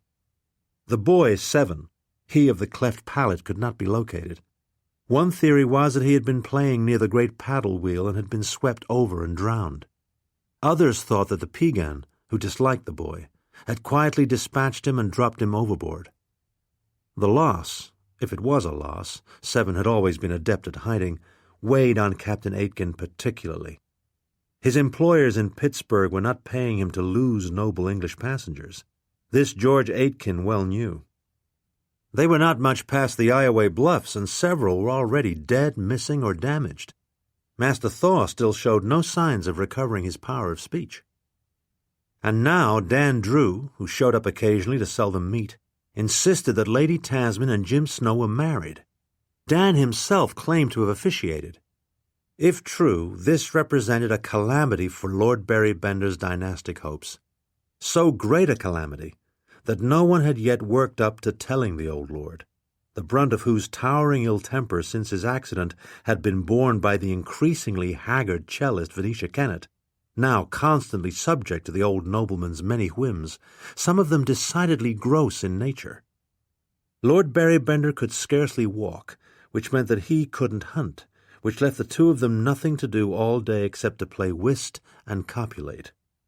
Though perfectly willing to lose at cards, as Lady Berrybender had obligingly done for years, Vicky Kennett found to her horror that despite herself she sometimes won. Lord Berrybender's attention sometimes wavering just as he had to play the critical card. "What? You treacherous wench! I'm sure you cheated!" Lord B would yell, when he noticed to his distress that Venetia had actually won a hand, after which he was apt to pinch her cruelly the next time he had her alone. And he always had her alone. Venetia, so recently determined to marry Lord B at all cost, had come to doubt that even the vast acres, the carriages, the castles could really be worth such constant stains to her dignity. It was just after a rather onerous afternoon of fornication that Venetia happened to hear the engagés shouting about something. Looking out the stateroom window, she saw a buffalo standing in the water not 50 yards away. At once she yelled for a gun. Gladwin, hurrying in with a rifle, was rewarded with a glimpse of her white bosom before she could cover herself. Lord B, naked except for the bandage on his foot, took the gun, opened the window, and shot the buffalo, a bit of marksmanship that improved his mood immensely. "By gad, that's the answer," he said. That evening claret flowed. The next morning Lord Berrybender settled himself in a chair on the lower deck. In the course of the day he shot 2 elk and a beaver. Cook was rather put out at being asked to cook the beaver tail. Charbonneau, who had cooked many, was finally allowed to assist. Lord Berrybender even offered a slice to old Gorska, in an effort to cheer the old hunter up. "Now, Gorska, that boy of yours is gone," he said. "My Constance is gone. My Bess is gone. The Frenchwoman is gone, and it appears that even my son 7 may be gone. We all must live with our losses. We all have crosses to bear. I myself have to put up with a damnable woman who cheats at cards. You must buck up, man. The hunting's just starting." Gorska declined the beaver tail. He had no intention of bucking up. "But what of Lady Tasmin?" George Catlin put in. "Lady Tasmin is not presently among us, as I'm sure your lordship has noticed." Lord B gave an airy wave. "Oh, Tasmin's just picnicking," he said. "No worries on that score. I'd like to see the savage who could handle Tasmin. There's no one in England who can handle her, else I'd have collected a fine dowry by now. She's a peach, Tasmin is, matrimonially speaking, and I'm not one to sit by and allow matrimonial fruit to grow overripe. Pluck it, I say, just as I plucked Lady Constance. I like that fine bosom of hers." That night Captain Aitken sat long on deck. The North Star and its millions of pale companions cast a fine light over the swelling prairies. He and his river party would be among the river Indians soon. The Arikaras, then the Mandans, plus whatever tribes might have come to the river to trade. The Teton Sioux, perhaps. Though the river Indians had long been accustomed to trading with the whites, the possibility of some sudden conflict was always there. Some of the young warriors, hot to prove themselves, were likely to be indifferent to trade. They might prefer to take scalps, or one chief might seek to gain position over another by demonstrating his boldness with the whites. Indeed, the very size of their party might be taken as a threat. The Hudson's Bay Company wisely sent their traders south in 2s and 3s. Greedy for goods, the tribe saw no reason to fear 2 or 3 Frenchmen, but a whole boatful of Europeans might be seen as a threat, as it had been 10 years earlier, when the Arikaras had soundly defeated General Ashley and his company of mountain men. Fortunately, the English lord, on Captain Clark's advice, had laid in an expensive stock of presents and trade goods. Perhaps lavish bribery would work, as it had before. Despite the solace of the stars, Captain Aitken found himself assailed by doubts. The stars above were secure in their courses, whereas on the Missouri River nothing was secure. Lord Berrybender had not yet grasped that he had come to a place where English rules did not apply. The rules of the wilderness were less forgiving than those of any parliament or congress. It might be that of them all, Lady Tasmin was best off. No one was abler on the prairies than her chosen companion, Jim Snow. The fading moon was just being reddened by the rising sun when Captain Aitken rose from his chair and went back to the bridge to refill his pipe. He was just tamping in a shag of tobacco when a shot rang out from the lower deck. Lord Berrybender, up early, had evidently found something to shoot at. Charbonneau, hearing the same shot and fearing trouble, jumped up at once. But it was only the old lord, his hair wild in a bedsuit of red flannel, brandishing his rifle. On the bank lay a dead wolf. "Got him. Would you just be a good fellow and go fetch him, Charbonneau?" Lord Berrybender asked. "If your cook won't broil a fine beaver tail, I doubt she'll appreciate a wolf," Charbonneau said, a little puzzled by the request. "Oh, I don't want to cook him, man. I mean to stuff him," Lord Berrybender said. "My first wolf gets the blood up, you know. I believe I'll go wake up my cheating Vicky and show her a thing or two." The plains were covered with the great brown beasts. Bess steeled herself. The fat, friendly puppy was licking Mademoiselle Palanque's face. Mademoiselle could not seem to move. She let the puppy lick her. "Mademoiselle, we must," Bess said. She was well aware that the half-breed woman, Draga, was watching them impatiently. Any delay and Draga would seize a stick from the fire and beat them with the smoldering stick until she could no longer lift her arm. Then Draga might direct one of her daughters to seize other sticks and continue the beating until Bess and Mademoiselle was scorched, scarred, and almost insensible. "Mademoiselle, s'il vous plaît, Draga is watching," Bess insisted. Finally, Mademoiselle seized the puppy and held it firmly. Bess at once hit it sharply in the forehead with the blunt end of the hatchet. The puppy barely squealed. Mademoiselle flinched, but at once took up the skinning knife and began to skin the warm, limp carcass of the little dog.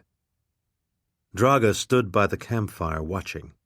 Bess glanced at her fearfully. Draga was just waiting for some sign of sloth, waiting for any excuse to beat them. Even without an excuse, she would beat them sooner or later. Bess had become inured to the blows themselves, but not to the hot sticks, which left blisters all over her back. "Maybe they will let us have a little of the petit chien," Mademoiselle said.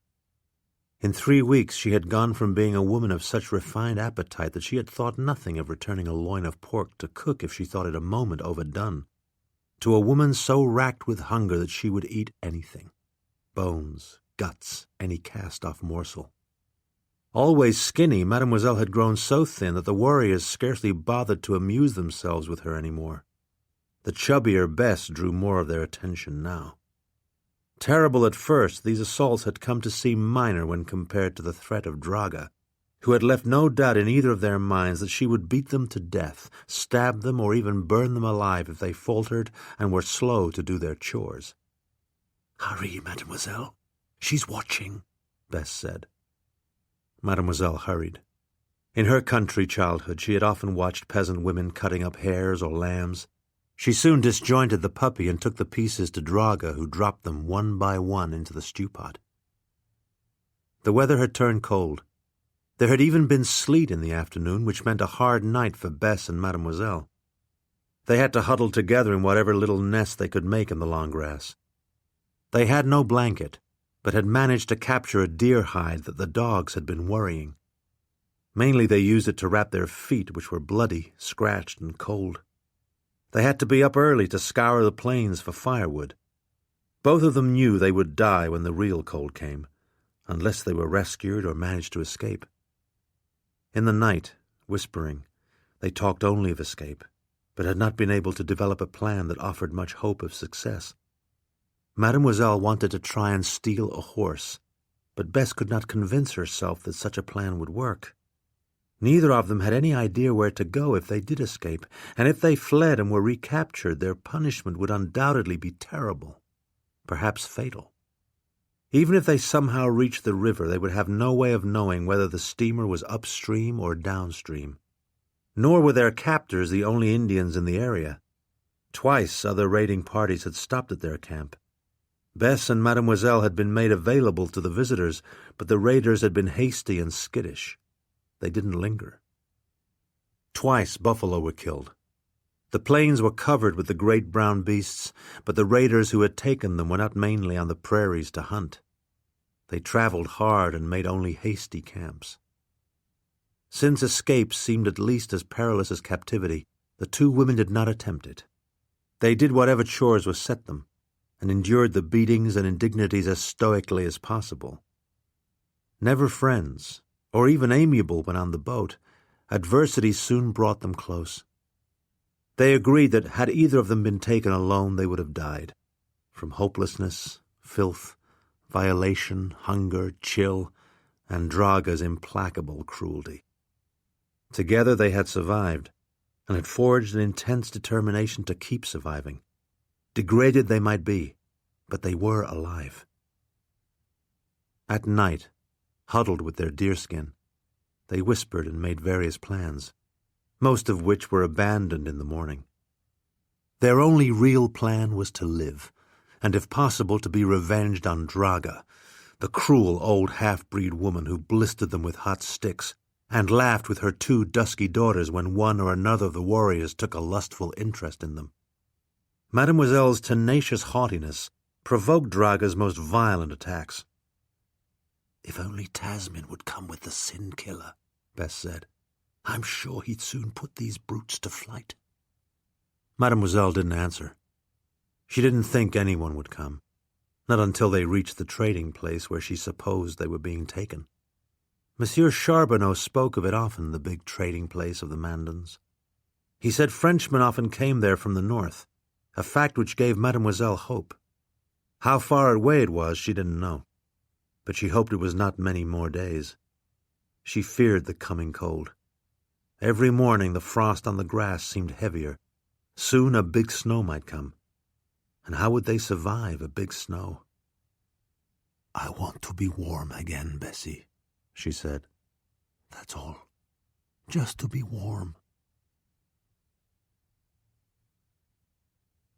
Near the Little Sioux, not far ahead. Dan Drew smelled smoke. Not much smoke, but enough to alert the curiosity of a hunter with a sensitive nose. He was near the Little Sioux River. Game had been scarce along the Missouri, so he had moved farther out, away from the big river. So far he had encountered 4 raiding parties, none large, none threatening to him, and none with any white captives to trade. Near the Little Sioux, not far ahead, was a fine grove of willows, which was where the smoke came from. Dan went tramping loudly toward the smoke. In his view, it was better to announce oneself as noisily as possible when approaching a camp, even a very small camp. In warring times, folk were apt to get jumpy. He thought he might find some Omahas or Otos, smoking a deer or an antelope. But to his surprise, the solitary man by the campfire was Big White, Charbonneau's missing Mandan. Big White was cooking himself a fat duck for breakfast. Dan reckoned he and Big White were about the same age. Over the years they had encountered each other many times, usually in the Mandan villages, where Big White had long been a prominent chief, much spoiled and flattered by the subtle French traders who had been slipping down from Canada along the Red River of the North. "I'm surprised you ain't home by now," Dan said. "I heard you was lost." Big White didn't answer. The notion that he might be lost in his own country was an absurdity. He was annoyed that the old hunter had stumbled on his camp. What was he doing on the Little Sioux anyway? Big White was on a serious vision quest. The last person he wanted to see was Dan Drew, a good hunter but a man who talked too much and said nothing important. Among the tribes he was known as White Tongue because of his loquacity. It was true that he was generous, often sharing his meat with the Mandans and other tribes. For that reason, Big White didn't wish to be rude to him, although he was already impatient for the man to go. "I am fasting," he said. "I don't know why I killed this duck. You are welcome to it if you are hungry." "Let it cook a while," Dan said. "Charbo's looking for you. He's upset that you left the boat." "If you see him, tell him to leave me alone," Big White said. "I have to make a fast. I am not going home right now." Then he turned the duck. Actually, he was hungry. He didn't believe in fasts. But it would be worth a duck to get Dan Drew to leave. "They've lost a parcel of people off that boat," Dan said. "2 dead at least, maybe 3. And 2 white women taken. They may be dead too." "No, Draga has them. She is with some gros ventre," Big White said, annoyed that he would have to interrupt his meditations to explain even the simplest things to Dan Drew. "Uh-oh, Draga," Dan said. "That vile old hussy needs killing." Dan knew Big White wanted him gone, but the fat duck smelled better with each turn of the spit. "Why ain't you going home?" he inquired. "I waited too long to return. Captain Clark couldn't find me a boat," Big White said. "All the boatmen said the Sioux would come and kill them if they carried me. Even old Lisa said it. Even old Lisa was afraid of the Sioux. This boat took me, but now it is too late." "Why, it ain't too late," Dan said. "You still got your hair, and you could still bash heads with your war club." He saw the great war club propped near a log nearby. "I have been gone too long," Big White said. "Probably my old wives are dead. No one in the village will want to see me. They have a new headman. None of the young warriors will remember my deeds. The young women won't want me. I'm old. Everything that I did has been forgotten." He looked at the old hunter who had pulled off a leg of the duck and was munching it. In fact, Dan Drew was one person who had known him long. Dan Drew would remember his great feats. He wondered if he ought to trust the hunter with a potent piece of information. He wanted to tell it to somebody. "A bird spoke to me this morning. A meadowlark," he said. "He spoke to me in my own language."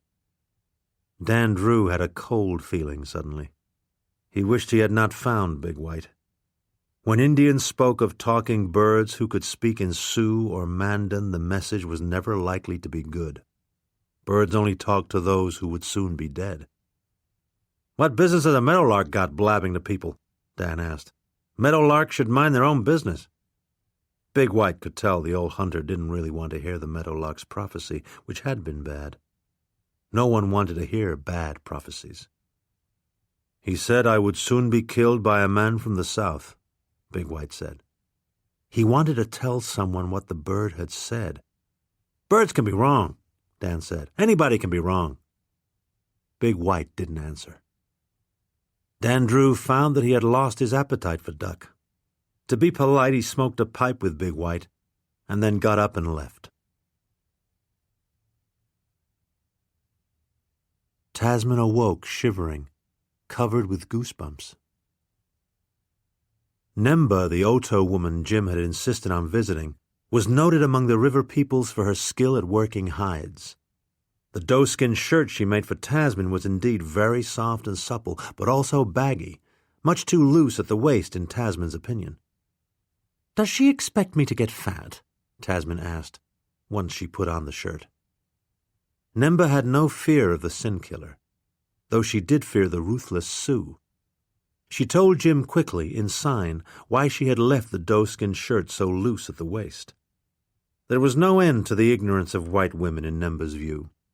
This one the sin-killer had taken to wife did not even seem to know that she was with child, though only that morning Nemba had seen her puking near the corn patch. Jim Snow was startled by what Nemba told him. A child already? The moon was only in its second cycle since he and Tasmin had been behaving as man and wife. Because the tribes near the river were warring, he had taken Tasmin far out into the prairies, where no one would threaten them, to spend the last weeks of warmth. There they had only the roaring of the buffalo bulls to disturb them. They could behave as man and wife as often as they wanted.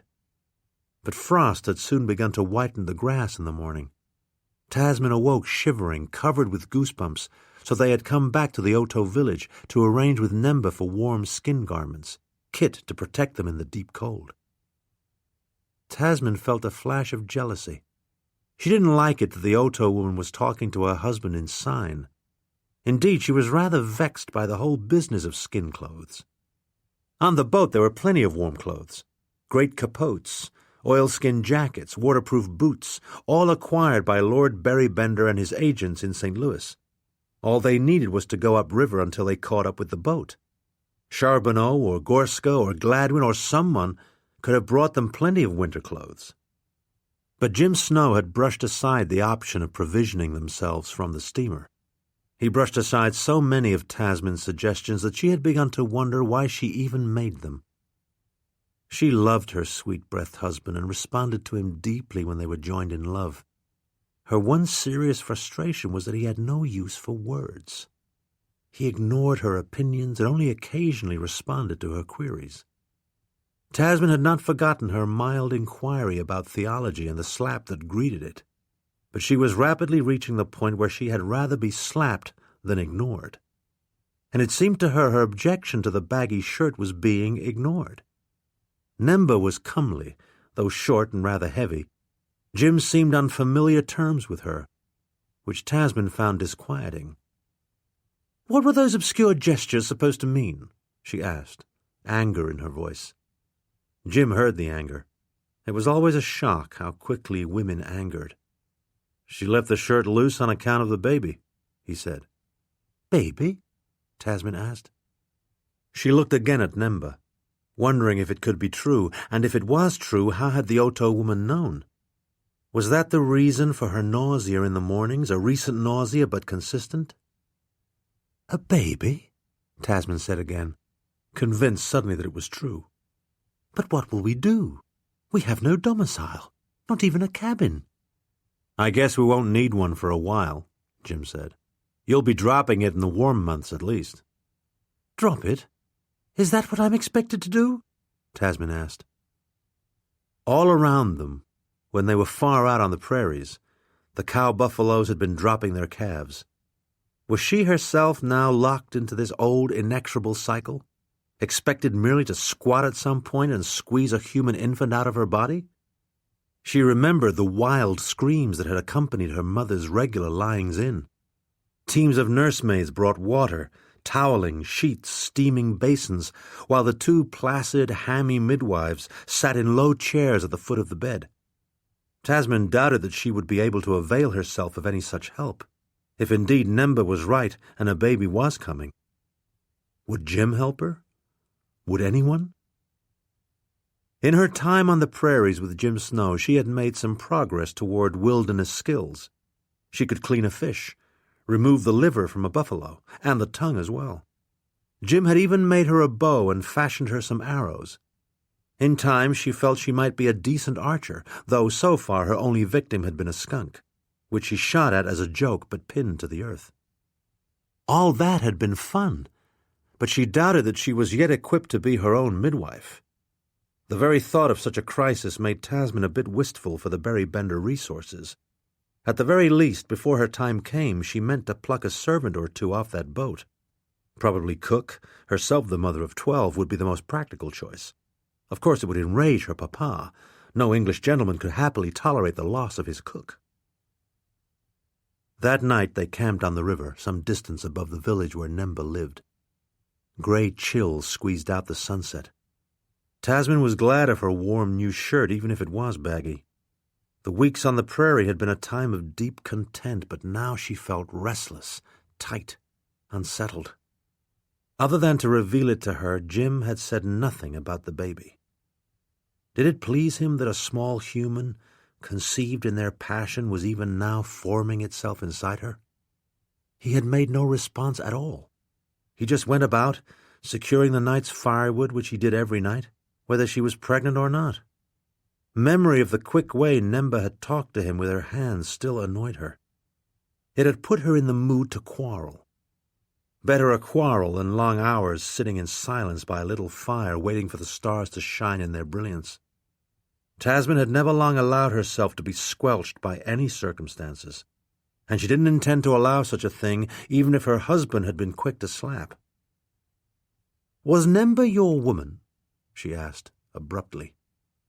Jim thought he must have misheard. "My what?" he asked. "Your woman, wife even," Tasmin said, making a blind strike. "I've heard that many frontiersmen take Indian wives," she went on. "It seems quite reasonable, since no other wives are likely to be available." She tried, with no great success, to keep heat out of her voice. "Oh, no, not Nemba. She's just good with skins," Jim said. "I've got 2 Ute wives, though, up near the Green River." They sat close together by the campfire. One of Jim's hands rested lightly on Tasmin's knee. Instantly the knee was jerked away. Her blind strike had worked so well that Tasmin was completely stunned. She had thought she might provoke Jim into admitting to a dalliance with Nemba, caught the sin-killer sinning, as it were. But Nemba at once vanished from the equation, only to be replaced with 2 wives and a third who was dead. Tasmin was so shocked that she could not at once find her tongue. The man beside her, a self-confessed polygamist, had married her, too, and got her with child, a child she was expected to drop somewhere when the time came. "Could you repeat what you just said, Jim?" Tasmin asked, not hotly. She was still stunned. Her tone was subdued. "I married 2 Ute women when I was up on the Green River, trapping with Kit Carson and Pom Charbonneau," Jim said pleasantly. "The women kept the camp while we trapped." "And did Mr. Charbonneau have wives too? They seem to have been so useful," Tasmin said. "Not Pomp," Jim said. "Plenty of the Ute girls wanted him, but Pomp's finicky. He wouldn't have them." "How fortunate that you aren't so finicky, Jim," Tasmin said. "Such an accommodating man you are. I fear I must be rather a disappointment to you, Jim. I have so few skills compared to your other wives." "You're learning quick, though," Jim said with a smile, giving her a pat on the knee. At that, Tasmin stood up and walked blindly into the night. With her feelings so roiled, the fact of darkness was a comfort. Tasmin spent a cold night huddled in the Oto corn patch. Several dogs snarled at her, and a few barked, but then they quieted down. She heard Jim calling for her, but she didn't answer. Her feelings were in riot. One moment she was hot with anger, the next chilled by the thought of her own folly. In Northamptonshire, English custom had somewhat kept her native recklessness in check, but she was in America, and there was no American custom. What system of manners could possibly prevail in a place where there were only savages and buffalo? That she had rushed to accept Jim Snow as a husband now seemed absurd, and yet only weeks ago, accepting him had felt right and felt wonderful. And as she herself had said only moments before the fateful revelation, it was no blemish on Jim's character that he had taken native wives. On the frontier that was customary. How could he have known that he would some day meet Lady Tasmin Berrybender, or any Englishwoman? He had not tried to hide the fact of his Indian wives particularly. To him it was a matter of so little importance that he had not thought to mention it until questioned. And the wives, 2 surviving, lived far away, in a place unimaginable to Tasmin, where the Utes lived. With her feelings so roiled, the fact of darkness was a comfort. Tasmin needed time to think, to recover, if possible, her famous command of logic. But it was not easy to think logically with her emotions running first hot and then cold. They were hardly the small, quiet feelings that might be expected from some country squire's daughter. One minute her blood, whether Berrybender or de Berry, was up, and she wanted to fight the man she had just come to love. The next minute the very forbidding facts of the actual situation cooled her anger, and left a dull listlessness in its place. The insult that had driven her away from the campfire, Jim's casual assurance that her progress at practical tasks meant that she might someday hope to equal the performance of his two native wives, had of course not been intended as an insult at all. It had clearly been meant as a compliment, and yet it was a compliment that starkly revealed to Tasmin that the Great Plains of America, where she had enjoyed several very happy weeks, were no wider than the distance that lay between herself and the young man she had joined herself to. Could the frontiersman from the New World ever really know and appreciate a woman of the Old World? And the child, when it came, which world would it belong to? That query and others just as painful and perplexing raced through Tasmin's mind all night. She did not sleep a wink. Finally the sun came, and nausea with it. When Jim found her, she was bent over amid the cornstalks, throwing up. Then, out of nowhere, the storm came. "According to your friend Nemba, the steamboat passed several days ago, which means that it's upriver," Tasmin said. "I am going to it. If you have other plans, please pursue them. I'm afraid you married a very obstinate woman," she added, a fact that Jim Snow, halting and confused, could hardly have been unaware of. Jim was purely stumped. He supposed most women were changeable, but none he had met so far were nearly as changeable as Tasmin. When she learned from Nemba that she was with child, she was naturally a little startled, but seemed content enough. Then, out of nowhere, the storm came and was still storming. She had first wanted to be taken to Santa Fe, a possibility now that fall had come. Only now she didn't want to go to Santa Fe with him, or anywhere else with him, it seemed. "The boat will be nearly to the Mandans by now, I expect," he said, confused. Tasmin had stuffed her kit into the sack she had brought it in. She showed every indication of being about to leave. Jim had killed a small deer the afternoon before. He had been about to smoke some of the meat when Tasmin declared that she was leaving. "What about meat? I can smoke you some," he said, deeply puzzled. "I don't care to wait, thank you very much," Tasmin said. "I have my bow and arrow. Perhaps I'll manage to pierce something a little more edible than a skunk." There was a crispness in her tone which startled Jim. He had never heard a woman speak with such crispness. Her words were like shards of ice. He didn't want Tasmin to go, but he could not think of anything he might say or do that would cause her to change her mind. A fit of some sort had come over her. He decided it was best just to let her go. Once the fit passed, she would probably come back. Tasmin drew some faint amusement from the fact that she had managed to quell the sin-killer. The terror of the prairies just looked tired and confused, and all it had taken was a little English ice. All Jim could think to offer was a little practical advice. "Stay on this side of the river," he said. "If you do, the Sioux might let you be." Now, no instructions," Tasmin said. Then she walked away. Only 2 days before she could hardly get enough of kissing him, but now there she went. When Tasmin had proceeded along the river some 50 yards, she turned and looked back, half expecting to see her husband following her. But he wasn't following her. He was methodically smoking the deer meat. Her intent had been to leave him so broken that he would be incapable of practical actions. But in that she had failed. He might be heartbroken, but it didn't keep him from curing his jerky. She had no interest in justice. She had meant to break him utterly. That he was capable of merely turning to some mundane task was itself an insult. For a moment she considered turning back, for the sole purpose of goading Jim some more. But she didn't turn back. Her pride wouldn't allow it. If her husband repented, let him track her. A brisk wind, carrying more than a mild suggestion of winter, was in her face. Tasmin, still angry, struck a brisk pace. Twice she passed small groups of Oto women, gathering nuts and acorns from beneath the scattered groves of trees. She thought she might gather a few nuts herself once she got farther from Jim. As she walked, her anger subsided. For 6 weeks or more she had scarcely been out of Jim's presence for an hour.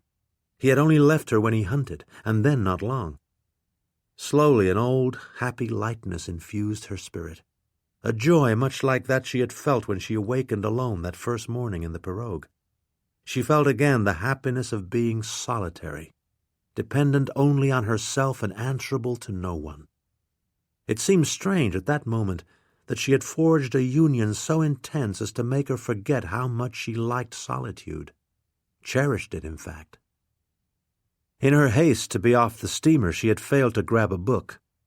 Once out on the prairie with Jim, it was that oversight that irked her most. The great spectacle of nature was all very well, and Jim Snow's embraces were also very well, but she missed her books, her Scott, her Byron, Mrs. Ferrier, Southey, even silly Marivaux, whom she picked up at the urging of Mademoiselle Palanque. Any book would have provided some diversion during the sultry prairie afternoons. The first thing she meant to do once she got back was lock herself in her stateroom and glut herself with reading.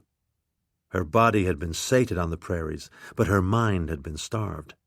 Now she was anxious to get upriver and feed it. Just as Tasmin was ripping along, buoyed by the thought of what a fine thing it would be to have a good soak and then shut herself in for an orgy of reading, she saw, not far ahead, a small, black-clad figure sitting on a fallen tree. It was a man, though a small man. Tasmin took up her bow. In such a wilderness all men were to be approached with caution, and yet Tasmin considered that it would be rather too theatrical if she were to stride up like Diana and loose an arrow at him. When she drew nearer, she saw that the man wore priest's robes and was doing just what Tasmin had been anticipating. He was reading. When he looked up from his book and saw Tasmin, he was very startled indeed, and immediately stood up to greet her. "Queen and huntress, chaste and fair," the small priest said. He had a narrow face and a carbuncle on his chin. "Bonjour, mademoiselle," he added with a quick, frank smile. "I hope we can speak English, father, since you seem to know it so well," Tasmin said. "What is that book you're reading?" "Oh, this, my little duodecimo," the priest said with a self-deprecating look. "Why, it's only Marmontel, the Comte Marot. It would be moral tales if one were to English it. I cannot seem to get enough of him, ma'am. No author is more acute when addressing the challenges we all face in our attempts to lead a moral life." Tasmin smiled. "I like the way you put that, father," she said. "Got any more books with you? I've been touring the prairies, and I confess I'm rather book-starved." "Only a tiny testament and an even tinier catechism," he said. "I'm Father Jeffrin, and you, I assume, are one of the missing Berrybenders." "Yes, I'm Tasmin, eldest of that nearly innumerable brood," she said. "I saw your esteemed father only the day before yesterday," Father Jeffrin said. "The brood is not quite so innumerable as it was. Your papa, I fear, is rather vexed with you for being so long about your picnicking." Father Jeffrin had the habit of squeezing his own fingers as he talked. His fingers were long and thin, and the nails well kept, a novelty on the frontier in Tasmin's view. "Oh, well, papa is more or less always vexed," Tasmin said. 14 children and 19 servants hardly make for a simple life, but what's the latest?" "The Fraulein is the latest," Father Jeffrin said. "She disappeared on the morning of my visit, eloped with one of the boatmen. Monsieur Charbonneau considers it a very ill-timed elopement due to the violent state of the tribes." "That means we've lost both tutors, unless Master Thor has recovered," Tasmin said. Father Jeffrin shook his head. "Master Thor, I'm afraid, remains as silent as the grave, mademoiselle." "I'm no longer mademoiselle. I'm madame now," Tasmin corrected. Even if she never saw Jim Snow again, she meant to insist on her married status. Father Jeffrin was plainly startled by this news. He looked Tasmin up and down frankly. more frankly than was to be expected of a man of the cloth. "Madame?" he said, lifting his eyebrows. "Madame," Tasmin said firmly, "would you have any food?" "Only a humble corn cake," the priest said. "I was yesterday among the Omahas, attempting to harvest souls, and they pressed it on me." He extracted the corn cake from a small pouch and handed it to Tasmin. Though it looked rather grubby in appearance, she munched it hungrily. Father Geoffrin was still pondering the unexpected news that Tasmin was a married woman. He looked intensely thoughtful, as if he were working out an equation of the higher mathematics. "Have you met my countryman, Monsieur Simon Lepage?" he asked, wrinkling his narrow brow. "Of course, he isn't really my countryman. He's a Quebecois." "Never heard of the fellow. What does he do?" Tasmin asked, to be polite. "He's a fur trader," Father Geoffrin said. "From time to time he manages to ransom white captives. He is said to be making some effort even now in regard to your sister Elizabeth and Mademoiselle Palanque." "Look here, Father, I'm feeling rather anxious to get back," Tasmin said. "Won't you come with me? I would like to hear more about Fraulein's exciting elopement, and I'm sure there are other scandals as well." "Oh, yes. Your brother Seven has disappeared," the priest said. "Dire forebodings there." "Tell me, but let's walk while we talk," Tasmin said. "You don't seem to be very busy here on the whole. After all, you were just sitting on a tree reading a book of tales when I came along." "Ah, but Lady Tasmin, they were moral tales." "Moral?" Father Geoffrin insisted. "There's nothing very moral about a tale that I can see," Tasmin said. "Not if it's a good tale." Father Geoffrin looked rather downcast. He slipped the little book into a pocket. "A fine, subtle point, madame," he said. "I'm a Jesuit. We thrive on subtle points. I suppose that's why I hate the wilderness so. There's nothing subtle about a tomahawk." "I'm going, Father, subtle or not," Tasmin said. "Are you coming?" "Happy to stroll along with you, madame," Father Geoffrin said.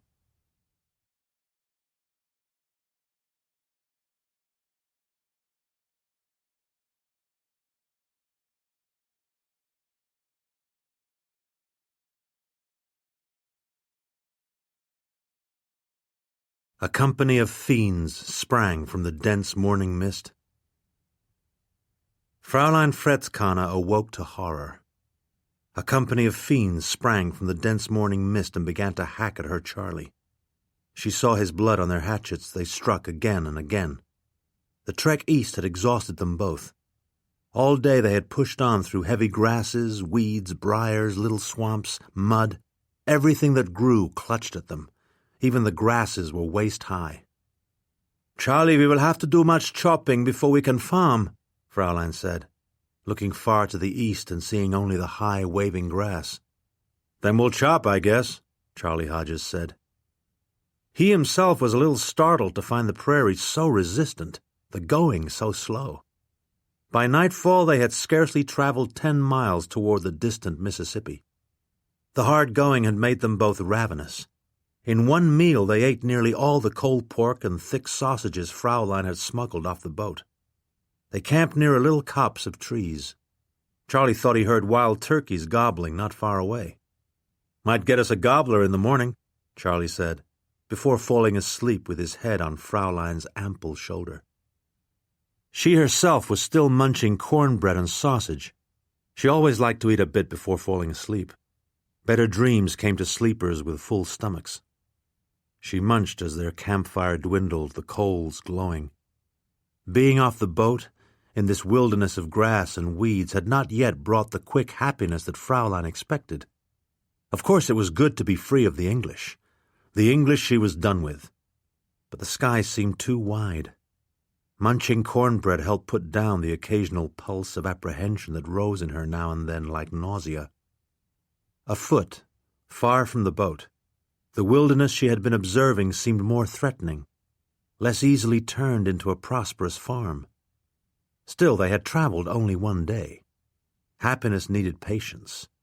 Soon they would build a snug cabin, clear a neat field, produce some jolly, chubby kinder, stout boys who would soon grow big enough to help Charlie in the rich fields they would plant.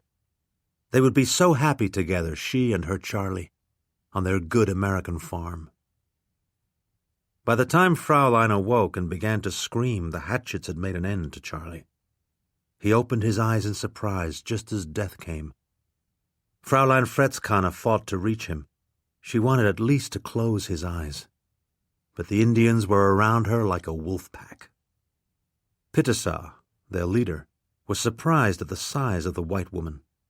Usually it was easy enough to capture a woman once her man had been killed, but this large woman was willing to fight. She smashed Blue Blanket's nose with a skillet and hit Neighing Horse's such a blow with her fist that the wind left him. He had to sit down. Pitasa himself grabbed the dead man's rifle and hit the woman 3 times with the butt, but even that, though it staggered her, didn't make her fall.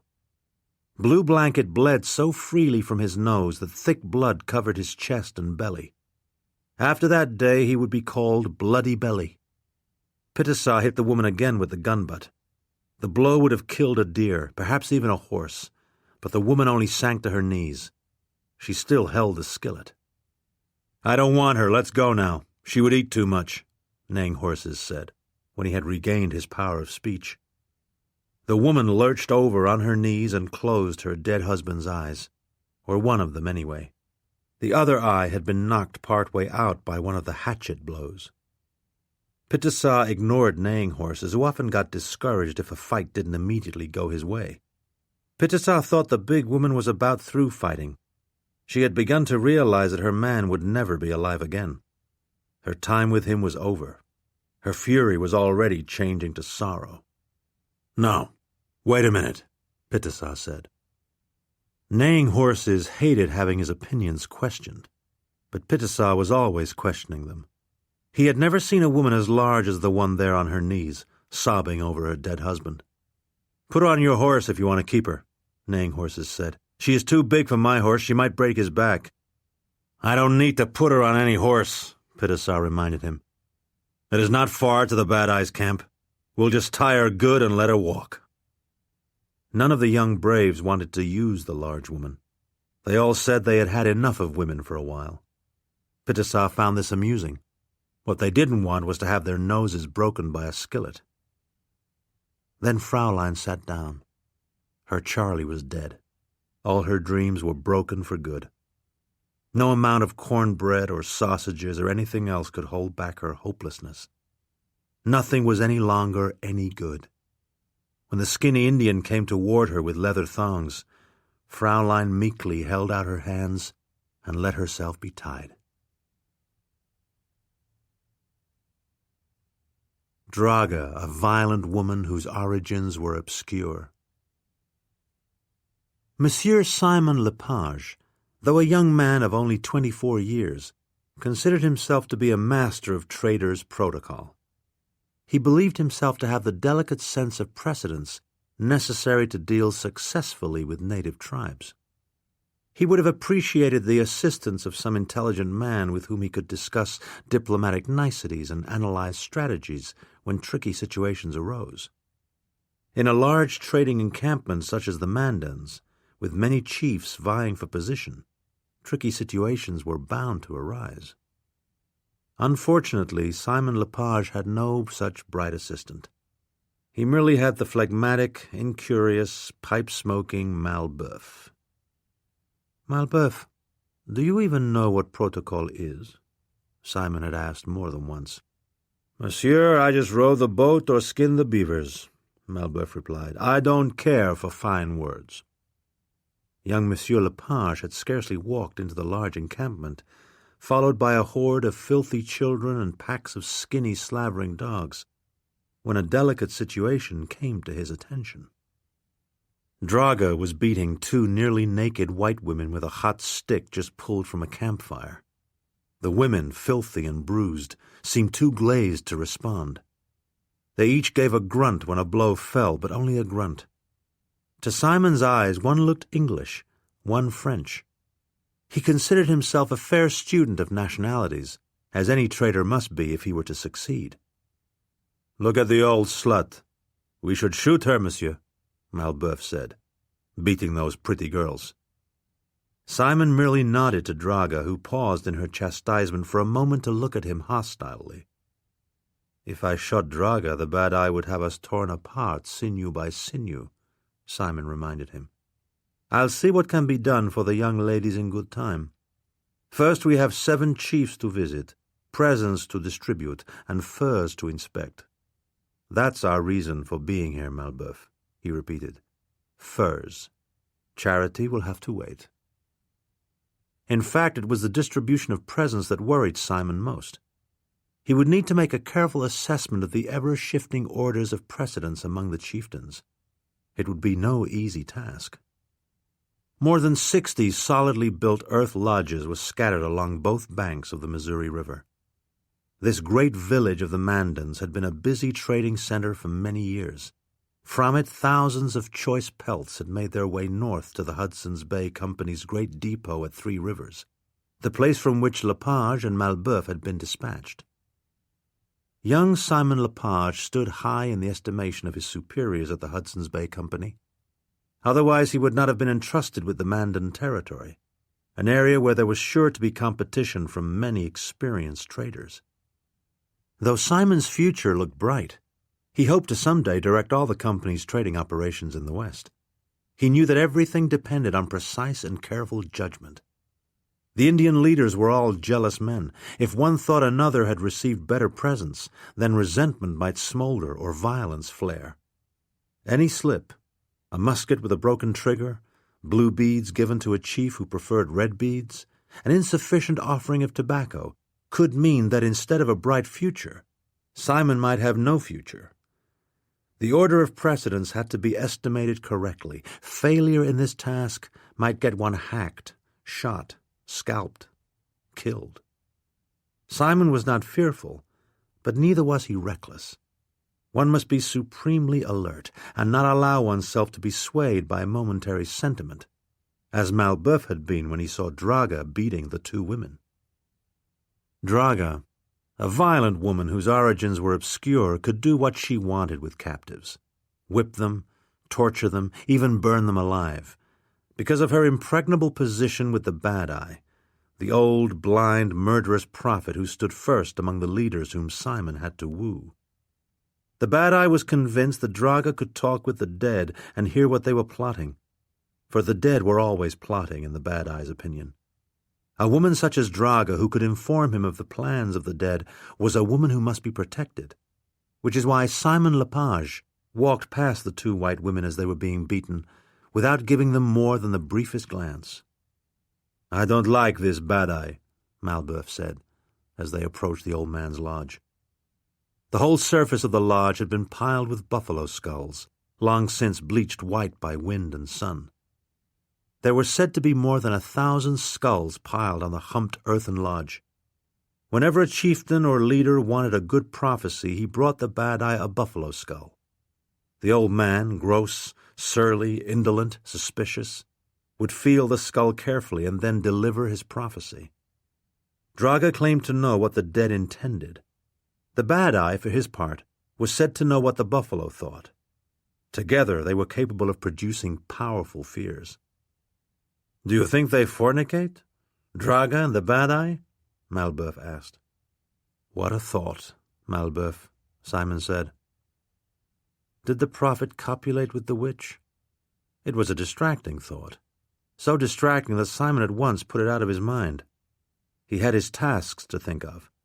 He intended, personally, to inspect every peltry before allowing it to be sent north. This was the kind of thoroughness his superiors expected of him. If the trading went well, if the Bad Eye liked his presence, then it might be possible to do something for the 2 bruised white women, who were even then grunting under Draga's blows. That same long mane of shining auburn hair. The steamer was almost in sight of the Mandan encampments. Another day would have put them there, when the scuffle occurred with the Teton Sioux, 6 of whom Captain Aitken had taken on board as a courtesy 3 days earlier. He had done so on Charbonneau's advice. A very large party of Sioux, some 200 Charbonneau thought, were milling around on the western bank showing every sign of hostility. "It's take the 6 or fight the 200, I expect," he said. "The filthy wretches! What right do they have to interfere with us?" Lord Berrybender said. He was much vexed because the marauding Sioux had driven all the game off the river, where he had become accustomed to taking his sport. Almost every day from his position on the lower deck he had managed to bag a buffalo, an elk, or a deer. With Gorska now a drink-sodden wreck, it was mostly helpful to have the game within rifle shot. And yet this admirable system had been disrupted by these wild men of the prairies. George Aitken had been dubious about the wisdom of taking the 6 Tetons on board, but the Sioux had spotted the Piegan and the Hairy Horn, one of their own chiefs, and were jealous. When the 6 came aboard, no one was less happy to see them than the Hairy Horn himself, who refused them even tobacco. He was almost as annoyed at their arrival as Berrybender himself. In his view, 1 Sioux on board the steamer Rocky Mount was plenty, and the Sioux should be himself. 6 Sioux can get into a lot of mischief, Charbonneau, Captain Aitken said. But he knew the interpreter was probably right.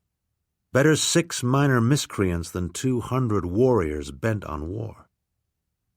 George Catlin was the only one thoroughly glad to have the new Indians on board, for the simple reason that he was running out of Indians to paint. He and Holger Sten had set up rival ateliers on the upper deck, vying with each other to sketch such trappers or vagrant watermen as came on board. George and Holger had become rather chummy of late. Soon they were trading brushes, critiquing each other's efforts, comparing techniques. George Catlin still mainly stuck to portraits, while Holger Sten executed many rather pallid landscapes. In the absence of Tasmin, an absence that had begun to vex Lord Berrybender exceedingly, both painters had been slyly attempting to get Venetia Kennett to let them paint her with her glorious long hair down. "Why, she's a very Rapunzel!" Catlin exclaimed one morning. The two of them had caught a tantalizing glimpse of Venetia shaking out her auburn mane. It was that same long mane of shining auburn hair, stretching down to Venetia's derriere, that produced the brief but unfortunate scuffle with the visiting Sioux. Venetia, feeling rather languid thanks to Lord Berrybender's excessive attentions, was standing outside their stateroom brushing out her hair, a process that took a good hour, when a Sioux named Half-Man walked up, saw the astonishing mane, and casually began to inspect it with fingers greasy from a scrap of pork cook had flung at him. Venetia, who was hard put to keep her lustrous hair clean in the primitive circumstances that prevailed on the boat, was so outraged by this indignity that she smacked the man hard with her silver-backed hairbrush. "Leave off, you filthy savage!" she yelled, with such force that Lord Berrybender at once rushed to her aid, grabbing Half-Man by the arm. Half-Man was called Half-Man because one of his testicles remained hidden in his body. Spells, herbs, and incantations had failed to coax it down. Fortunately, the novelty of a man with only one testicle greatly appealed to the Sioux women. Half-Man had 4 wives and had been seduced many times by curious girls. He thought his novelty might appeal to the tall white woman with the long hair. He had just been about to show himself when she whacked him on the hand, an insult not to be tolerated. Half-Man at once drew his knife. He meant to kill the woman, scalp her, jump overboard, and wade ashore with his great trophy scalp. But the old white man lurched out of the cabin and was so rude as to grab Half-Man's arm. Half-Man's knife was sharp. He whetted it carefully every night, since skinning buffalo or other game could easily dull a knife. Half-Man shook free, but the old man lunged for him, intent on getting him in a stranglehold. Half-Man whacked hard at the hand, and his stroke was good. 3 of Lord Berrybender's fingers dropped to the deck, among them his trigger finger, a sight which caused Venetia Kennett to scream at the top of her lungs, and her lungs were very healthy. Piet Van Whaley, just coming up the stairs, saw an Indian with a bloody knife. Piet at once reversed direction. The deafening screams unnerved Half-Man. Instead of scalping the tall woman, he quickly followed the small fat man to the lower deck, where he sought out his fellow Sioux. The 6 tribesmen, knowing that the old lord was a powerful chief, decided it might be time to go ashore.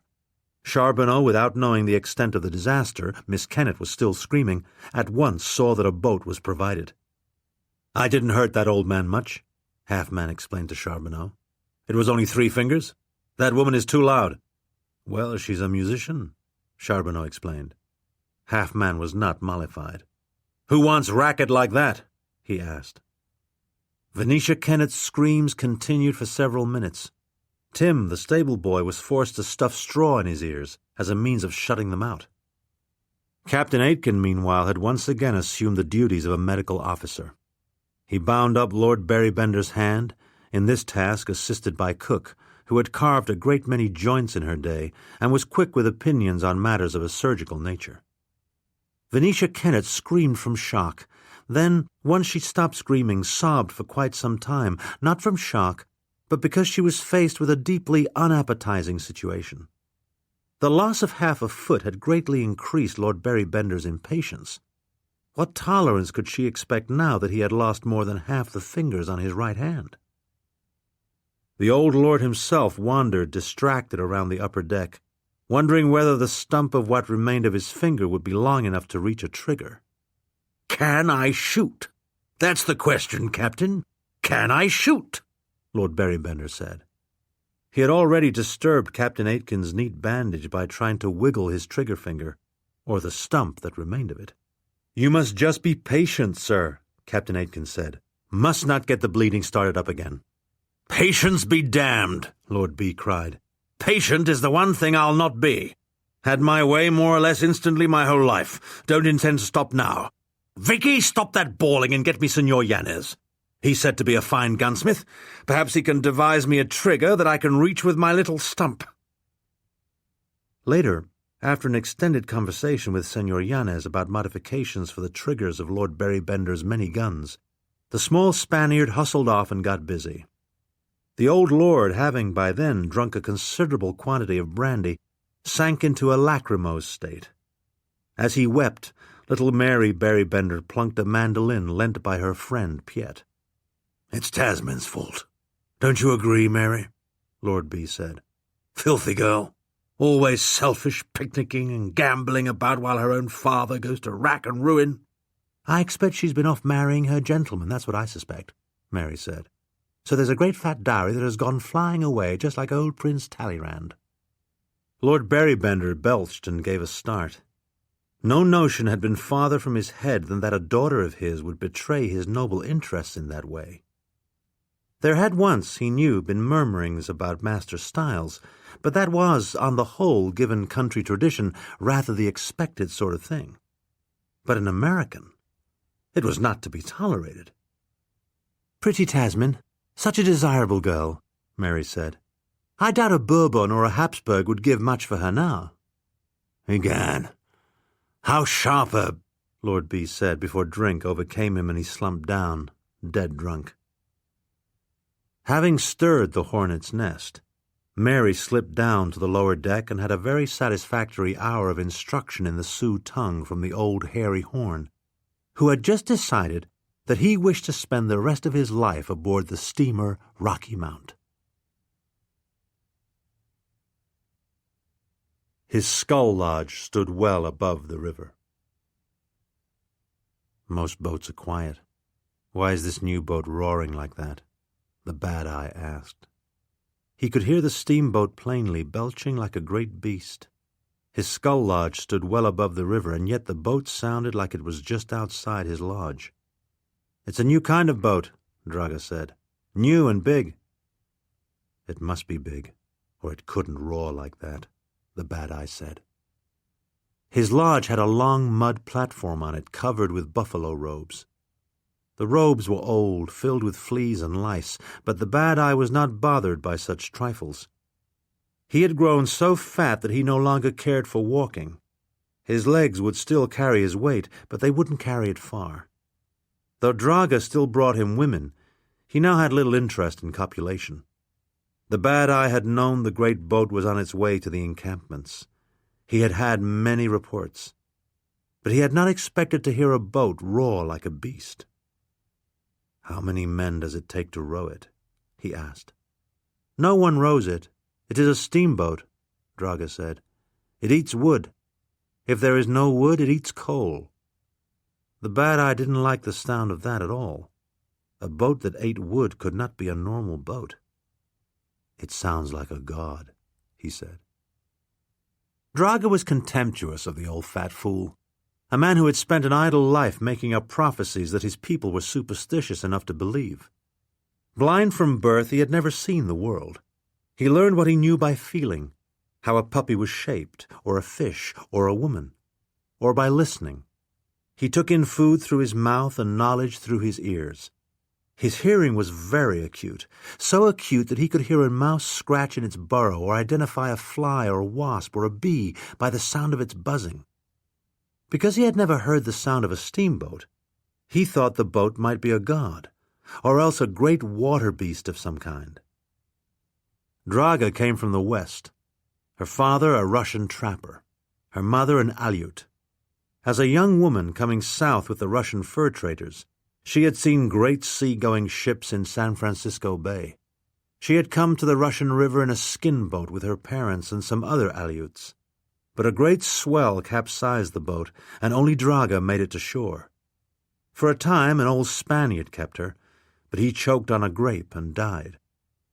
Draga, thinking herself Russian, tried to reach the Russian fort, but she first fell in with some Modocs and then with some Nez Perce, and gradually drifted east.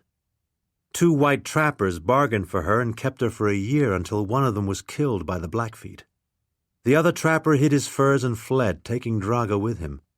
In time she came to the Mandans and the skull lodge of the Bad Eye. An old crazy woman of the Modocs, who had convinced herself she could talk with the dead, had taught Draga a few spells and recipes. The old one knew of a cave where there were many bats.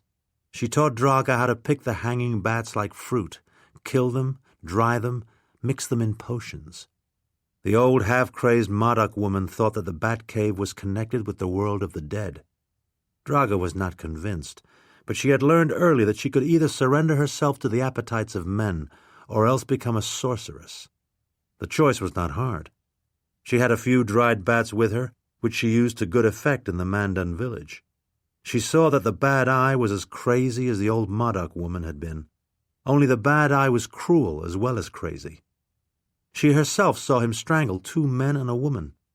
It was the Bad Eye's way of dispatching those who disregarded his rambling prophecies. Draga soon gained more power over the fat prophet than anyone had ever had. From listening to his ramblings, she learned the names of many Mandans who had fallen in battle. It didn't matter to Draga whether these dead men had been great warriors or merely fools and braggarts. She gathered names as the other women picked berries, and used them to convince the Bad Eye that she was in communication with the spirits of the departed. In time he came to trust no one but Draga. In fact, the Bad Eye was more than a little afraid of the strange sorceress from the western waters. Draga knew that the steamboat was just a boat. It posed no threat to the Bad Eye. The Mandans would never have let anyone harm their prophet. But the unfamiliar sounds it produced upset the old man. Draga thought it might soothe him to hear a rare but not wholly unfamiliar sound, the screams of a burning captive. "I want to burn one of the white women. We have 3 now," Draga said. "Pitasar brought in a new one last night, a big one. Why not let me burn one? The cold is coming, the people would enjoy a good burning before it gets too cold." The Bad Eye had no intention of going along with that suggestion. The custom was to trade for captives, and these women had all come off the great belching boat. No doubt the whites would give many blankets, many rifles to get them back. It irked him that Draga would even mention burning one of the whites. Let her go catch an Omaha, or an Oto if she wanted to burn somebody. White captives were too valuable to waste. Besides, he himself had never liked the smell produced by burning people. A burned human left a bad smell in the village for days, a thing he had never understood. A roasting goose or haunch of antelope smelled good when it was cooking, but a cooked human left a sickening, sweet odor that was not pleasant. Once it got into his nostrils, it lingered for days. "No burning. The Frenchman will buy these captives," the Bad Eye said. "We can sell them for a good price." Draga knew the old man would reject her suggestion. He was greedy now for the things the whites gave him, Guns he couldn't see to shoot, axes he couldn't see to cut with, beads whose color he could not define. She had mentioned the burning merely to remind him that there was another way to deal with captives, the old way, the way of the torture stake. Warriors used it to build their power. The wild tribes, those who grew no corn but lived by the buffalo, still used it. Sioux, Cheyenne, Comanche. Despite the power she wielded, despite her hold over the Bad Eye, Draga thought she might leave these corn growers, these bargainers, someday. What the whites brought didn't interest her. She thought she might go west again, to a place where she could do what she wanted with a white girl if she caught one. No burning. Did you hear me? The Bad Eye repeated. Beat the women if you want, but don't ruin them. I don't want any trouble with the whites on that big boat. The Bad Eye waited, but there was no answer from Draga. Draga's breathing was husky. He could hear her if she was still there, but now he heard nothing. The sorceress had left. The fact that she left so silently made him a little uneasy. A woman who moved that quietly was a woman to beware of, particularly if she spoke with the dead. All those tears over a little tupping. "Oh, fiddle! A pox on Samuel Richardson," Tasmin said. "I confess I could not get through, Clarissa. All those tears over a little tupping. A great bore, I say." The first of the low, brown earth lodges of the Mandans were visible not far upriver, and a trace of smoke in the air indicated that the steamer, Rocky Mount, was just around the next bend. The two of them, Tasmin and Father Jeffrin, had taken only 2 days to catch up with the steamer, days during which they had talked incessantly about literature, only pausing now and then to consider a collateral issue, that is, morals. "Lady Tasmin, it is not the tears or the tapping, it is the sensibility of Clarissa one admires," Father Jeffrin protested. "A young lady of fine intelligence torn apart by virtue." "Would you say I have a fine intelligence, Father?" Tasmin asked, with a smile. "Oh, indeed," Father Jeffrin said. "As fine as Pompadour, tendre et sincère, as Voltaire said." "Oh, now, hardly that fine. You mustn't flatter me," Tasmin said. Indeed, the little priest had been a very fountain of compliments so far. All her accoutrements, mental and physical, he judged to be of the finest. Tasmin's modest denials grew more and more routine. If this diminutive Jesuit wanted to be in love with her, so be it. But she still had no intention of indulging his taste for Samuel Richardson. "I suppose I'm rather too hardy for all that moping and scribbling," Tasmin said. "If the lustful Mr. Lovelace wanted me so badly, I'd find a bed and have him. Nothing wrong with a bit of pleasure that I can see." In fact, the absence of just that sort of pleasure was making her a bit fretful. Her brief weeks of marriage had accustomed her to regular and fervent attentions in the arms of Jim Snow. From time to time she turned and looked back downriver, half expecting to see her husband trailing after them. In the heat of her jealousy at hearing of Jim's native wives, she had lashed out too cruelly. Life among the 14 young Berrybenders had not encouraged in her any disposition to share. She did not regret marching off. It had been necessary to make her point. Pleasant as it was to talk about books with the little priest, Tasmin found that her attention kept returning to her husband and his other wives. Jim Snow had made their home on the Green River seem quite remote. Perhaps these distant wives no longer really existed. Perhaps they had taken husbands. Perhaps they had run away, been drowned, been eaten by bears. "I expect you know your geography, don't you, Jeff?" Tasmin asked. They had quickly agreed to proceed on a first-name basis. "I fear in this case that I am very vague as to longitude and all that," Father Jeffrin said. "The Green River is very distant, that I can assure you." "I am equally vague when it comes to the Jesuit doctrines," Tasmin said. "What do you Jesuits think about polygamy?" "Our doctrines are very complex," Father Jeffrin admitted. "Hopelessly complex, I fear. I myself have not mastered even the 100th part of them." They had just come level with the first of the Mandan earth lodges. Several filthy children were staring at them. An old crone was hobbling about, attempting to kill a skinny dog. The sight of these ragged scraps of humanity seemed to overwhelm Father Geoffrin. To Tasmin's astonishment, he suddenly burst into tears. One of the small, filthy children immediately threw a stone at him. "Go away, you little wretches!" Tasmin yelled. The children stood their ground. The old crone, more nimble than she had at first appeared, succeeded in braining the skinny dog. Father Geoffrin's sobs slowly diminished. He wiped his eyes on a corner of his robe. "A mistake. Ridiculous. A mistake," he said to Tasmin.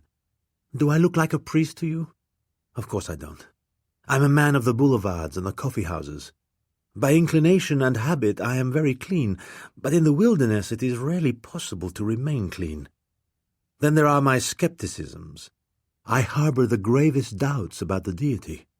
I have studied the works of the greatest thinkers and philosophers, and yet I doubt." "Jeff, this is ridiculous," Tasmin told him. "I merely wanted to know about one river." Father Geoffrin ignored her. "And then there are these people, these savages," he went on. "A little boy just then threw a rock at me. Am I to attempt to save his soul? I who have no notion of what a soul is, or whether these savages have souls? It's all very well for Father de las Casas to argue that they do, but then he probably knew better Indians. Aztecs, you know." "Shut up, Jeff. This babble is intolerable," Tasmin said. "If you don't wish to be a priest, then you must simply leave the order." Much as she liked the little Frenchman, her immediate urge was to give him a good smack. The steamer Rocky Mount was in sight, not a mile away. She herself had an inclination to cleanliness. Rather than stand around watching a dog being butchered, she wanted a good bath. She did not care to indulge Father Geoffrin in an ill-timed crisis of conscience. The little father, however, was not to be easily checked. "When I agreed to come among the Mandans, I thought I might just manage a glorious martyrdom, but that won't do either," he went on. "Even the mildest toothache causes me to reach for my laudanum. I have some here in my pouch. If I were to suffer martyrdom, my behavior would be anything but glorious. I would rather renounce many gods than suffer a twinge of pain." All around them in the strung-out village, heads were turning. Many Indians, their mood difficult to judge, were staring at the white woman and the priest. More and more warriors emerged from the lodges, men of uncertain disposition. The boat, which had seemed so close, now seemed far. A gauntlet of a sort would have to be run, or walked at least. And her companion was hardly in a state to put a crowd of savages to flight. "Hello, miss. You're back," a familiar voice said, from just behind her. She turned and saw Monsieur Charbonneau. Though he was as greasy and unkempt as ever, Tasmin was very glad to see him. He said a few words to the old crone and led them safely through the crowd. Draga spitting out teeth. "No, no, Fraulein, submit!" Bess cried, but too late. Draga, for once, had misjudged the demeanor of her victim. All night, Bess and Mademoiselle had tried to soothe Fraulein for the loss of her Charlie, but they made little progress. The Fraulein's grief was bottomless. When Draga took a stick and began to beat the new captive, Fraulein's grief boiled into anger. Draga at once discovered that she was beating a woman with the strength of an ox. Fraulein Fretzkanner, eyes blazing with hatred, yanked the stick away from Draga and smacked her with it, right in the mouth, dislodging two of Draga's none too numerous teeth. Through a gurgle of blood, Draga managed a strangled yell, and several warriors came running, hatchets drawn. Fraulein Fretzkanner whirled on them like a very Boadicea, knocking two men senseless with her stick. Draga, spitting out teeth, yelled at the men to catch her. She wanted a long revenge, and the men tried but failed. The Fraulein's arms were slippery with blood. They couldn't hold her. Pitissa thought for a moment that the huge woman might defeat them all. But then, as she turned, he saw his chance and killed her with a hard hatchet blow to the back of her skull. The other warriors, their blood up, continued to hack and slash. Buffum hid her eyes through it all, but Mademoiselle Pellenc stared. The end came. They chopped her dead.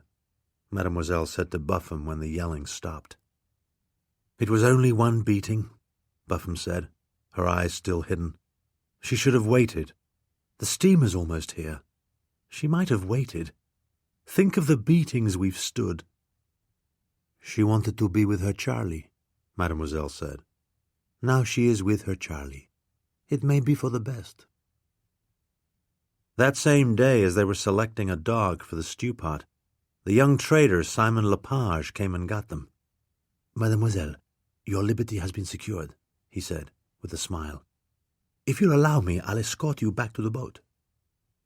Draga, her mouth swollen, her eyes terrible, did not dare to interfere. Venetia cast a look of great helplessness. The grand reunion, or what should have been a grand reunion, on the steamer Rocky Mount was turning sour.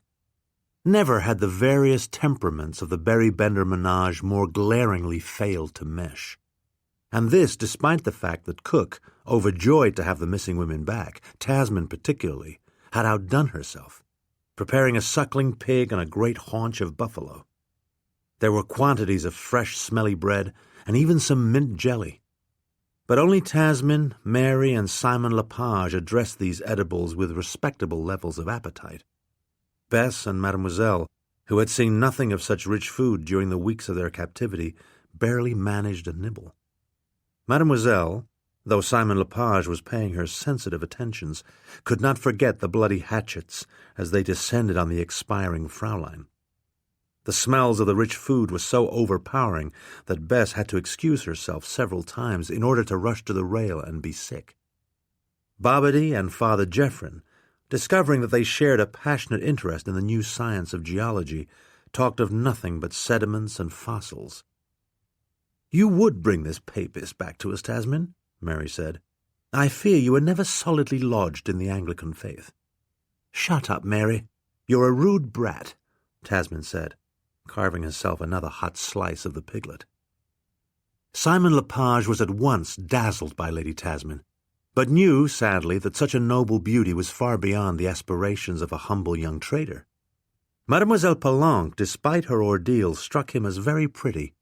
There, he thought, there might be hope for an ambitious Quebecois. George Catlin's heart had leapt up when he saw Lady Tasmin come aboard with no young frontiersman in tow. He had rushed down and gushed out effusive welcomes, only to be greeted so coolly that he had spent the afternoon in a sulk. Venetia Kennett, who had hardly drawn a bow across the strings of her cello since Lord Berrybender shot his foot, had been required to dust off her Haydn and play a bit for the reunited company, which she did embarrassingly badly, with many a piercing shriek from the cello as she mangled her chords. Venetia had rather hoped that Tasmin would come back humbled, skinny, bruised, and starved, like Bess and Mademoiselle. But Tasmin wasn't humbled, and even more annoying, she looked to be in vibrant health. "Father, do have Vicky leave off the Haydn just this once," Tasmin said. "She's all a-tremble with happiness at our safe return, I expect. She can hardly be expected to control her fingers at a time of such abounding joy." "She's just lazy, Vicky. Ought to practice more," Lord Berrybender replied. Tasmin saw Venetia Kennett flush at that remark. Everyone on board knew what Vicky Kennett was required to do. "You should try a few weeks ashore, as I just have, Vicky," Tasmin said. "The cool prairie air is such a balm to one's complexion. Brings the colour right to one's cheeks." "Oh, well, Tasmin, I have not got the milkmaid spirit quite to the degree that you have," Vicky said. "I should need a very trustworthy escort. In fact, I've already had a horror of stepping in a bog. One could be so quickly swallowed up." Venetia cast a look of great helplessness at handsome young Monsieur Lepage when she said it. A rather daring look, considering that Lord B was alert to the merest suggestion of a rival. Simon Lepage thought it best to ignore the look. He continued his attentions to Mademoiselle Palanque. Lord Berrybender considered Monsieur Lepage, rescuer of his daughter and his femme de chambre, as something of a popinjay. But then all French had a measure of the popinjay in them. Lord Berrybender had been assured by a local antiquary that, at some distant genealogical point, The Berrybenders themselves had been French, a suggestion he didn't welcome. "Don't care to look behind me. No interest in the Conqueror or any of that 1066 rot," he said. He did, however, take pride in the fact that Berrybender's seed had flowed only into the most dynastically appropriate wombs. Bastards, of course, did not count in that reckoning. And yet there sat his daughter Tasmin, if she was his daughter. He was, of course, aware of certain rumors concerning Lord de Berry, so willful as to dare breach this long trickle of noble seed to noble womb. Lord B had a bad feeling about Tasmin, and had had it from the minute she stepped on board, as casual after an absence of several weeks as if she had merely strolled down to the village to buy a ribbon or a sweet. Lord Berrybender rarely suppressed an inquiry for more than a few seconds, and damned the company. And yet he found himself unaccustomedly cautious in the matter of Tasmin's prairie marriage, a great calamity if true. Still, what evidence for it was there? Only Mary's comments, and Mary was known to be inventive, with a sort of genius for planting seeds of disquiet. Such seeds were even then sprouting like spikes in Lord Berrybender's vitals.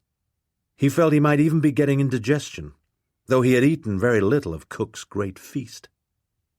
Now, restless, drunk, troubled by a growing distemper, Lord B reminded himself that he, not Tasmin, was lord of the manor.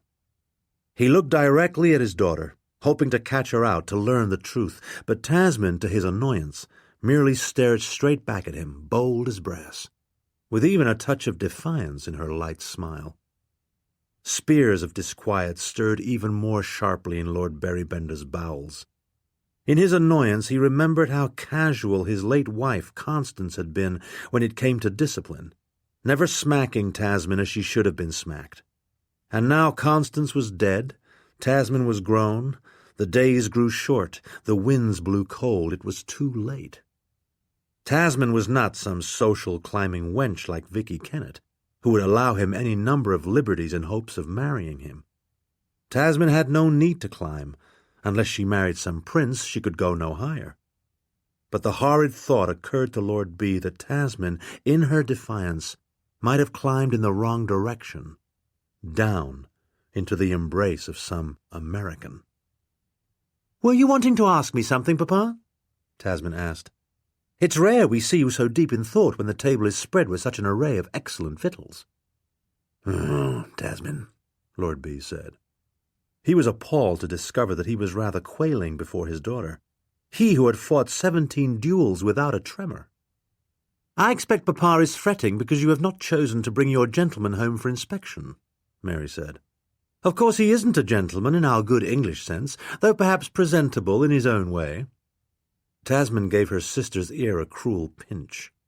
"I would like to take you to a high place and drop you head first on a rock," she said.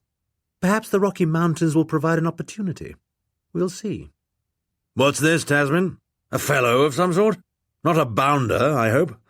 Shouldn't want my fine girl compromised," Lord Berrybender managed to mumble. He was well aware that Tasmin sometimes flew into prodigious rages when her behavior was questioned.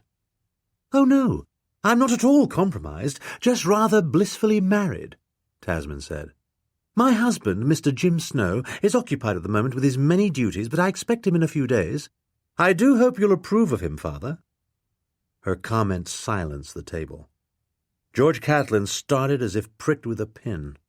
He felt all hope slipping away. "And if I don't approve?" Lord Berrybender growled.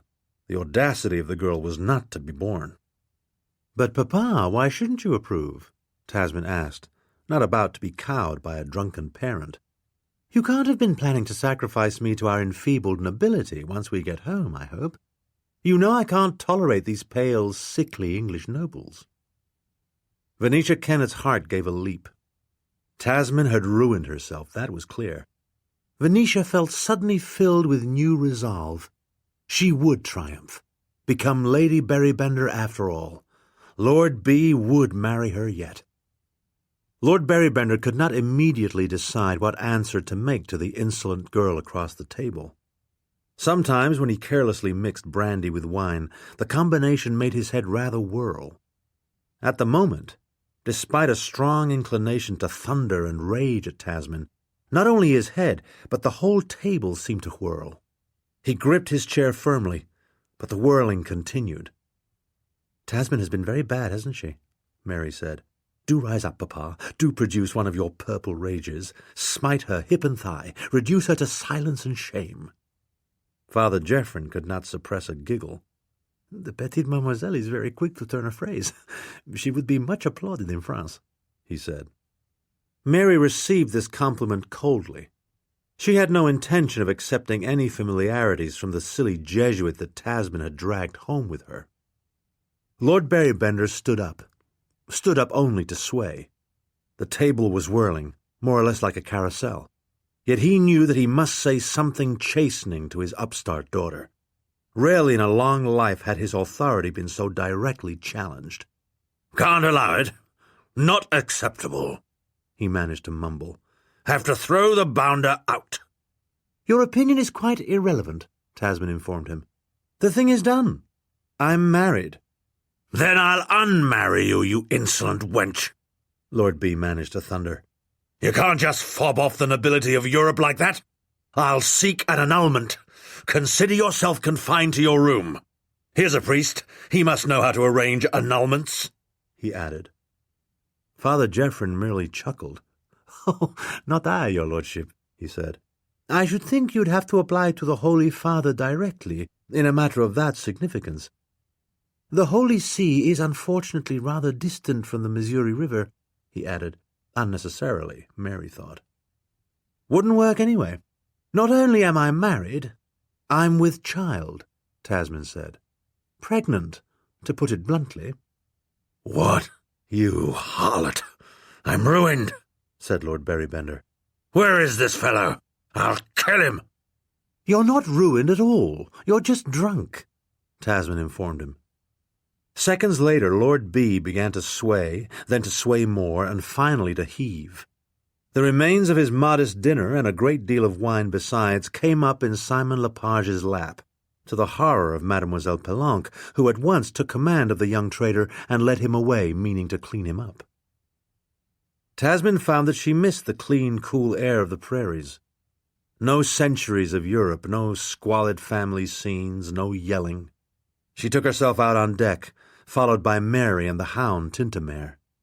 It was snowing lightly, the breeze quite chill.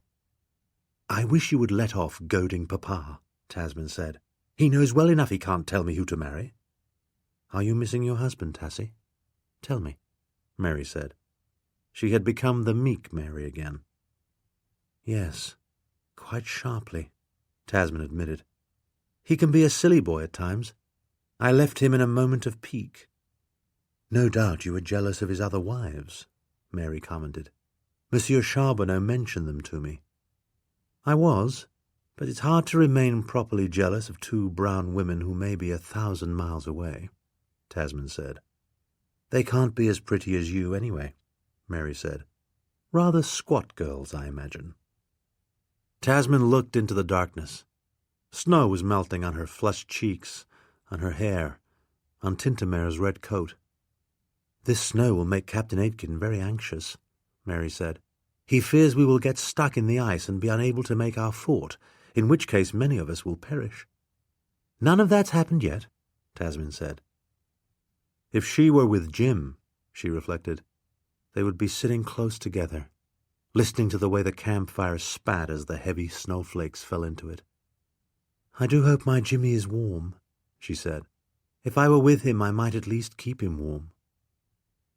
Mary went below decks to seek the hairy horn. She never tired of conversing with the sly old chieftain. Tasmin, with Tintamer beside her, stood by the rail a long time, watching the snowflakes disappear into the dark waters. In her breast was a sharp regret. How silly she had been to leave her Jim. Captain Aitken had no patience.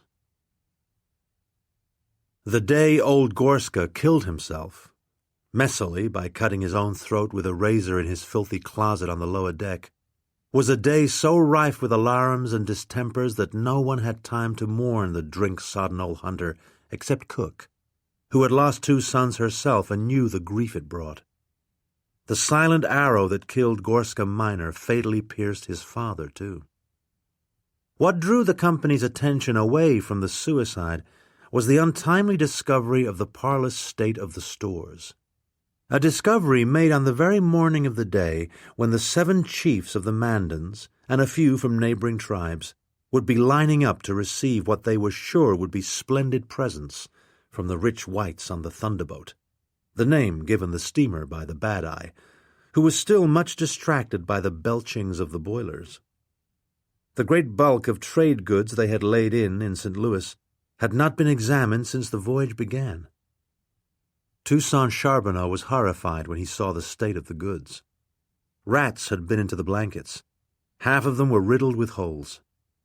An undetected leak had left the crates of muskets covered with water, leaving the great majority of the guns too rusty to use.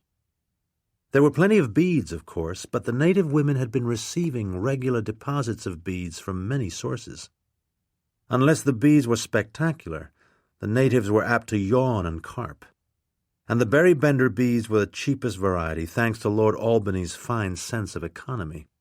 In his view, a bead was a bead, and a savage a savage. Instead of buying better beads, he had bought himself a fine new rifle, made by a Pennsylvania gunsmith. Even Gorska had conceded that it was a fine gun, though not, of course, as good as his own Belgian gun. The Belgian gun was the first thing Lord Berrybender mentioned when informed of Gorska's suicide.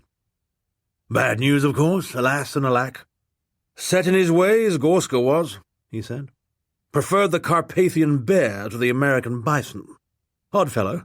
Doesn't do to be set in one's ways. Life doesn't always go smooth. Adjustments frequently necessary. I lost my Constance, after all, and the boy 7, too. Meanwhile, since Gorska will no longer need it, I'll just have that fine Belgian gun. Of course, it's selfish of me to mention it immediately, but then, why wait? Besides, I am selfish. Ask Vicky." Venetia Kennett set her teeth. She was not going to be tempted into a rash remark. She had already put up with much and was prepared to put up with more. She meant in time to be Lady Berrybender, and that was that. Captain Aitken had no patience, either with the old lord or his aloof consort, but he held his temper. The company faced a serious threat. He determined to keep a cool head. "Sir, there's trouble besides Gorska," the captain said. "The stores are mainly ruined, and today is present day. The chiefs are expecting rather a lot, and we haven't got a lot." "Why haven't we? I laid out quite a sum for presents, I recall," Lord B said. "Rats and leaks," Charbonneau said. "The blankets are chewed and the muskets rusted up. The chiefs are likely to be riled. All we've got that they like are axes and hatchets." "What about grog? I suppose I could spare a few bottles of claret?" Lord B offered. "No, sir. If we give them grog, they'll use the axes and hatchets on us," Charbonneau said. He was so appalled at the situation that they were in that he had considered taking his 2 charges, the Hairy Horn and the Pegan, and leaving the boat. The Mandans knew him. They didn't expect him to provide presents. It was known that he was a poor man who worked for Captain Clark. Leaving might be the safest thing. Nothing enraged powerful chiefs as quickly as inferior presents. "This is somebody's fault, I'm sure," Lord Berrybender said. "Gladwin, what about it?" "Why, sir, Signor Yanez is the gunsmith. The muskets were his responsibility," Gladwin said, smiling a thin smile. "But I fear Signor Yanez rather scorns the muskets. He says they aren't really guns, just clubs that shoot." "Damn it all. Get the whips. I'll have the skin off everyone's backs," Lord B said. But Captain Aitken shook his head. "We've no time for floggings," he said. "We may all have the hair off our heads if we're not resourceful." "There's that Frenchman, Lepage. I rather ruined his trousers," Lord B said. "Perhaps he has baubles to spare." "No, sir, he's a Hudson's Bay man," the captain said. "They keep a strict inventory. Besides, he's already ransomed the women. I'm sure he's already distributed his presents. I hear he got 6,000 fine peltries for them. That young man will go far." Can't we just go far ourselves? Lord Berrybender inquired. Charge past them and run for it. Full steam ahead and all that. Again, Captain Aitken shook his head. I have to think of the boat, sir. Can't put her at risk, he said. There's 1,000 Indians in these villages. They're the river keepers. They expect their toll. I'm damned if I have an answer, then, Lord B said, looking out his window. It was snowing still. The low ridges beyond the river had turned white. The sky whirled out snow and more snow. I've a thought, sir. Clothes, Captain Aitken said. The Indians do like finery. You and Lady Constance brought aboard substantial wardrobes. Couldn't help noticing that. Fine garments, I have no doubt. Perhaps some of the jewelry is cheap enough that it could be spared. Lord Berrybender was aghast, and Venetia Kennett not pleased. She had already made a hasty selection of Lady Berrybender's jewelry. Was the rest of it merely to be flung to painted savages? Give them my clothes and Constance's gems, Lord B said, deeply shocked. So far as he could remember, he had never parted with a single possession in his life, and here the captain was suggesting that he give his clothes to savages? They want me to give them my clothes, Gladwin. Speak up, man, you're my valet, his lordship said. Though of course a grave loss, it may be the most sensible suggestion, Gladwin said, with as much restraint as he could muster. Year after year he had taken care of Lord Berrybender's wardrobe. Though he didn't show it, his spirits soared at the thought of garish Red Indians wearing those same wretched clothes. Tasmin, once informed of the dilemma, stared down her father and managed the divestiture herself, assisted by Father Geoffrin, a man of unexpectedly strong opinions when it came to clothes. Terrible, terrible, awful garment, he said, casting aside one of Lady Constance's embroidered ball dresses. Send it away. Atroce! Atroce! He shrieked, when Tasmin opened a drawer devoted entirely to Lady Constance's pantaloons. They were all in vivid colours. Atroce may be, but they might be our salvation, Tasmin pointed out. Perhaps the Mandans can be persuaded that Mamma's ugly pantaloons are garments of prodigious rarity and value. Lord Berrybender, in a dark fury, wept, drank, and swore as the process of selection proceeded. Parting with the most insignificant garment went entirely against his grain. Take plenty of Tasmin's dresses. No, take all of them, he raged. Extravagant wench, always buying dresses. Now that she's married a yokel, she'll have no need for respectable clothes. Do hush, Papa. You'll disturb Father Geoffrin's concentration, Tasmin said. Don't you see that these clothes are all that's going to save us from the savages? Humbug. Don't believe it. Give it all away if you want. Ruin me entirely, Lord B said. He clutched his one consolation, Gorska's excellent Belgian gun. He had already fired it off at a Mandan dog, killing the cur where it stood. Of course, one of the great attractions of Paris is the sewing shops, Father Geoffrin said. I admit I could never stay out of them. It's the patterns that ravish one, you know. I'd much rather spend an afternoon in the sewing shops than worrying with my rosary or attempting to redeem prostitutes. What about this, Father Jeff? Tasmin asked, holding up a vivid yellow blouse. Awful. How I do despise yellow, Father Geoffrin said, flinging the bright blouse on the takeaway pile. And yet there had been an elevation impossible to conceal. Mademoiselle Palanque in no way intended the thing to happen, but the fact was Lord Berrybender's voluminous vomiting quite drenched Monsieur Lepage's best trousers. It was Mademoiselle's view that the trousers were beyond cleaning. They must be thrown away and others secured. Mr. Catlin gallantly offered to lend Monsieur a pair, and in fact handed them over, his cabin being only 2 doors from Mademoiselle's. Should fit well enough, George said. He saw that the young Frenchman was deeply shocked by what had occurred. Though he must have seen some sights in his life as a trader, he had certainly not expected his noble host to vomit in his lap. His embarrassment was intense. It was Mademoiselle's impatience that provoked the incident. She couldn't wait to get the reeking garment off the young monsieur. Shy about finding himself in a lady's cabin, He was even more shy about undoing his buttons. In fact, he proved so clumsy that Mademoiselle knelt down and assisted him. He wore his trousers tight. It was the fashion in Quebec. Mademoiselle had to peel them down his fine, muscular legs. In an instant, once his legs were free, Mademoiselle rushed out and flung the smelly garment into the river. Les poissons could nibble them if they liked. It was when she returned to her room that the thing happened. Young Monsieur Lepage, blushing deeply, was struggling into the trousers Mr. Catlin had lent him, and yet there had been an elevation impossible to conceal. The trousers quite refused to contain the young monsieur's imposing staff. Moreover, he was gazing at Mademoiselle with a look of shocked tenderness, as he did his best to conceal this awkward sign of budding affection. In an instant, Mademoiselle decided. She would marry Monsieur Lepage.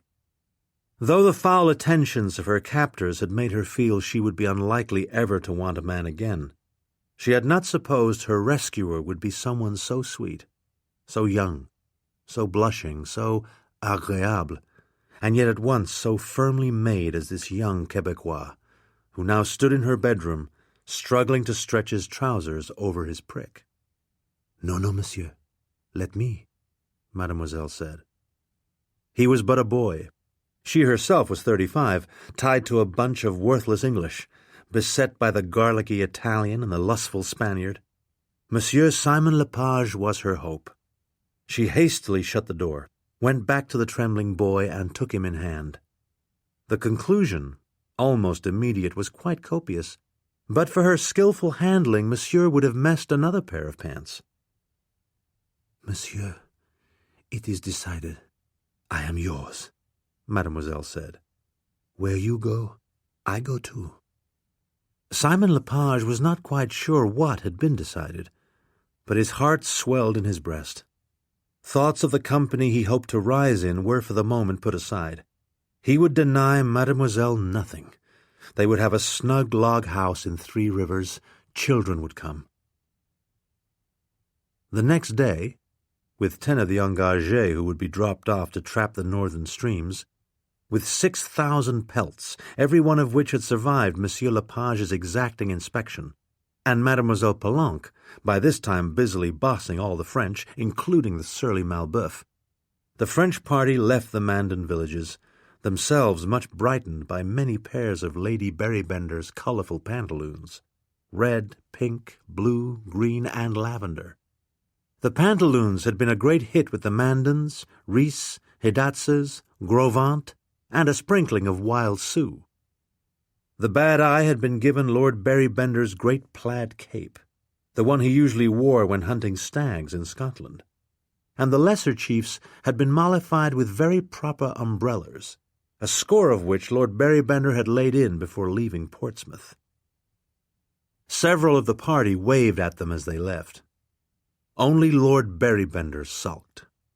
"Never cared for losing servants. Can't have too many servants," he said, as he sat with his claret and his fine Belgian gun.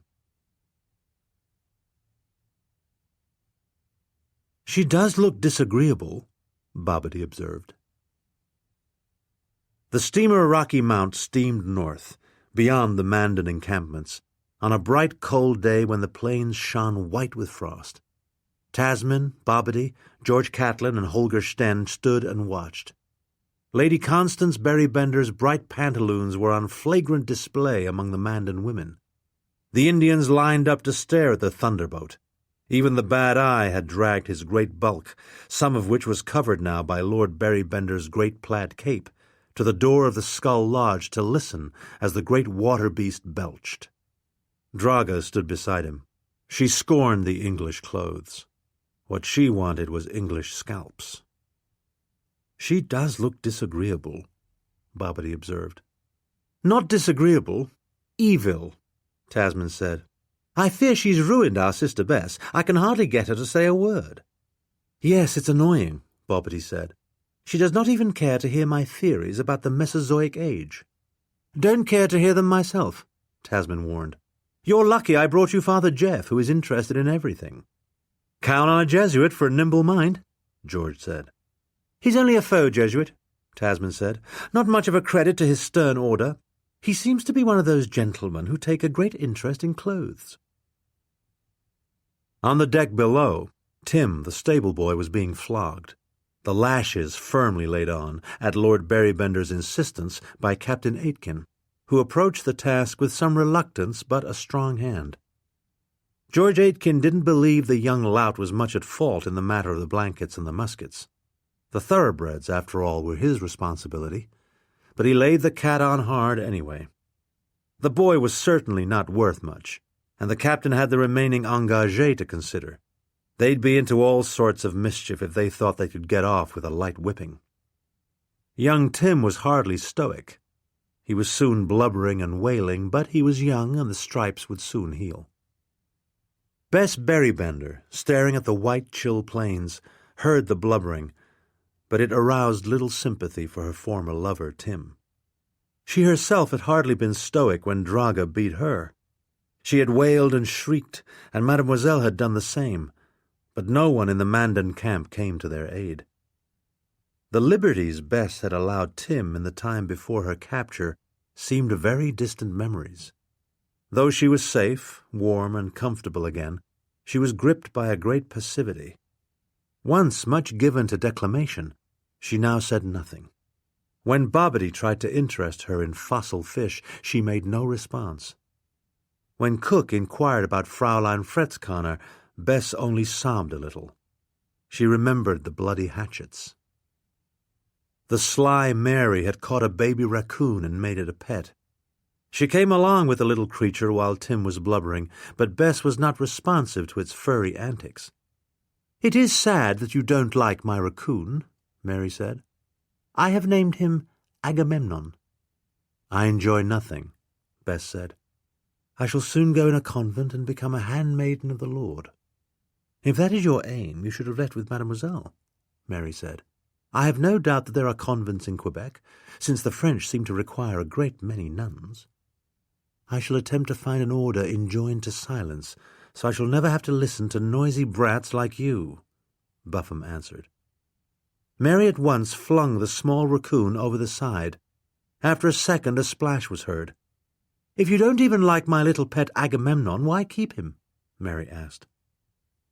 Bess didn't answer. "You are rather a loss. Goodbye," Mary said. She ran downstairs and persuaded one of the engagés to rescue her little coon, which was swimming desperately. "Do you think my sister's eagerness to take the veil is genuine?" Tasmin asked Father Geoffrin. "Or might we expect her to become her old contentious self some day?" Father Jeff had been reading Crébillon. He had found the volume in Mademoiselle's stateroom, which was now his. "Fornication seems constantly to be on this odd fellow's mind," he said, closing the book. "I have no opinion about your sister's faith, but if she does take the veil, I recommend the Carmelites. They have such elegant vestments." "There are times, Jeff, when you are less rewarding than even Mary's coon," Tasmin said. She was quite put out with the little priest. It occurred to her that if she had not encountered him and begun to babble about books, she would have cooled off, changed her mind, and gone back to her husband Jim Snow, whom she had begun to miss quite severely. As evening drew on, chill and dank, Bess bestirred herself and asked Cook for a little salve. She felt it would be only Christian if she applied some to Tim's bloody back. "At least you weren't blistered by hot sticks," she told the apathetic stable boy. Tim, taking this as encouragement, grabbed Bess's hand and forced it against his groin, that being his usual, indeed his only, method of dalliance. Bess drew back a fist and gave him a solid punch, so solid that he looked shocked. "I came to this dank hole merely to treat your wounds, as a Christian would, Master Tim," she said. "I will tolerate no more coarseness. I intend soon to become a bride of Christ." "What, be a nun? But we had such times a fucking," Tim said. "Those pleasures will be no more. Not in the year of our Lord 1832, Bess said, as she left him.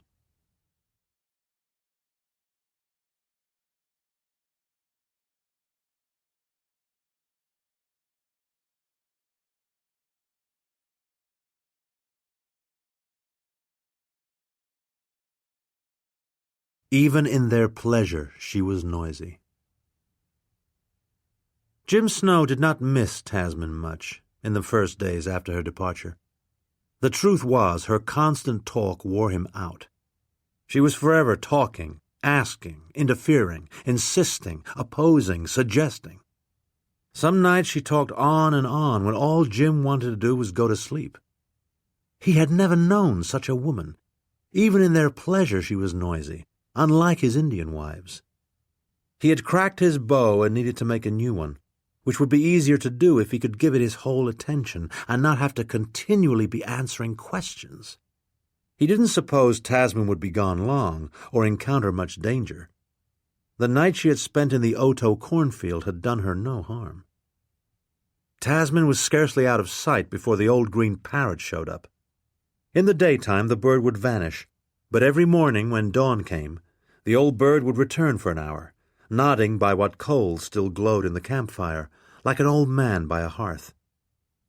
When 2 nights passed and Tasmin had not returned, Jim grew doubtful. Perhaps he had underestimated the danger. Perhaps the Sioux had come upon her. He walked a few miles up the river following her tracks, and soon discovered that she had fallen in with someone with very small feet who had been wearing sandals.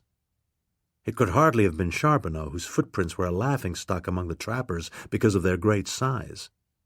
A buffalo could follow Charbonneau, Dandrew claimed. I can barely track a moose, but I can track him. There were no signs of conflict, which suggested to Jim that Tasmin had merely fallen in with someone from the boat, which by now was surely at the Mandan encampments. Probably she was back with her family, safe for a time. The steamer, he knew, could not afford to linger long at the Mandans, if George Aitken hoped to get it upriver to the Yellowstone before the thick ice formed. Though Jim's new bow was finished, he had no sinews with which to wrap it or string it. For sinews he needed a buffalo. Even an old one would do. He decided he had better go west, kill a buffalo, finish his bow, and then swing wide around the Mandans and catch up with Tasmin and the steamer somewhere near the Knife River. Then he could ask Charbonneau or one of the hunters to tell his wife that he had come for her. That night he dreamed of her. In the dream he could even smell her sweet breath, and then woke, cold and disappointed, to see the old parrot nodding by the coals. In the afternoon it began to snow. A wind came up from the north and blew so hard that not much of the snow settled. Instead it whirled in clouds. One moment Jim could see far across the prairie. The next moment he could see only white. It was only by luck that he noticed the buffalo, 20 or 30 of them, their coats already carrying a thick blanket of snow. Moving with the flurries, Jim came within 30 yards of them and killed a bull and a calf. The bull he took for the sinews, the calf to eat. He found a little wood near a small frozen creek, enough to warm him through the blowy night. Not long before dawn, the wind settled, the sky cleared, and the cold deepened. That morning there was no parrot by the fire. Jim drew the sinews, dried them, and finished wrapping his bow. He felt quite out of sorts with his wife, who could have been of help had she not gone storming off for no reason. He intended to speak to her sternly about such impulsive behavior the next time he was with her. A wife had the duty of obedience. Bow-making could not be rushed. It required steadiness, a good eye, and a clear mind. Jim took his time with the wrapping. He was moving northeast toward the distant river when he heard Indians singing, not many of them, 5 or 6 at most. A minute later their dogs caught his scent and began to bark. The song, faintly heard across the cold prairies, was no war song. It was a death song. A song meant to send a just released onto the sky house, to the company of other spirits. An old person, an elder of the little band, tired, his spirit fluttery, must have passed on. Growing up as a captive of the Osage, Jim had heard many such songs of passing. The song he was hearing now, repetitive, keening, sad, was, he felt sure, a song for a chief. And yet, if a great chief of the Mandans had died, the whole tribe would normally be there, wailing out this death song, not just these few singers. The dogs still barked. The singers knew he was near. Rather than turn west into the snowfields, Jim moved toward the sound. The 6 old men who had been singing were just lifting a body onto a burial scaffold. A heavy body, too. They were struggling with it, but finally got it lodged securely on the poles of the scaffold. 3 old women stood watching. Jim raised his hand in a sign of peace. The singers, out of breath from their lifting, paused for a moment and then resumed their singing. Jim recognized one of them, an old warrior named Steptoe. The old man often traded for tobacco with Dan Drew. The men with Steptoe were also old. Before many winters, all of this little group would be on such a scaffold themselves. Jim could make no sense of it. Why was this little group so far from their villages burying an important chief? To Jim's astonishment, the old Berrybender parrot came flapping over his head out of a clear, cold sky and landed on the corpse. No sooner had the bird landed than he said the same 4 words that he had said to Jim at the earlier burial service, which had been for Tasmin's mother. The Mandan mourners were shocked.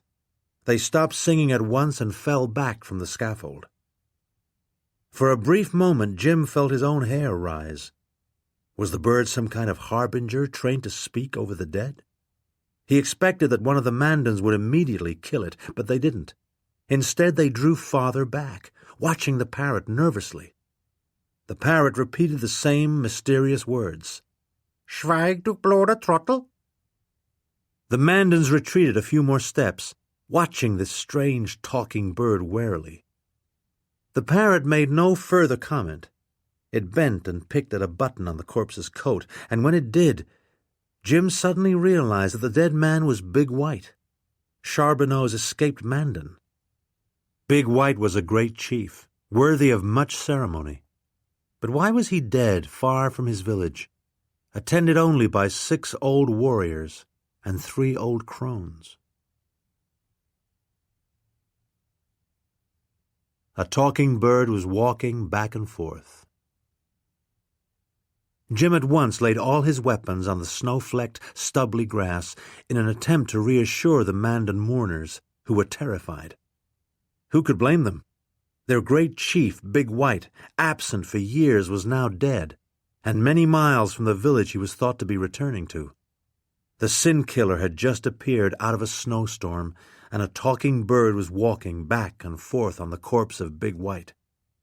It added up to a combination of events that might have shaken stouter hearts than this frail old bunch could muster. None of them looked capable of defending themselves from a foe of much ferocity. Jim approached the Mandans slowly, indicating again in sign to Steptoe that he meant them no harm. He stopped and waited, allowing the Mandans a minute to settle their nerves. Finally, Steptoe came over. He was short and very thin. "No tabac?" he asked. "We need tabac." "No tabac," Jim said. The old man looked disappointed. "We have been to the springs," he said. "We like to go to the springs before the cold gets too bad. I am not old myself, but these others are old. The warm springs are good for their bones." Jim knew the springs Steptoe was talking about. There were several bubbling, foul-smelling sulphur springs in the barren country 5 days' travel to the west.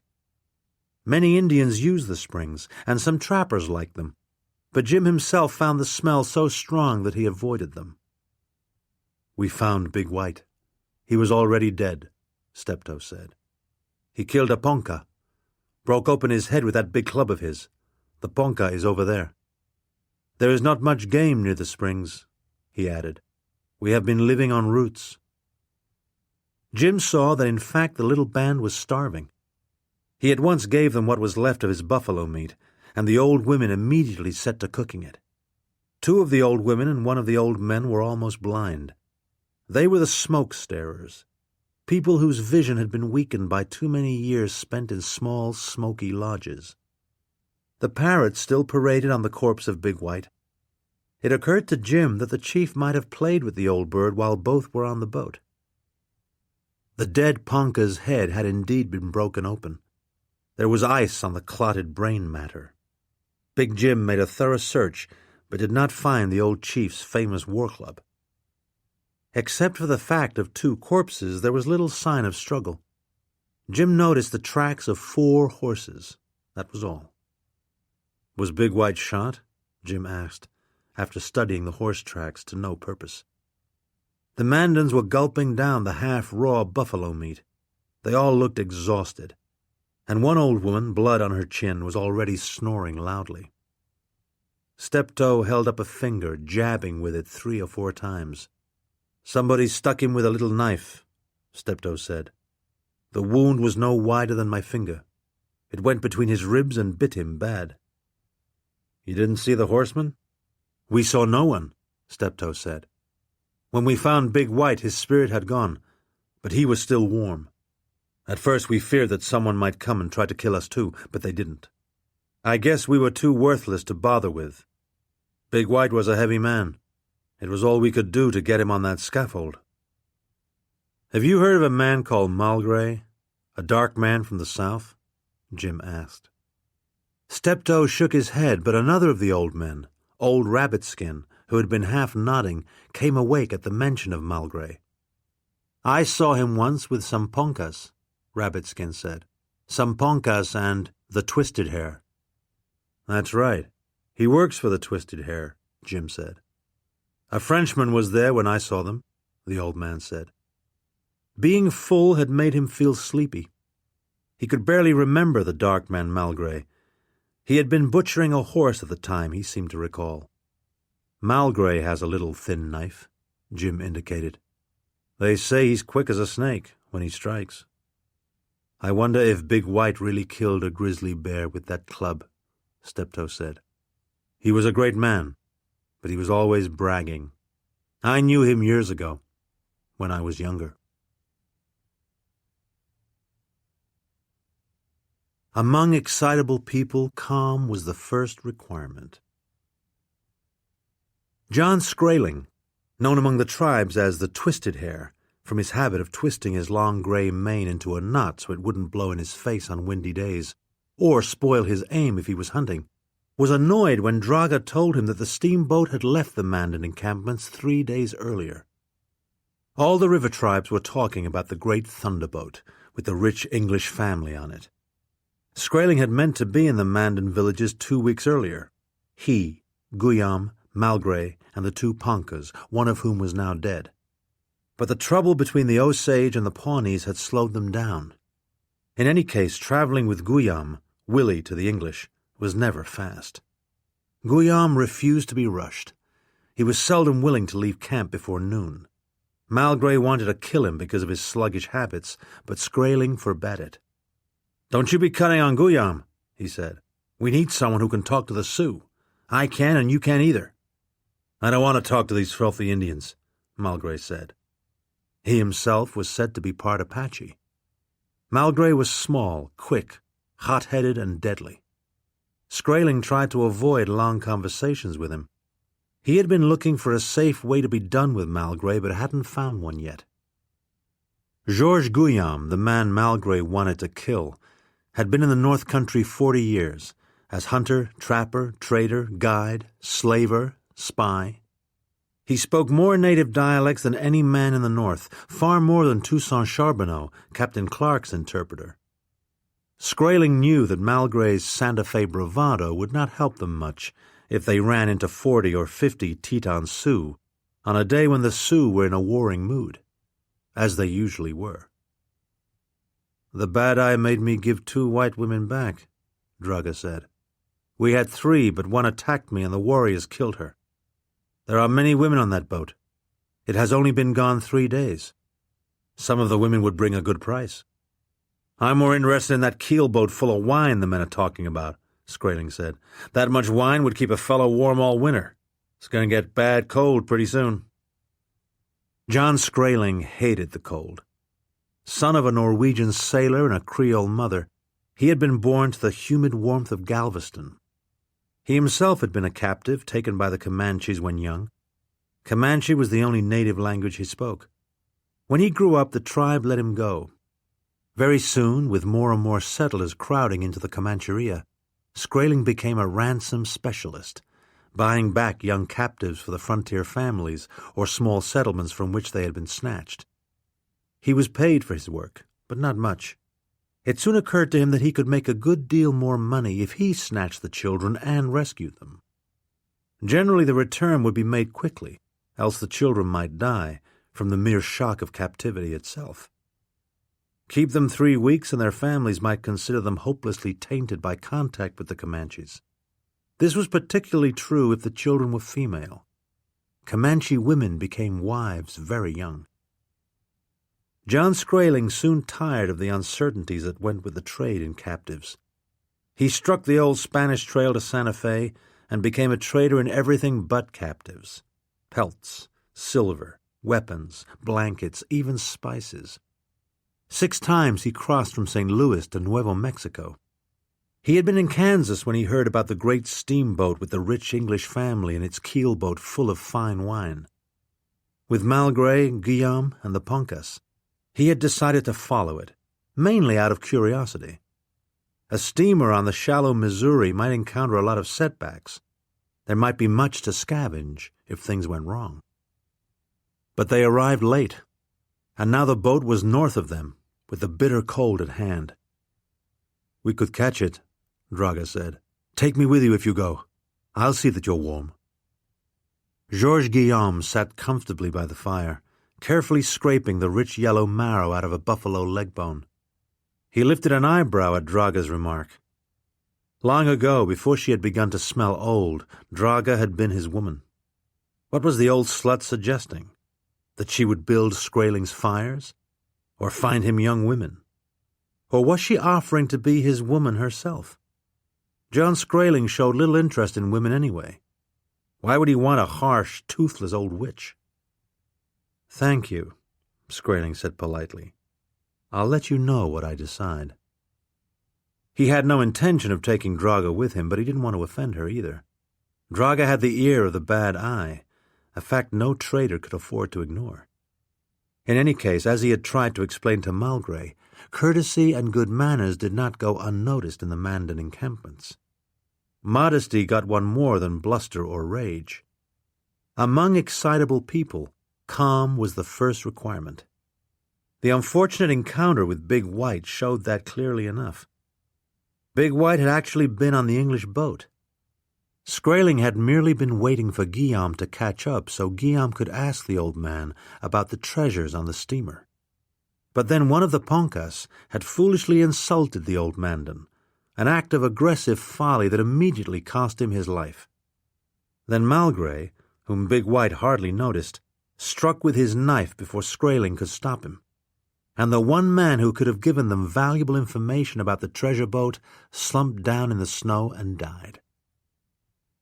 "Draga wants you to catch her some more white girls so she can beat them," Guillaume said to Skraeling. "She hates these white girls that the young men want." Draga ignored him. She might lack the beauty of her youth, but she was not too old to please men. Almost every day, if she went to the shore to gather firewood, some young warrior would follow and seek to couple with her. Some she allowed, some she rejected. She knew, of course, that Skraeling didn't want her for himself. He was not a young man. In fact, he looked sick. Draga meant to watch him, observe where he squatted, see if there was blood in his excrement. Skraeling's cheeks were sunk in, and there was a rasp in his breath. Skraeling no longer wanted women, but he did still want money. When he left the lodge to go visit the bad eye, Guillaume cracked another buffalo bone. He could not get enough of the rich marrow. Outside the wind was howling. Guillaume was happy to be in a warm lodge, even if the old witch Draga was staring at him with hatred in her eyes. "The bad eye made a terrible prophecy," Draga informed him. "I don't want to hear it. I don't like bad news," Guillaume said. "I need a new wife, Draga. Nobody's skinny. Can you find me a young woman with some flesh on her bones?" "Why should I find you wives?" Draga asked. Then she left the lodge. She wanted to hear what Skraeling said to the bad eye. Guillaume threw a big piece of driftwood on the fire. His lodge was a good solid lodge of well-packed earth, warm even on the coldest days, though perhaps a little smoky. If Skraeling decided to chase the English boat, Then let him do it with Malgré and the Ponca. Guillaume meant to stay in his warm lodge and eat buffalo marrow until the warm weather came. When Draga came back, she found him sound asleep and snoring. The sky to the north was bluish, like a gun barrel. Tasmin woke to the snorting and snuffling of buffalo. Many thousands of them crowded both banks of the river and covered the plains to the west as far as the eye could see. Those nearest the river had icicles hanging from their chins, and more icicles dangling from their shaggy sides, where melting snow had frozen hard. It was so cold that Tasmin's breath soon frosted up her window-pane. To her annoyance, Bobbity and Mary came bursting in, admitting air so frigid that to breathe it was like drawing fire into her lungs. "My thermometer is quite smashed. The mercury kept sinking until the glass broke," Bobbity said. "That means it is very cold indeed."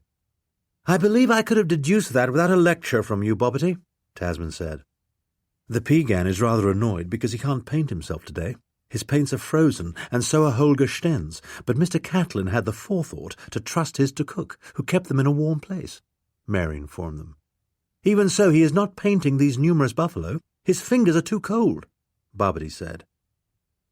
For some days now, Tasmin had been feeling the kind of restless frustration that she had felt on the day of the big hailstorm. Once again, just as she had resolved to go ashore and search for her husband, an unignorable impediment had been thrown up. Then it had been hail. Now it was this terrible cold. The sky to the north was bluish, like a gun barrel. It offered no suggestion of warmth. Tasmin felt herself to be a hardy, healthy woman, but she was not so foolish as to suppose she could survive such cold. Besides, she was with child, her abdomen just showing its first slight curve. The Oto woman had been right to make her shirt loose. Vexed as she was at having to deal once again with the inanities of her family, frustrated as she was at not being with Jim, she knew there was nothing much she could do about it.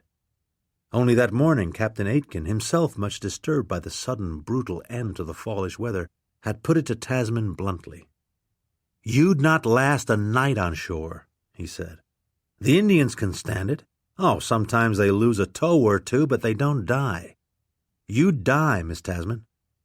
"Captain, you must stop thinking of me as a miss," Tasmin reminded him. "Cook can't seem to remember that fact either. The one who remembers is Papa, and that's because he's lost a great fat dowry." "Sorry," the captain said. He had a great deal more on his mind than forms of address. They were still more than 100 miles as the river flowed from the snug trading post on the Yellowstone that was their destination, and yet the river wouldn't flow if the cold didn't moderate. The edges of the river were crinkled with thick ice. It had happened in only one night. Charbonneau came up to the bridge as the captain was talking with Tasmin. "The Mandans said it was going to get bad cold," he said. "I'm going to start running all night," George Aitken said. "I'll send some engagés in front of us in a pirogue. They can feel out the snags and sandbars." "But really, gentlemen, we can get out and walk if we have to, can't we?" Tasmin asked. "We can, but I don't know how many of us would make it. Depends on the blizzards," Charbonneau said. "We stayed a day too long at the Mandans," the captain said. "Fixing that paddle was the devil of a bother. Little delays tell against you when the season's failing." "I'm sure my Jim is out there somewhere," Tasmin said, a little anxiously. "I hope he's not met with an accident. He's not likely to freeze, is he?" Captain Aitken almost slipped and called Tasmin Miss again. She looked so young and blooming. It was rather a mystery what sort of marriage she was intending to have with Jimmy Snow. A skilled young guide, certainly, but hardly the man to provide this smart young Englishwoman with a comfortable home life. "Oh, Jimmy can handle weather," the captain said. "I'd be happy to see him myself, to tell you the truth. If the weather stays this cold, we may ice in. Jimmy could be a big help if we have to tramp it." Later, in her cabin, Tasmin locked herself in and withdrew into memory, as she had many times. She did her best to recall everything that had happened in her time with Jim. No book now interested her. She could think of nothing but her husband. She wanted intensely for him to come to her and remain her husband, and yet she could not decide from a review of his behavior whether such an appearance was at all likely. He had mentioned casually in the midst of her pique that he only expected to see his Ute wives every 2 or 3 years. What if he were intending to be similarly lax in regard to conjugal life with her? The thought of waiting years, months, even weeks to see him was intolerable. Didn't he miss her? It was a matter she had no way of judging. In her life as a much-courted English beauty, Tasmin had rarely been prone to self-criticism. Guilt was an unknown emotion.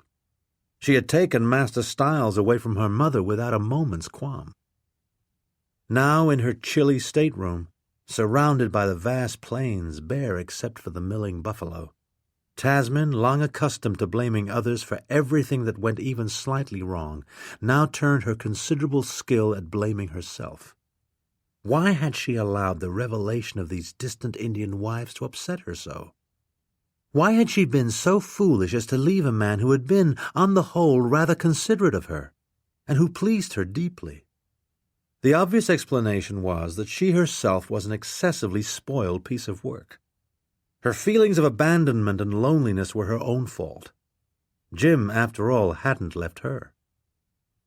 In her turmoil of spirit, Tasmin struck out ruthlessly when any member of her family made the slightest demand. The pale, passive Buffum, already nun-like, she avoided. Bobbity she ignored. Mary she smacked, and she had nothing to do with her father, who in any case remained closeted with Vicky Kennett most of the time, nursing his stumps.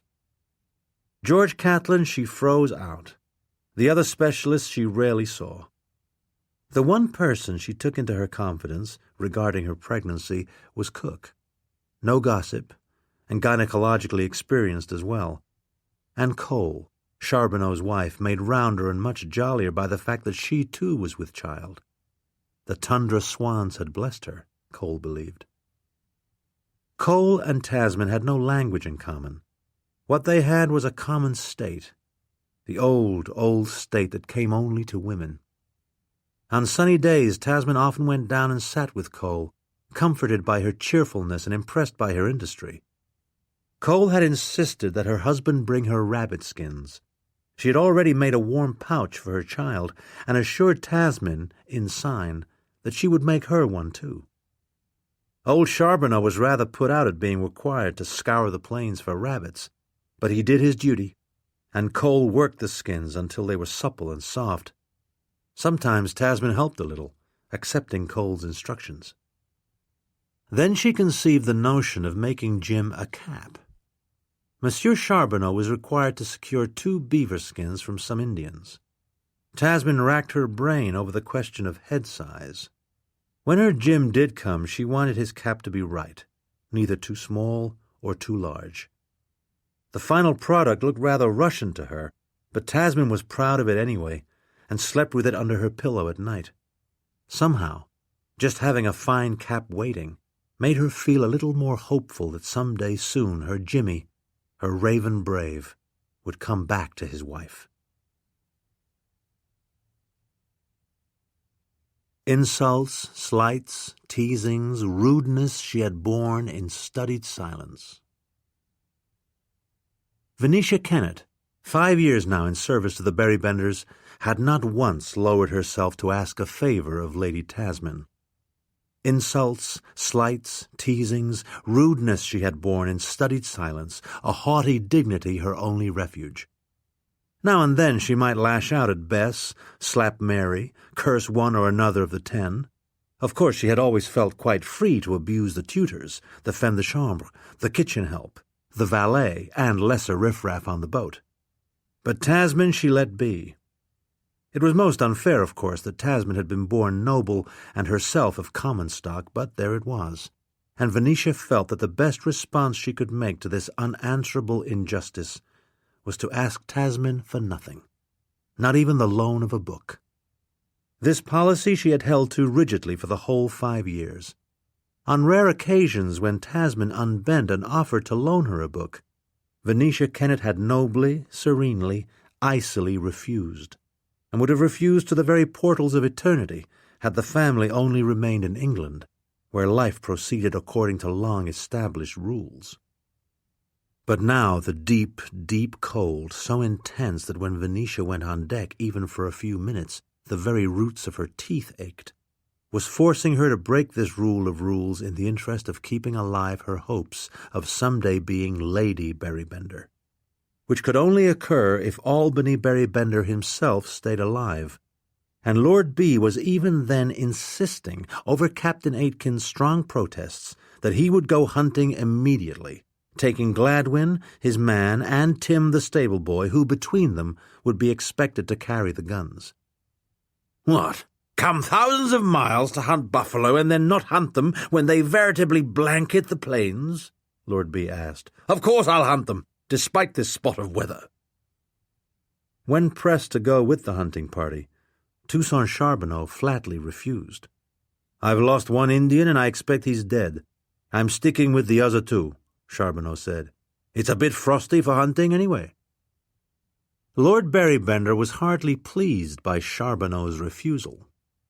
He liked to suppose that everybody on the boat worked for him and him only. That a man would refuse to hunt with him because Captain Clark had enjoined him to look after two mangy savages hardly showed the proper spirit in Lord B.'s view. Charbonneau might have a French name, but he exhibited a very American sense of independence, a national trait that Albany Berrybender had no use for at all, since it led commoners to ignore the wishes of their betters, as Charbonneau had just done. It was Captain Aitken, worried for his lordship's safety, who asked Venetia Kennett to see if Tasmin would attempt to talk sense to her father. "He doesn't know what he's letting himself in for, Miss Kennett," Captain Aitken said. "He thinks because the sun's come out for a few minutes he won't freeze. But he will freeze, and so will his men." Tasmin had been brushing the fine cap she had made for Jim Snow, enjoying the soft feel of the furs. She was not pleased to hear a pounding on her cabin door. Very probably it was only Father Jeff, wanting to complain about the tedium of Walter Scott, whose Kenilworth he found lacking in both concision and wit. She opened the door with some reluctance and was astonished to see an obviously distressed Venetia Kennett standing there. Never in the years of their troubled acquaintance had Vicky Kennett pounded on her door. "Goodness, Vicky, what is it?" "It's his lordship," Vicky said. "He proposes to go off hunting despite this fearful cold. Captain Aitken thought he might listen to you, that you might try to dissuade him." "Captain Aitken has an exaggerated view of my influence over Papa, I fear," Tasmin said. "I've never talked him out of doing anything he wanted to do, and no one else has either." "I know. He's so willful," Vicky said, fearing that the case was hopeless. "In my opinion, a man as soaked with brandy as Father is very unlikely to freeze. But that doesn't mean the help won't," Tasmin said. "We can ill afford to lose many more servants. At least they can shoot guns if we find ourselves under attack." She shrugged on one of the great grey capotes and followed Vicky Kennett to the lower deck, where a pirogue with two freezing engagés in it waited to ferry the hunting party to shore. Except for Lord Berrybender himself, the hunting party was in low spirits. Gladwin and the lad Tim also had been issued the great grey coats, but both were shivering violently despite them. They looked like men about to ascend the scaffold. Yet Mary Berrybender, wearing only a thin sweater, stood by the almost naked Harry Horn, and neither seemed at all bothered by the extreme chill. Tasmin wasted no time on niceties. "Papa, do stop this folly," she said. "It's so cold it broke the bottom out of Bobbity's thermometer. It's obviously quite insane for you to go ashore." "No business of yours that I can see," Lord Berrybender said brusquely. "Anyway, the sun's out. Things will soon be melting, I expect." "No, sir, no," Captain Aitken pleaded. "The sun will be gone by the time you reach shore." Lord Berrybender ignored him and turned toward the ladder, but Tasmin quickly blocked his access. "Here's the count," she said. "You've already lost your wife, one child, a boatman, 2 poles, our good Fraulein, and a smattering of toes and fingers. Now you stand ready to deprive us of Gladwin and Tim, neither of whom is likely to survive such profound chill." Lord Berrybender flushed red at her words. The impertinence. To the horror of the company, he grabbed Tasmin by the hair and gave her a violent shaking. Then he shoved her so hard that she spun across the deck and fell in the startled Pegan's lap. The man just saved her from a nasty fall. "I will hunt, and I will hunt now," Lord Berrybender shouted. "I don't think I've quite sunk to the point where I must carry my own weapons either." Without another word, he descended into the pirogue and settled himself. He too wore one of the great grey coats. Gladwin and Tim offered no options, climbed slowly into the boat, being careful with the guns. "Cold as it is, you'll have to do the butchering quick," Charbonneau advised. "Otherwise the meat will freeze." "I don't propose to butcher them, I just propose to kill them," Lord B said. "Might take a tongue or two if I'm in the mood." With that, he waved impatiently, and the pirogue made for the icy shore. The buffalo had moved off the river, but thousands were still in sight, a mile or two west. "Best not to lose sight of the river, sir," Captain Aitken shouted, cupping his hands. His voice echoed off the low bluffs to the west. "Well, Vicky, so much for my influence," Tasmin said. "All I got was my hair pulled." Father Jeff popped out of the galley, licking one of Cook's great spoons. Lately he had been spending a good deal of time with Cook, feeling that the shipboard cooking might profit from a little French expertise. "What's the fuss?" he asked. "No fuss, particularly. What's on that spoon?" Tasmin asked. "Pudding," Father Jeffrin said. As they watched, the sun disappeared. A dark blue bank of cloud moving over them from the north swallowed it so completely that no ray shone through. On the shore they could just see the three grey forms slipping and sliding on the ice. Soon the three men were dots against the shallow snow. "I fear that's the end of Papa," Mary said. "I can't think why he is so unwise." Captain Aitken, heartsick, said nothing. He stood at the rail watching the deep, cold cloud. Soon he heard the first distant pops from old Gorska's Belgian gun.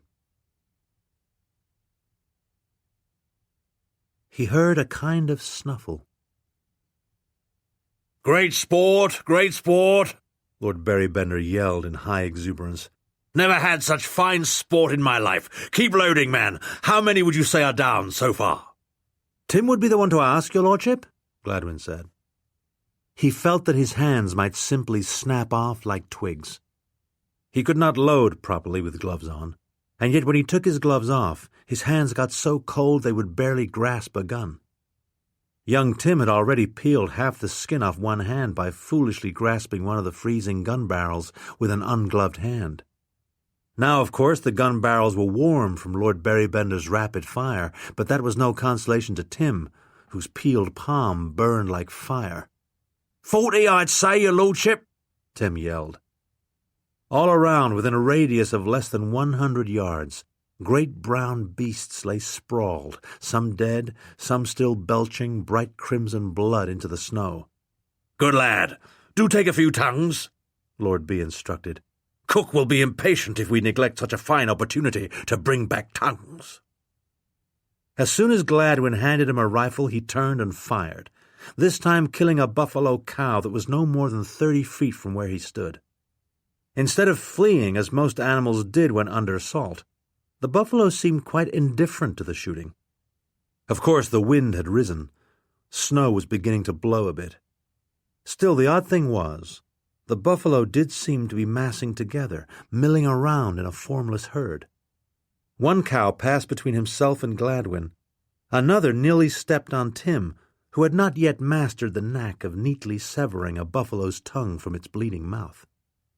"I say, your lordship, they do seem to be crowding rather close," Gladwin said, becoming alarmed. Buffalo were everywhere. "The wind's keening so. I suppose they can scarcely hear the shots," Lord Berrybender said, as a great shaggy beast ambled past him, its coat snow-streaked not 10 feet away. "I do rather wish they'd spread out," Lord Berrybender said. "It's rather more sporting if I have to do at least a bit of aiming." He took a gun from Gladwin. The man was shivering damnably, and shot the great shaggy bull, only to experience a startling change. The immediate disappearance of everything.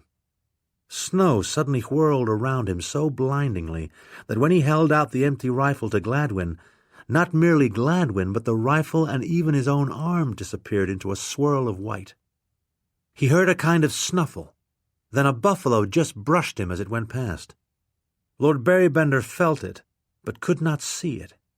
For a moment he thought he just glimpsed Gladwin, but then the man vanished again. Lord Berrybender stood stock still, his arm still extended, the empty rifle growing heavy in his hand. He expected, of course, that Gladwin would take it and reload it, and yet he didn't. Lord Berrybender withdrew the gun and tried to pull up the big floppy hood of his capote, only to have the hood fill with snow before he could even pull it over his head. He pulled it over his head anyway. The snow melted and then froze again as it dribbled down his cheeks, forming an icicle just below his chin. It was the first time his chin had sprouted an icicle in his life. Then he felt a hard bump and was sent sprawling. A buffalo had stumbled into him in the blinding whirl of snow. Lord Berrybender just managed to keep his grip on the rifle.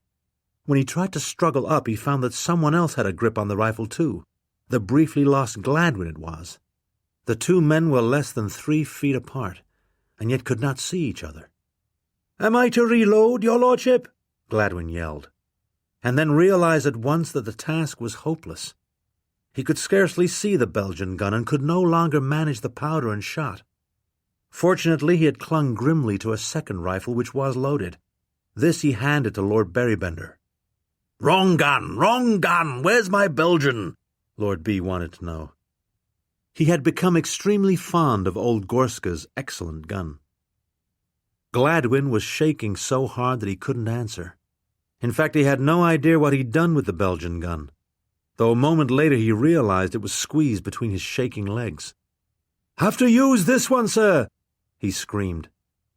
And Lord B. did use the second rifle, firing point-blank into the side of a great beast that had just loomed out of the snow, only feet away. The buffalo fell just in front of them, its shaggy coat steaming. Gladwin could not resist. He thrust his freezing hands into the wounded animal's shaggy fur. Lord Berrybender, his own hands far from warm, did the same. "Getting a bit thick, in fact," he said. "I believe I've killed 42 buffalo, if Tim's count was right. Perhaps the prudent thing would be to make for the boat." Gladwin's teeth were chattering so violently that he feared they might shatter. In the privacy of his modest quarters, Gladwin sometimes wrote verse. He thought he might just have a rhyme: chatter, shatter. If he could just hold it in mind until he could write it down. "Where exactly is the boat, sir?"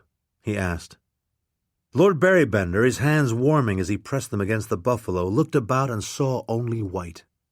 Uniform, monotonous white. "I'm afraid I haven't the faintest notion," he admitted. "Never much of a head for directions. Got lost in my own deer park more than once. I expect Tim will know, just the kind of thing a stable boy would know." "But where is Tim, your lordship?" Gladwin asked. "Gad, can't be far," Lord B. said. "He was just taking a tongue." Suddenly, a moment of absolute panic seized him. Where was Tim? More important, where was the Missouri River, the pirogue, the engagé, the steamer Rocky Mount, the languid but pliable Venetia Kennet? "Tim! Tim! Tim!" Lord B. yelled at the top of his voice. "Time to retreat, lad! Come, lead us home!" The howling, keening wind snatched his words and whirled them away so swiftly that even if Tim had been on the other side of the fallen buffalo, he might not have heard them. Tim, for his part, had lost not only the tongue he had just cut out of the buffalo, but the knife he had used to remove the tongue. Both dropped from his freezing fingers and were instantly lost. He was too cold even to yell. When he opened his mouth, cold filled it. By inadvertence, he made the same discovery Gladwin had made. The buffalo he knelt by was still breathing and still warm. Also, it was large enough to form a kind of barrier. Tim squeezed as close to it as he could get, even warming his icy cheeks in the thick fur. Though a moment before he felt certain that his would be a frigid doom, the fact that the animal he was pressed against still pulsed with the heat of life gave Tim a little hope. The buffalo would be his shelter and his stove. He thought of his 3 jolly brothers, all safely back in England, cheerfully shoveling out the Berrybender stables and making crude assaults on the milkmaid's virtue now and then.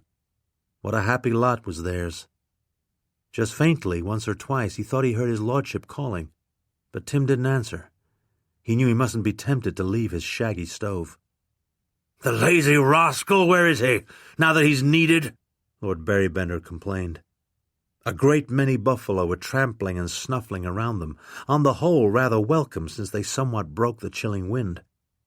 "Lost as us, I expect, your lordship," Gladwin said, his teeth still shattering. "Lost as us?" "I wouldn't object to a spot of fire if any wood could be found," Lord B said. "Expect they'll send a party to get us soon. Stout Captain Aitken knows his job. He won't desert us." "Perhaps not. But how will he find us, sir? I mean with the atmosphere being so thick," Gladwin asked. Lord Berrybender considered the comment unhappily. The atmosphere was damnably thick. The sun that he had been counting on to melt things was absolutely gone. Darkness was not far off. A shore party might stumble around for hours before lighting on them, crouched as they were behind a fallen buffalo. "Kick around a bit, Gladwin. There must be wood around here somewhere," his lordship said. "Kick around, won't you? Be cheery to have a spot of fire." She remembered the terrible wind that had keened and roared. Despite the bitter cold, as the great inconstant wall of storm advanced toward them from the north, one by one the company aboard the steamer Rocky Mount left the warmth of cabin, galley, and bridge to stand by the rail on the lower deck, watching the terrible storm come. "Wotan is angry," Mary said. "He means to bury the whole world in snow." "Don't know about that, but it's a fine blizzard, I guess," Charbonneau said. "The bad eye predicted it." "Bosh! I don't hold with these red prophets," George Catlin said. "Why not predict a blizzard since it's winter?" "They say he can hear a snowflake form," Mary said. "They say he can hear a swan's breath. And now our own papa has very likely gone to his death in this year of our Lord 1832, Buffum said. "The spirit of the hunt was on him," Senor Yanez remarked, startling everybody. Senor Yanez rarely spoke. "Yes, and the old brute's taken 2 innocents with him," Tasmin said. She remembered the terrible wind that had keened and roared underneath the hail. Now the wind was keening again, and the snow wall had snuffed out the sun's light. There was only a ghostly glint on the snow. Father Jeffrin shivered violently. "So desolate, these plains. Such melancholy," he said. "I often weep, and I don't know why.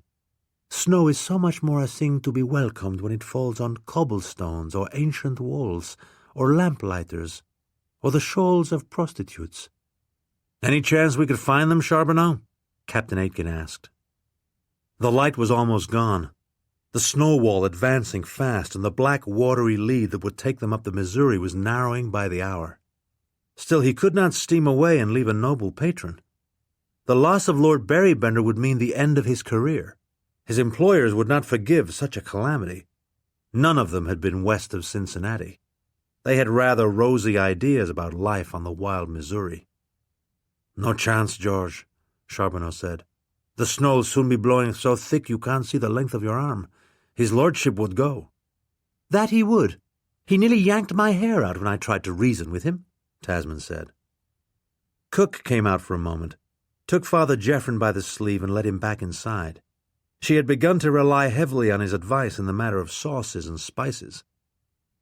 "It could not get this cold in Holland," Piet van Wely announced. "The people would not stand for it. There would be protests, and someone would lose his position." "In Denmark also there are no such snows," Holger Sten declared. "Only where the Lapps live are there snows. Knowledge of the Lapps I do not claim." Remembering suddenly Fraulein Fretzkanne's terrible end, which could so easily have been her own, Buffum began to sob. Venetia Kennett began to cry also. The thin, fading light filled her with the deepest melancholy, the darkest sorrow. His lordship, Her great hope was gone, doubtless to be frozen. And now she found herself pregnant with his bastard. Cook had confirmed her status only that day.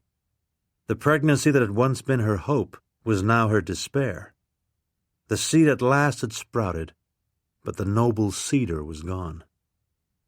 As Buffum sniffled and Venetia Kennett sobbed, a new sound reached them over the roar of snow, a high chant of some kind. They all turned, and there was the hairy horn calling out a high, eerie chant. He had thrown off his blanket. He faced the storm almost naked. "The hairy horn wishes to end his life's journey soon," Mary said. "The melody he offers up now is his death song." "Wouldn't pay too much attention to that claim," Charbonneau said. "He said as much before, and yet he's still eating a good portion of victuals every day." Venetia Kennett, too distressed to stand on ceremony, flung herself into Tasmin's arms and gasped out her secret. "I'm going to have a baby. You are not the only one, Tasmin," she said. Tasmin gave the weeping cellist a consolatory pat or two. At least the woman was not without vigor, a desirable quality in the new world they were voyaging into. "I wasn't the only one anyway, Vicky. There's our Mary Cole," Tasmin said. "If you ask her, she'll make your baby a snug fur pouch. Why, we can establish quite a nursery up on the Yellowstone. At least we can if we survive this desperate weather." Getting the bear out proved a challenge. Malgwyn Evans liked to claim that he got through the bitter winters along the Knife River through the precaution of having taken 600 pounds of wives, 3 Winnebagos and a Chippewa. Malgwyn himself was skinny, but his lodge north of the river was well caulked, and the warm poundage of his 4 wives was proof against even the coldest night. Of course, this stratagem only worked if he was in his lodge when the bitter weather struck. He and Jim Snow had gone 3 or 4 miles north, meaning to take a fat buffalo cow before the blizzard hit. They easily killed a cow, took the liver and sweetmeats and a bit of flank, and were hurrying back to shelter when they saw the 3 men from the steamer come crunching ashore and start shooting into the buffalo herd, evidently oblivious to the fact that a high plains blizzard was swiftly advancing toward them. "The one doing the shooting is my wife's pa," Jim said. "The old one. She says he's stubborn," he added, watching the scene across the snowy plain. "A man from the north, I expect," Malgwyn said. "No one's stubborner than a Northman. Not practical-minded like us Welsh." Jim eyed the hunting party, eyed the approaching storm, eyed the boat. He was calculating as to whether he had time to race over and try and get the hunting party to safety. He had had a chilly tramp north. Once he knew that he was upriver from the steamer, he rested for a day, allowing Malgwyn's wives to feed him thick stews and rub him well with bear grease taken from a fat grizzly that Malgwyn had killed in its den earlier in the fall. Getting the bear out proved a challenge, even for a Welshman with 4 stout wives.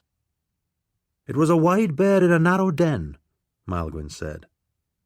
Always eager to talk, he described the adventure at some length while Jim dozed and got his rub. His Ute wives had the same habit. He could expect a good rub when he showed up. Tasmin had never rubbed him in that fashion, but of course he had yet to supply her with the fat of a hibernating bear. He wondered as he dozed if it was not more practical, as Malgwyn claimed, just to have Indian wives, women well able to cure skins, pick berries, gather firewood, tan pelts. "One of the benefits of life out here on the Baldies is that not many English come this way," Malgwyn said. "But now there's a steamer full of them. I don't know that I like it." Malgwyn was respected by all the beaver men, north and south, because of the high quality of his pelts. Other trappers sometimes brought in more pelts, but Malgwyn's were always prime. He secured the silkiest beaver, the fox pelt with the most shine, weasel tails, and pelts taken from wolves with their long winter hair. He traded no pelts with flaws. Even John Skraeling, who didn't like the North, stopped at Malgwyn's from time to time, taking his excellent furs back to Santa Fe. "It's the wives," Malgwyn claimed modestly. "I've trained every one of them. I've got my own little fur factory here on the knife." Jim concluded that there was no way he could get to the foolish hunters before the storm engulfed them. Nobody, white or Indian, could do much in a whiteout. The only thing to do when a blizzard came was to find a warm place and wait. He and Maelgwyn had to make haste themselves. The whirling snow was waist-high when they got back to Maelgwyn's lodge. "I expect those English will freeze," Jim said. "It's likely, unless the buffalo save them," Maelgwyn said. "Buffalo crowd up in a storm. If the English can stay in the midst of them, it'll knock some of the wind off. I was saved that way myself once, up on the Prairie du Chien. Got in amongst 2,000 or 3,000 buffalo. I had to keep moving, but I survived. If it clears by dawn, then the bad cold will hit," he added. "They have quite a few buffalo down. I expect we could find them by starlight if the blow lets up." "I don't know that old man, but he's my wife's pa," Jim said. "When the wind dies, we might better try."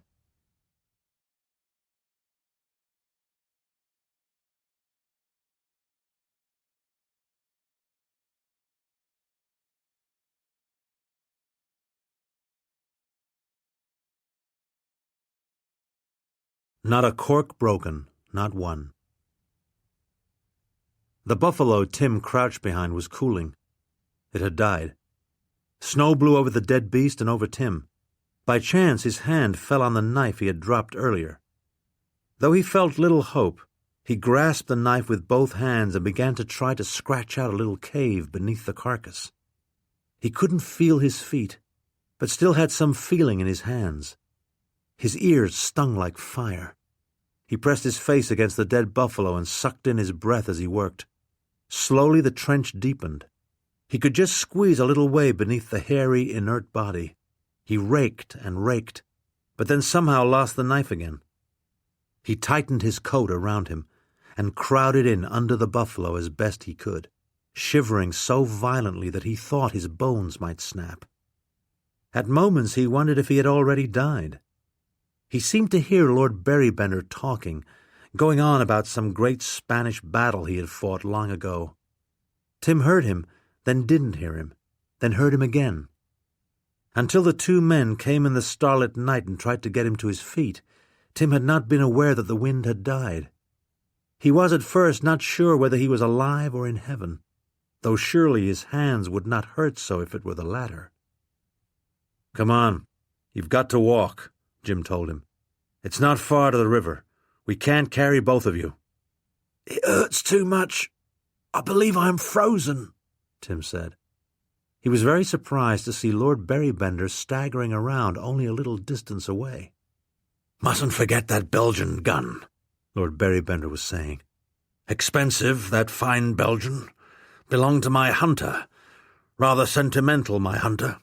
Lost his boy and killed himself." "We can come back for the gun, sir," Maelgwyn said politely. "We have to get you shipboard and see to your feet, and the boys." Lord Berrybender just then noticed Tim stumbling along, supported by another stranger, a prairie fellow of some kind.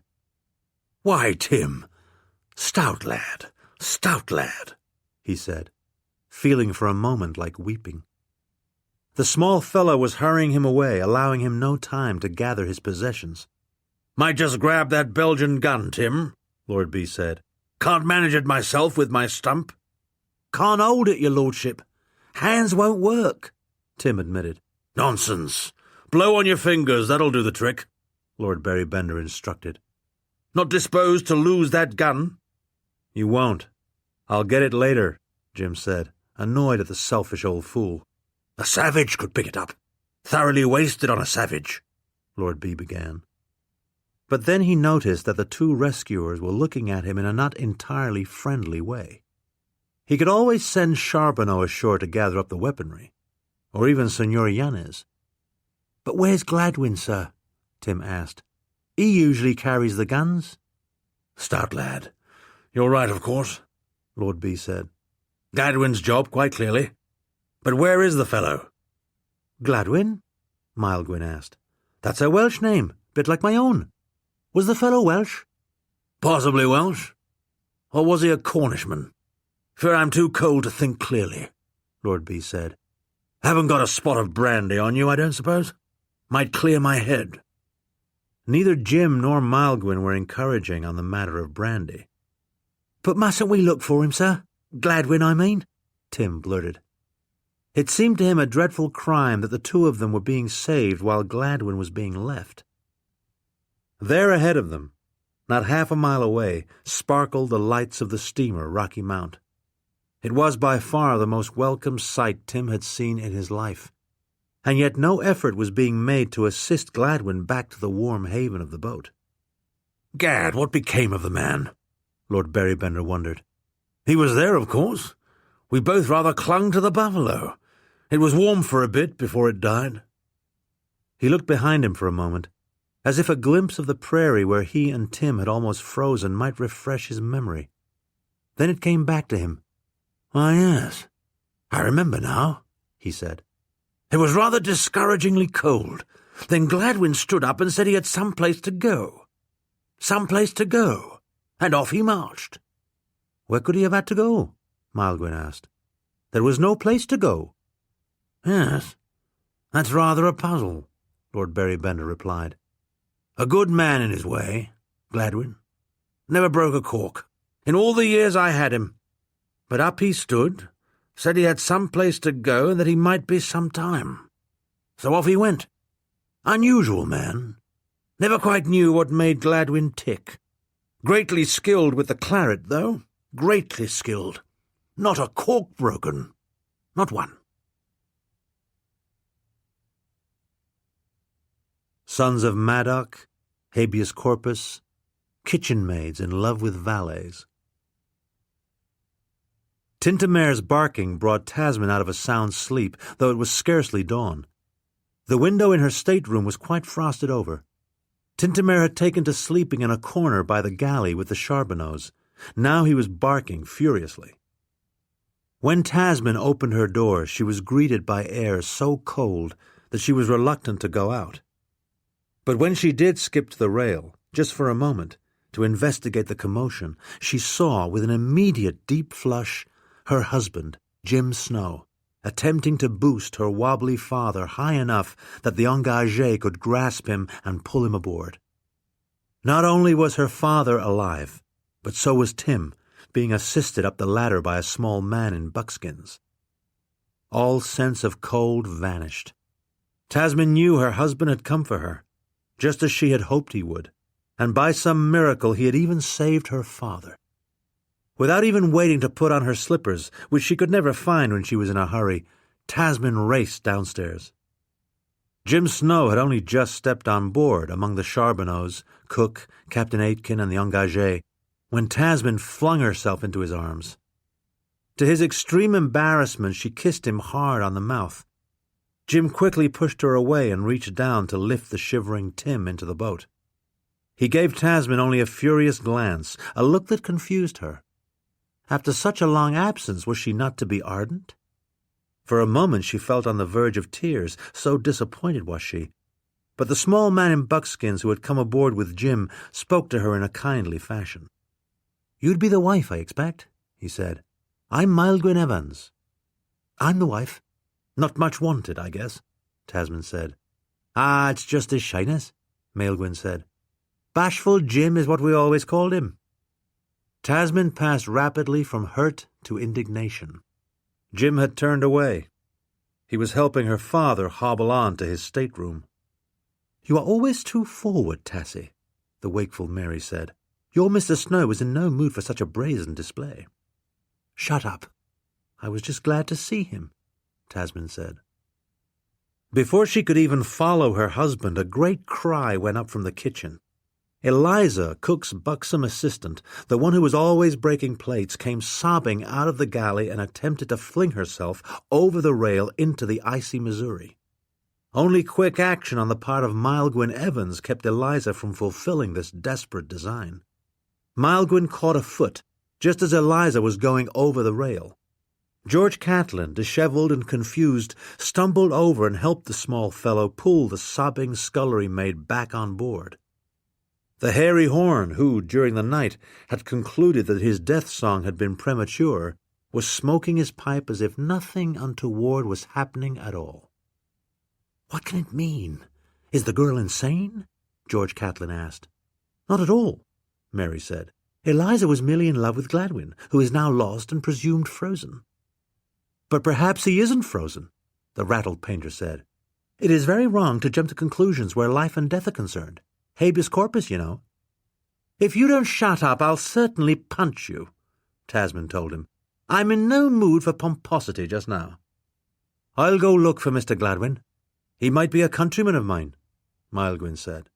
"There's not too many of us Welsh in this wild region." "Many? I'm surprised there are any," George said. "Oh yes, we were once quite a group. Came over to seek the sons of Madoc, you know. There's a lost tribe here somewhere, but we can't seem to find it. We're rather dispersed now. I rarely see a Welshman. I'd be glad for a talk with this Gladwin if he ain't frozen to death. Always curious about my countrymen. Sons of Madoc, habeas corpus, kitchen maids in love with valets, old chieftains singing their death songs and then not dying. I'll soon be insane myself if I have to listen to much more of this talk," Tasmin informed them. She stared hard at the hairy horn, who had just accepted a large saucer of porridge from Cook, who went on cooking no matter what the frenzy. "Don't frown so at the hairy horn, Tasmin," Mary pleaded. "But wasn't it a death song he was howling last night?" "It seems he was merely practicing," Mary replied. "His death is now postponed until the summer." Just as she spoke, there was a fluttering of feathers and a green bird landed on the railing. "Schweig, du blöde Trottel," Prince Talleyrand remarked. "If only Mademoiselle were here to welcome him," Mary said. At this, Tim began to blubber loudly. "Damnable method! Damnable!" Lord Berrybender insisted loudly between howls of pain. Jim Snow and Toussaint Charbonneau had cut his clothes off and were vigorously rubbing snow on his frostbitten limbs, while Captain Aitken and Maelgwyn Evans did the same for Tim, who yelled even more loudly than Lord B. "Yes, sir, but it's the only method that gives frozen flesh a chance," Captain Aitken reminded him, as he went firmly on with his rubbing. Careful attention had to be paid to even the smallest patch of frostbite. Cheeks, ears, hands, feet, groin, toes, all had to be checked. "You would go ashore despite the chill, sir," Captain Aitken reminded his lordship. The groin area presented a particularly ticklish problem due to an evident leakage of urine, which had of course frozen hard on the noble lord's legs. "Of course I went ashore. Why not? Killed 40 buffalo, too. Only proper sport I've had on this wretched expedition," Lord B insisted. "Somebody ought to be fetching those expensive guns instead of harassing me with this damned snow." Then he howled more loudly as Charbonneau began to address his yellowish legs. Tasmin, Bobbity, Buffum, Mary, and Venetia Kennett all watched the proceedings impassively from a corner of the stateroom. "I had not expected to look on my own father's nakedness, not in this year of our Lord 1832, Buffum intoned, in her new nun's voice. "Leave, then. Who asked you to stay?" Tasmin said. "Father is rather a horror," Bobbity said. "Very foolish of him to piss himself. If I am ever faced with an extreme of cold, I will endeavour to empty my bladder immediately." "Good for you," Tasmin said. She was painfully aware that her husband had scarcely glanced her way. He concentrated on rubbing snow on her father's cheeks and hands. Though she maintained an icy demeanour, inwardly Tasmin seethed. It was all very well to attempt to save her father's few remaining appendages, and the stable boys too, but Jim could have spared her a look, even a smile. Only he hadn't. Venetia Kennett stared straight ahead. She meant to maintain her station as Lord Berrybender's loyal wife-to-be, but she didn't feel she had to follow the hospital work too closely. Her stomach, in fact, did not feel entirely settled. Like Tasmin, she was experiencing some queasiness in the mornings. She declined to look directly at Lord Berrybender's body, but it did occur to her to wonder whether he would be in possession of any toes and fingers at all by the time she managed to coax him to the altar, an ambition she had by no means abandoned, despite the steady diminishment of appendages. Captain Aitken did not appear to be overly optimistic when it came to fingers and toes. "I expect the boy will lose 2 fingers, perhaps 3, and about as many toes," he said. "There's also some doubt about his right ear." At this, Tim began to blubber loudly. "Oh, don't let them saw on me, Bess. I can't endure it." "Now, Tim, Captain Aitken must do as he thinks best," Buffum said in a cool tone. "I fear his lordship will lose 2 toes of his good foot. The leg itself is worrisome, for that matter," Charbonneau said. "No, the leg is lost. The quicker we take it off, the better," Jim said flatly. This opinion shocked Vicky Kennett and so outraged Lord Berrybender that he immediately struggled off the bed. "Nonsense! You shan't have my leg. Be damned if I'll surrender my leg," he said. "Who are you anyway, you young fool?" "He's your son-in-law, father. My husband, Jim Snow," Tasmin said. "What? Son-in-law?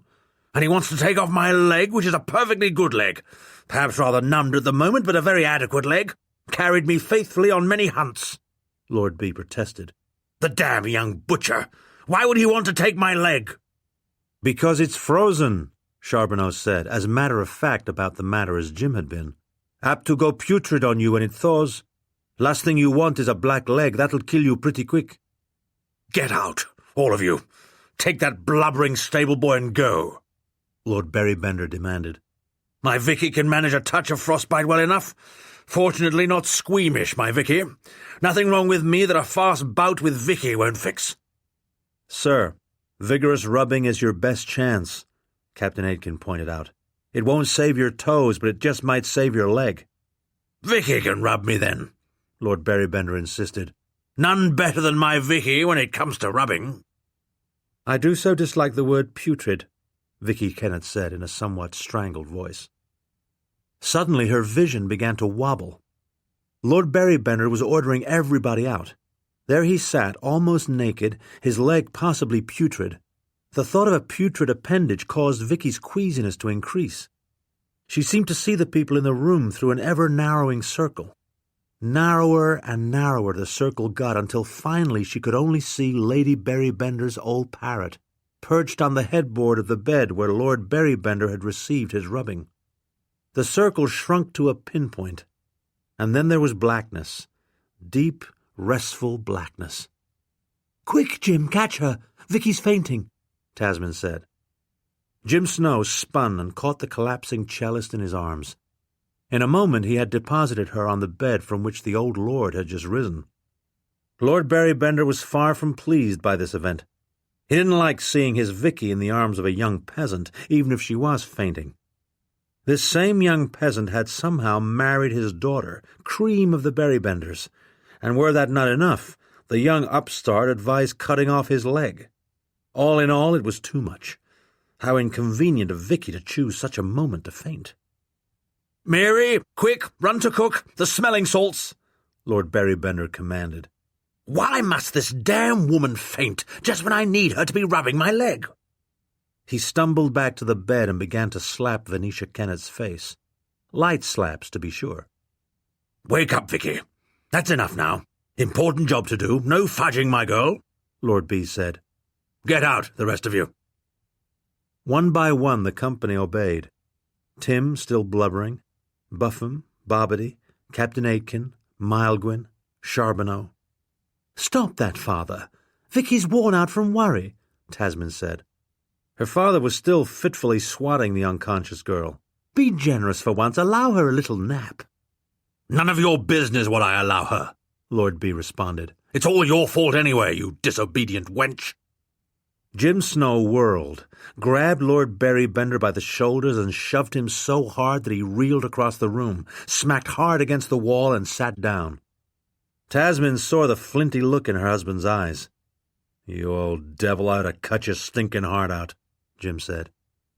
Lord Berrybender had not in many years received quite such a shock. "What did the fellow say, Tassie?" Lord B asked. "He said he ought to cut your stinking heart out, and I expect he will unless you promptly correct your behavior."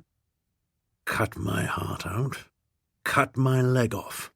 And you married this butcher?" Lord Berrybender said in rather subdued tones. On the bed, Venetia Kennett was just beginning to stir. "I married him, I'm very glad to say," Tasmin replied. "First man I've met who knows how to treat a selfish old brute such as yourself." As they passed out the door, she shyly took her husband's hand. This time Jim did not shove her away. Dresses, hairbrushes, combs, mirrors. "I'll say this, Jimmy. Being married to you ain't like anything else," Tasmin said, once she had her husband in her bedroom. "Perhaps that's why I crave you so. I was always the one for novelty.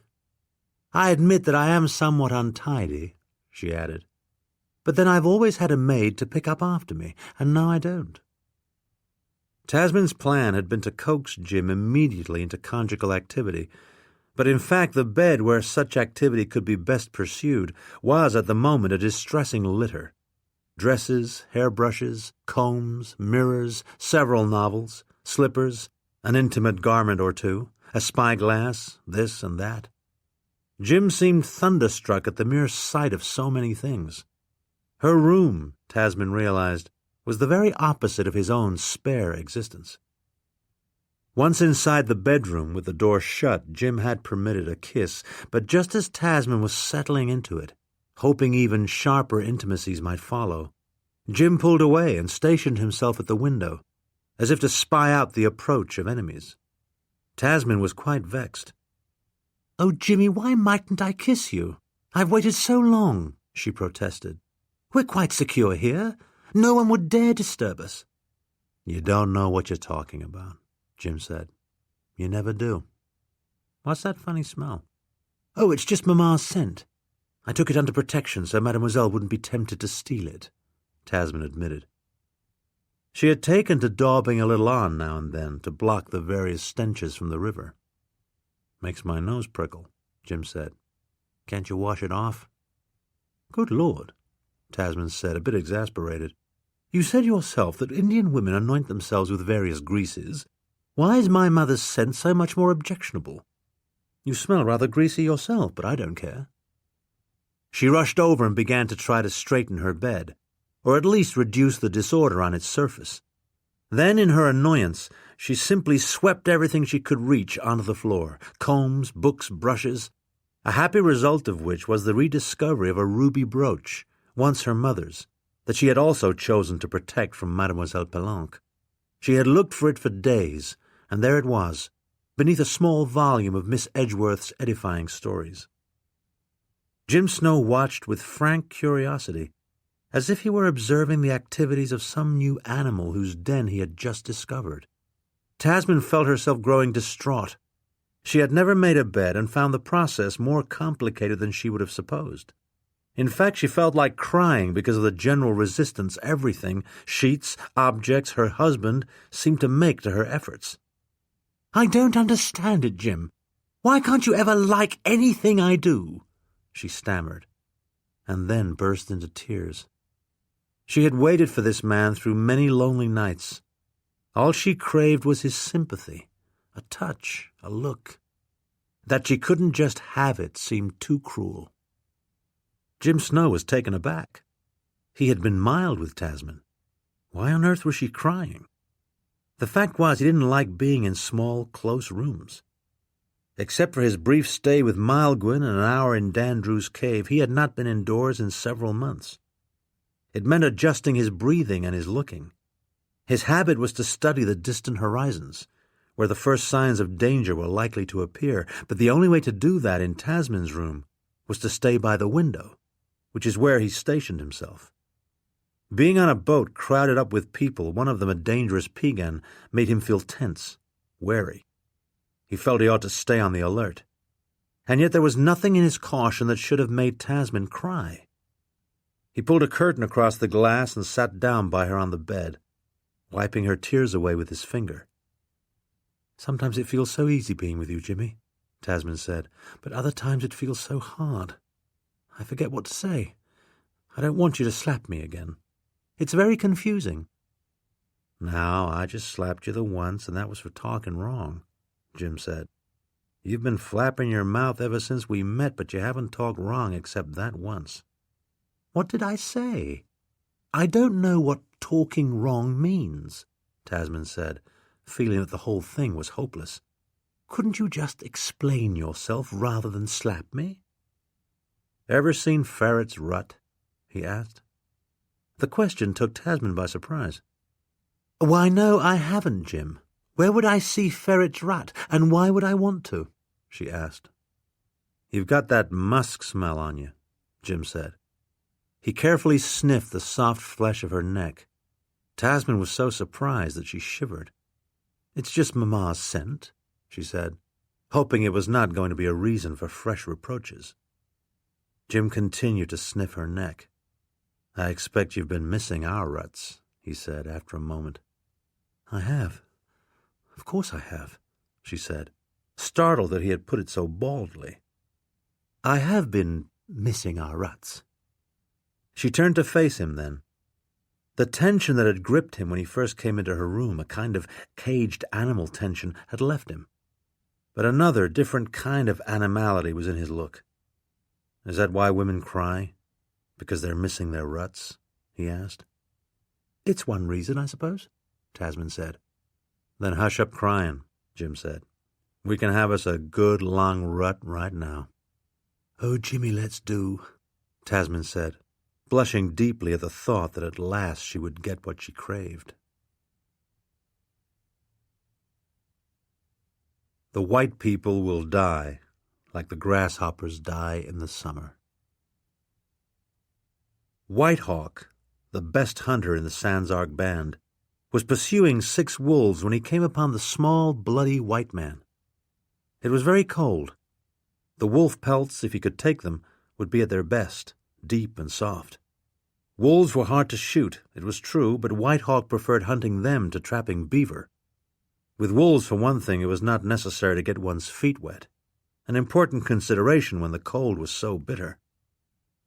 White Hawk had come across the wolf tracks only a little after dawn. He was hunting with 3 geese and a boy named Grasshopper. They saw the wolves some distance ahead. They were eating something. The 3 Sans-Arc hunters had provided themselves with wolfskins for just such an eventuality. By pulling the wolfskins over them, they might be able to crawl in rifle range, particularly since the wolves were making a meal and not paying too close attention. On this occasion, 3 geese refused to crawl.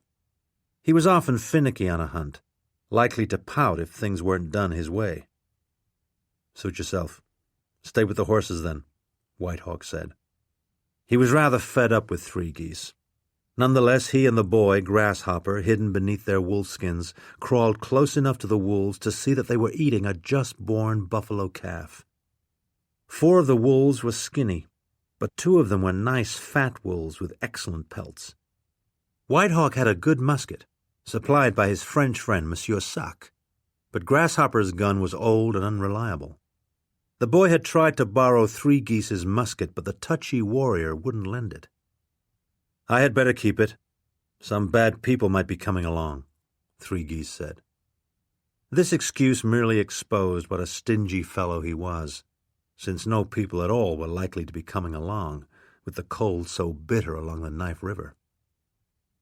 When they had crawled close enough, White Hawk killed his wolf neatly, but Grasshopper's gun misfired, causing him to say bitter words about 3 geese. He would have liked to have a nice wolf pelt to trade at the Mandan villages in the spring. It was while the boy was spilling out bitter words that the small, bloody white man appeared, startling them both. Grasshopper wanted to shoot him at once, but White Hawk waved him off. He was interested in how the small man had got so bloody, a mystery that was soon solved. A dead buffalo cow lay not far away. Probably the cow had died giving birth to the calf. The cow buffalo had not been dead very long. It looked as if the small white man had stumbled on the dying cow and had tried to warm himself by trying to squeeze into the place the calf had just come out of, which of course was a sensible thing to do if you had no fire on such a cold night. Finding the split-open cow, a large cow that had kept pumping warm blood, was probably what had saved the little white man. The small, bloody man did not seem hostile. He was very bloody and also very cold. White Hawk had no particular interest in him. He had his wolf to skin, and would have been happy enough just to let the man wander off and freeze. But then 3 geese came racing up and jumped to the wrong conclusion, which was that the buffalo cow had given birth to the small white man along with the dead calf. It was typical of 3 geese's poor thinking that he could imagine such a thing. 3 geese often leapt to ridiculous conclusions, which he clung to stubbornly, sometimes for years. Grasshopper, a boy of only 14 years, became so confused that he didn't know what to believe. This did not surprise White Hawk. 3 geese could be very convincing when he jumped to a wrong conclusion. "We must take him to the camp," 3 geese insisted. "I think the Bad Eye made a prophecy about this. I think he said that someday a buffalo would give birth to a white man." "No, that was not the prophecy at all," White Hawk told him. He was working carefully with his skinning knife so as not to mar his fine wolf pelt. The last thing he wanted was to argue with 3 geese about some old prophecy of the Bad Eye that 3 geese had got all scrambled in his memory. "What was the prophecy, then, if you know so much?" 3 geese asked. Seeing the fine wolf pelt White Hawk had taken made him angry with himself. He should have crawled up and got a nice wolf pelt himself. Grasshopper built a little fire, thinking they might as well cook a little of the dead buffalo. No sooner did the fire flame than the small white man came and huddled over it, shivering violently. What the Bad Eye said was that some day a white buffalo would be born, White Hawk explained patiently. When the white buffalo is born, it will be a sign for all the tribes to band together and kill all the white people. The white buffalo will bring us all the power we need. The white people will die like the grasshoppers die in the summer when we set the prairie on fire. 3 geese refused to accept White Hawk's version of the prophecy, even though he dimly remembered that someone had talked about a white buffalo. It had been idle talk, very likely. He himself had seen millions of buffalo, and none of them had been white. Of course, the tribes were always talking about killing all the white people. There were many councils on that subject, but the chiefs could never get together and decide on a time to do it, or a way to do it either. Personally, 3 geese thought there were just too many white people. An old witch of the Bruley band told him once that there was a great hole in the earth where white people swarmed by the millions, like hornets. The old witch woman of the Bruleys said that no matter how many white people were killed, more would just come swarming out of the hole. But the old woman had been more or less crazy. Most prophets, including the Bad Eye, were more or less crazy in 3 geese's view. Nonetheless, he was not prepared to yield to the bossy White Hawk in the matter of this particular white man. "He wouldn't be that bloody unless he came out of a buffalo," he declared. 3 geese was so firm on that point that the boy, Grasshopper, began to have doubts himself. Perhaps the white man did come out of the buffalo. Grasshopper didn't know it for sure, but he was anxious not to get on the bad side of 3 geese by disagreeing with his opinion too openly. 3 geese was known to be vengeful. He held grudges against many of the Sans Arc people and other Sioux as well. Grasshopper didn't want 3 geese to get a grudge against him, so he tried to be respectful of his belief about the white man. "We need to find somebody who can talk to this buffalo man," 3 geese insisted. "Guillaume or Draga or somebody. We had better take him with us until we know what his story is." "Oh, all right. Leave me alone," White Hawk said. 3 geese went over to the fire and tried to talk to the little white man in sign, but the white man had not the slightest ability to converse in sign. In 3 geese's opinion, this fact alone proved his point. If the white man was at all normal, he would know how to talk in sign. "He must have come straight out of that buffalo," 3 geese insisted. "He cannot even talk in sign." All right, White Hawk said. Why argue with a fool? He was not feeling particularly well, and even if he had been feeling better, he would have had quite enough of arguing with 3 geese. He finished taking his fine pelt and ate a bite or 2 of buffalo liver the Grasshopper cooked for him, though his appetite was not strong. By the time White Hawk and the others with their small white captive got back to the Sans Arc lodges, White Hawk had begun to feel hot and weak. He nearly fell when he got off his horse. His wives had to help him to his lodge. That night his fever soared and he began to have strange dreams. He dreamed of a white buffalo, and then of a white man who had buffalo horns coming out of his head. The medicine men came and gave him strong emetics, hoping to force the terrible fever out of him, but the medicine men failed. Gripped by a great illness, White Hog died before dawn. Privately, Three Geese thought White Hog died because he had scorned the prophecy about the buffalo man. Grasshopper became very worried. After all, he too had been doubtful of the prophecy. What if the big fever took him too? To give himself the best possible chance, he told everybody that he agreed with Three Geese. The white man, still shivering, still bloody, had undoubtedly been born of a buffalo cow. The women of the tribe cleaned the white man up, gave him some clothes of skins, and fixed him a small lodge so he wouldn't be cold. They also gave him 2 twin captive girls, fat ones, just to make sure he stayed warm. Soon people from other bands, Bruley, Miniconju, Oglala, trickled into the Sans Arc camp to hear the story and examine the miraculous being. News of the miracle soon reached Draga, who was very annoyed. She had no aversion to miracles, but if a miracle was needed, she wanted to produce it herself, not have it happen in some remote camp of the Sans Arc. "It's your fault," she informed the Bad Eye bitterly. "You talked about a white buffalo so much that it confused everyone. Now the Sans Arc think they have a buffalo man." The Bad Eye immediately pulled the great cape the Englishman had given him over his head.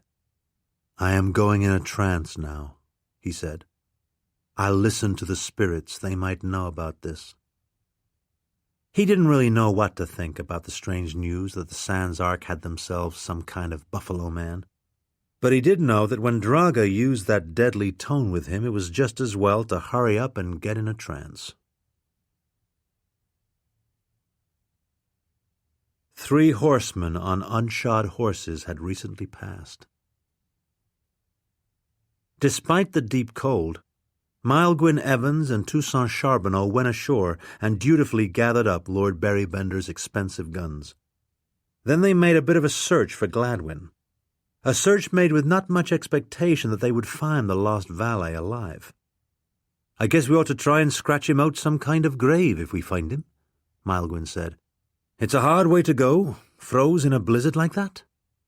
"The wolves may not have left enough to bury," Charbonneau said. They had not gone more than half a mile from the circle of dead buffalo dropped by Lord Berrybender when they came upon a puzzling scene. 3 horsemen on unshod horses had recently passed. There was a dead wolf, newly skinned, a dead buffalo cow, not skinned but partially butchered, a dead buffalo calf, mostly eaten by wolves, and one of Gladwyn's shoes, covered with frozen blood.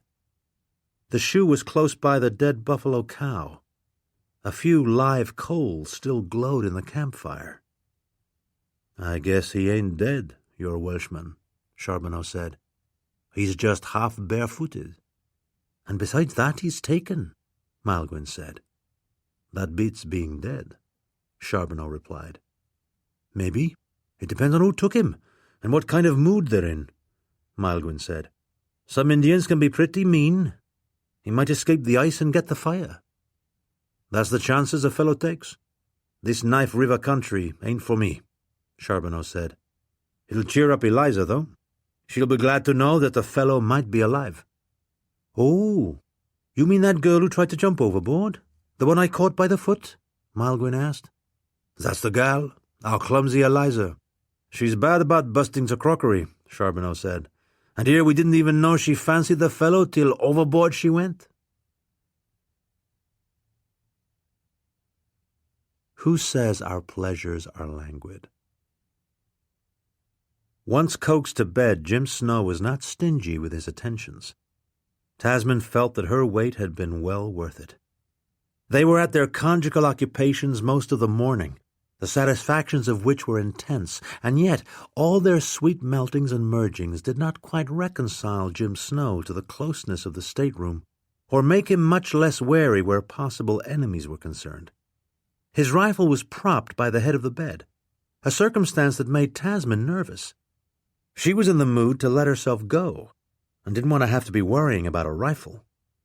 "What if it falls and goes off like Papa's did?" she asked. "What if I buck around too wildly and knock it over?" "Buck all you want. It won't shoot," Jim assured her. It was far too close in the stateroom. Their bed was now a swamp of sweat. Jim wanted to open the window or even the door, but people were always passing along the walkways. With the window open, anyone would be sure to hear the sighings and squealings that went with a good long rut. As soon as they satisfied themselves for the day, Jim meant to take Tasmin and get off the boat, back into the open air, where he could breathe better. But they were not soon finished. In one interlude, Tasmin made Jim sit up in bed so she could trim his beard again. It was one of her favorite activities as a wife, trimming Jimmy's beard and snipping a vagrant lock or two of his hair. "Where will we be when I drop our child, as you put it, Jimmy?" she asked. Jim Snow shrugged. "We'll be just where we are. Somewhere on the Yellowstone, probably, unless you're still in the mood to go to Santa Fe.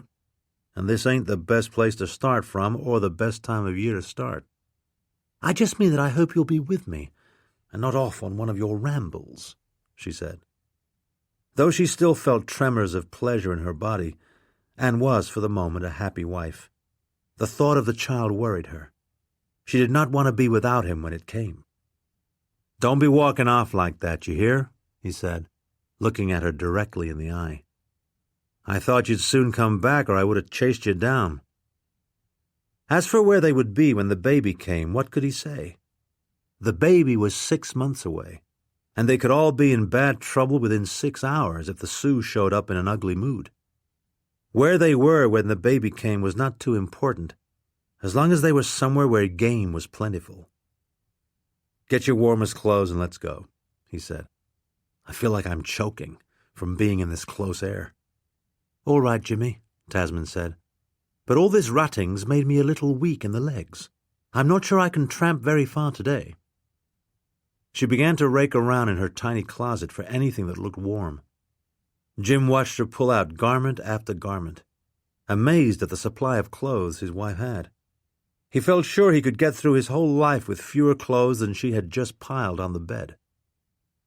Tasmin stuffed a valise, then put on the loose shirt of skins the Oto woman had sewed for her. She was gathering up hairbrushes and combs and a book or two when there was a knock on the door. Jim immediately took his gun, but Tasmin peeked out the window and saw that it was only her sister, Mary. "It's only our brat," she said. "Might as well let her in." Mary, once in the room, stopped and sniffed. "I smell lubricious secretions," she said. The look in her eye, as usual, was not entirely sane. "What of it? There are very likely to be such odours when husbands and wives have been about their natural work," Tasmin said.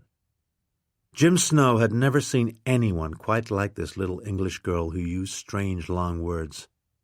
He recalled that when he first saw her, she seemed to be talking to a serpent, a white-mouthed moccasin, in fact. "We have all been waiting patiently for you and Mr. Snow to finish fornicating. A number of crises need attention," Mary said. "Are you through yet?" "For the moment," Tasmin said. "Jim wishes to leave the boat. He finds the air rather close." "What's this about crises?" "Well, there's Father's amputation," Mary said. "He still opposes it, but medical opinion is that the limb will soon rot. And then there's the ice. We're stuck fast now. Captain Aitken was very much hoping Mr. Snow would visit him on the bridge before he departs. You can come too, Tasmin?" "Of course I can come," Tasmin said. "I hope I don't need you to invite me." "Fortunately, Monsieur Charbonneau and Mr. Evans have found all Papa's guns," Mary said. "Papa was much reassured." "What about that third man? Did they find him?" Jim inquired. "No, Gladwin they did not find. Merely one shoe, rather blood-stained." "How odd," Tasmin said. "The rest of Gladwin must be somewhere." "Abducted by red savages of the Sans Arc band, that is the theory," Mary said. "Unfortunately, the Piegan Blue Thunder left this morning, while you two were about your languid pleasures." Tasmin gave her a thump on the head. "Watch your tongue," she said. "Who says our pleasures are languid?" "That's 2 out of 3 of Charbonneau's Indians gone," Jim observed. "Yes. Monsieur Charbonneau is very upset. The Piegan disappeared while they were looking for the guns. Monsieur feels the failure keenly," Mary said. It's win all, lose all in this game, Charbot.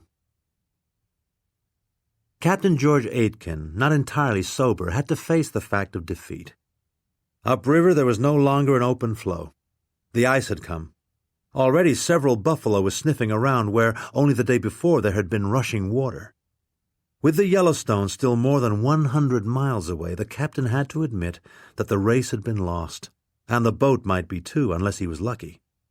He knew that no excuse available to him, sandbars, mud banks, broken paddles, ice that formed earlier than had been expected, would move his employers to tolerance.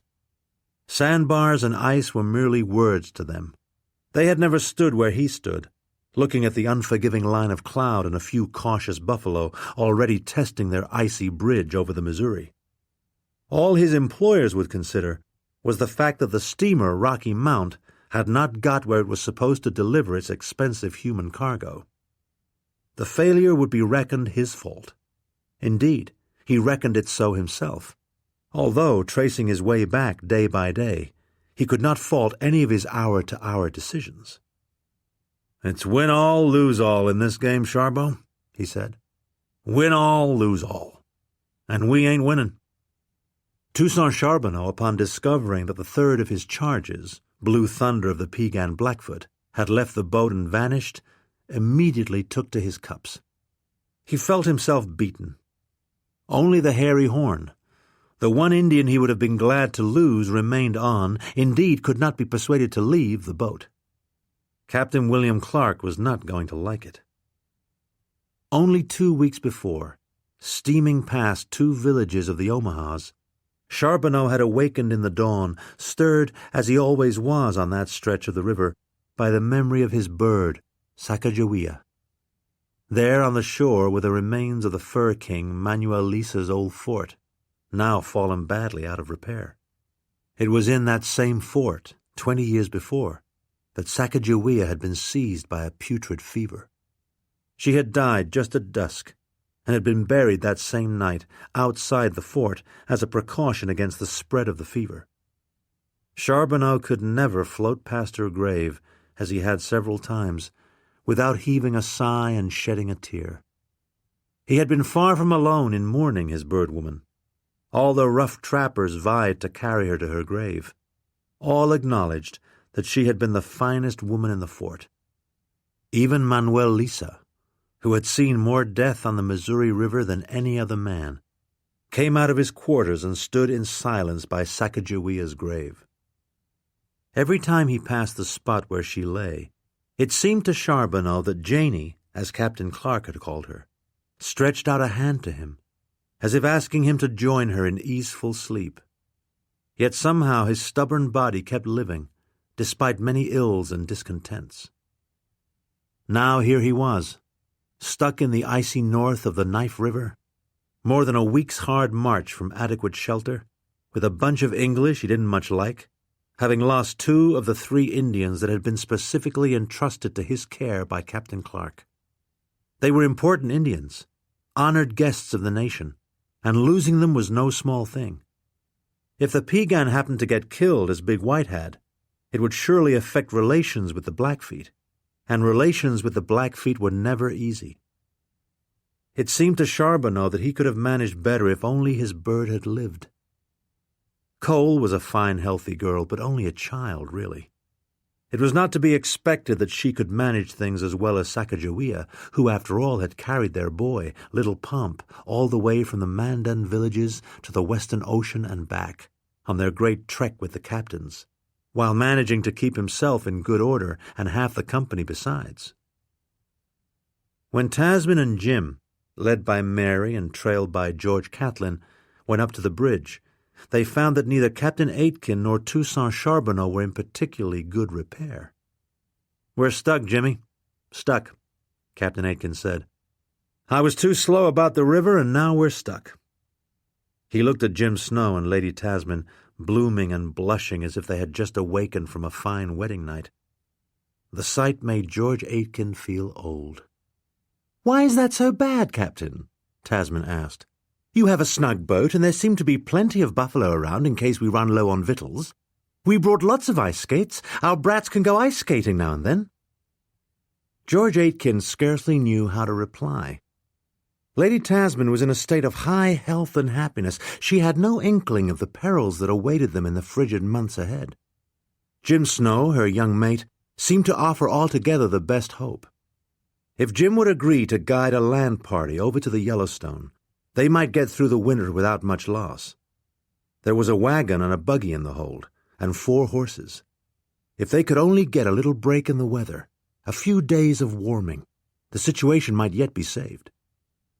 Captain Aitken was about to ask Jimmy Snow to help them when pandemonium suddenly broke loose on the lower deck.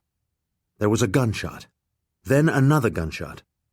Then came a chorus of high screams merging with low French curses and exclamations of despair from the engagés.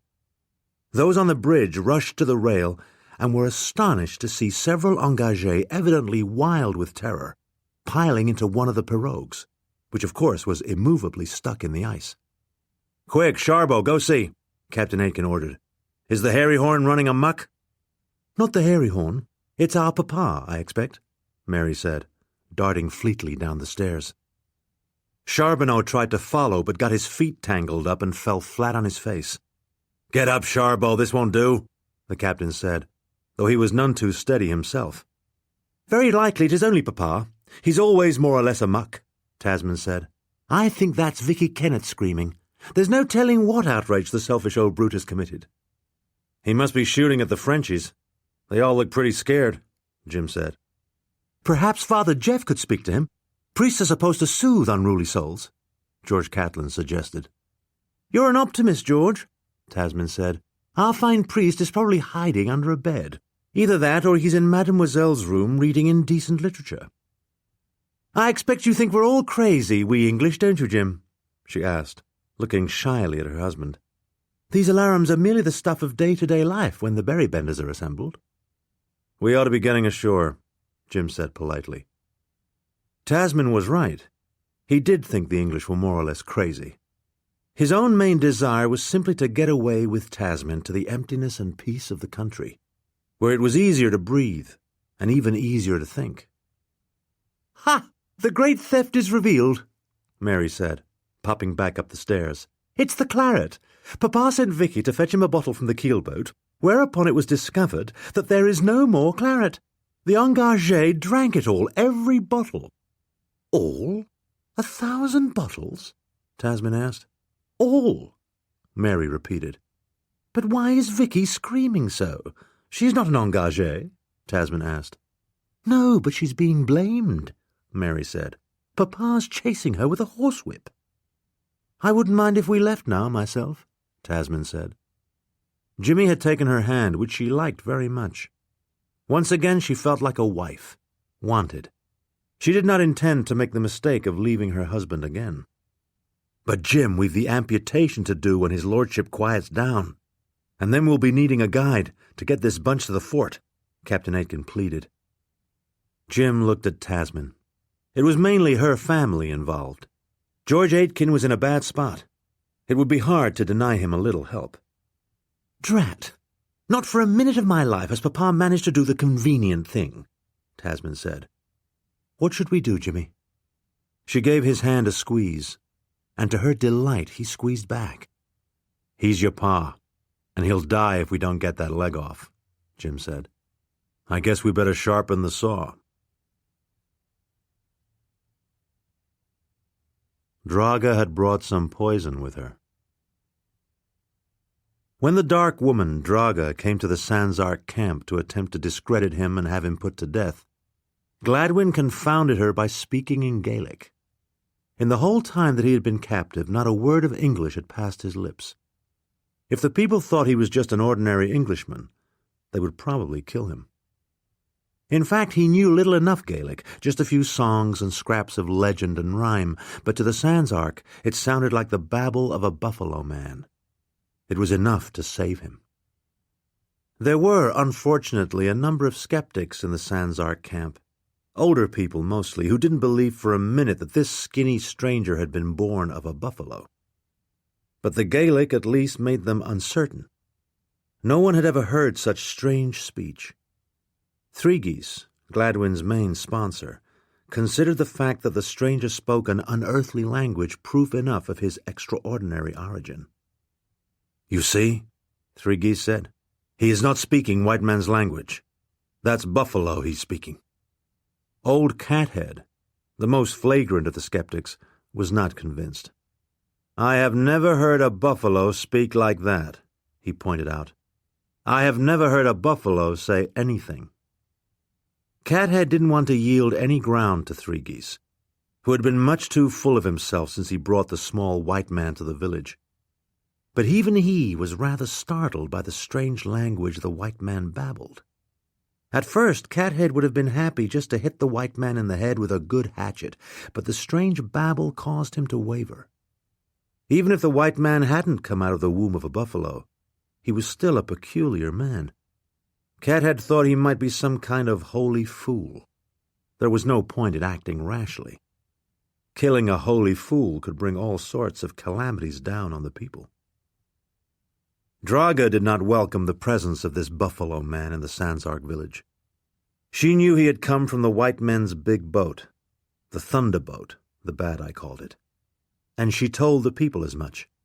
But to her annoyance, she was greeted with insults and sneers.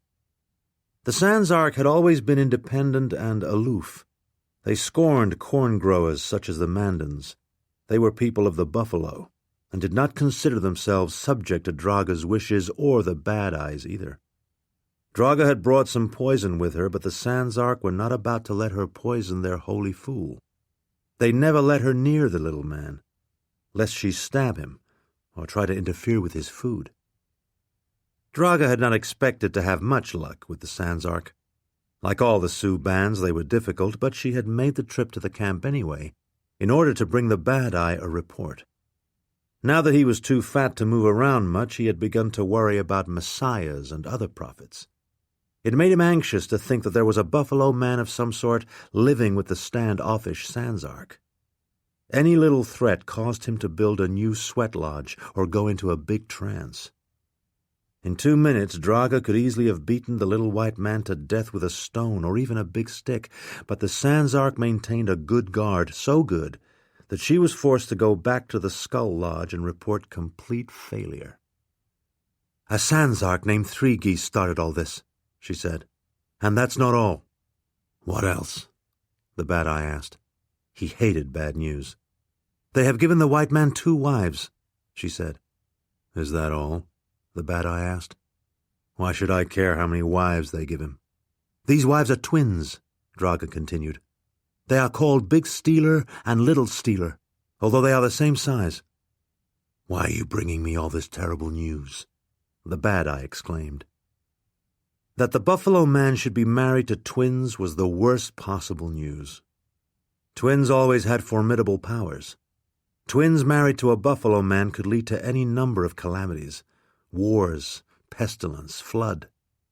The old women were already talking about the likelihood of a great flood in the spring. There was too much snow upriver, they had heard. A terrible flood might even threaten the Skull Lodge. The Bad Eye might have to move himself to higher ground, which would be a lot of trouble. "Maybe this Buffalo Man will just get sick and die. Twins or no twins," he said. "We won't be rid of him that easily," Draga said darkly. Gladwyn was not quite sure what kind of special person he was supposed to be, but it was clear that the people who had taken him were determined to treat him well.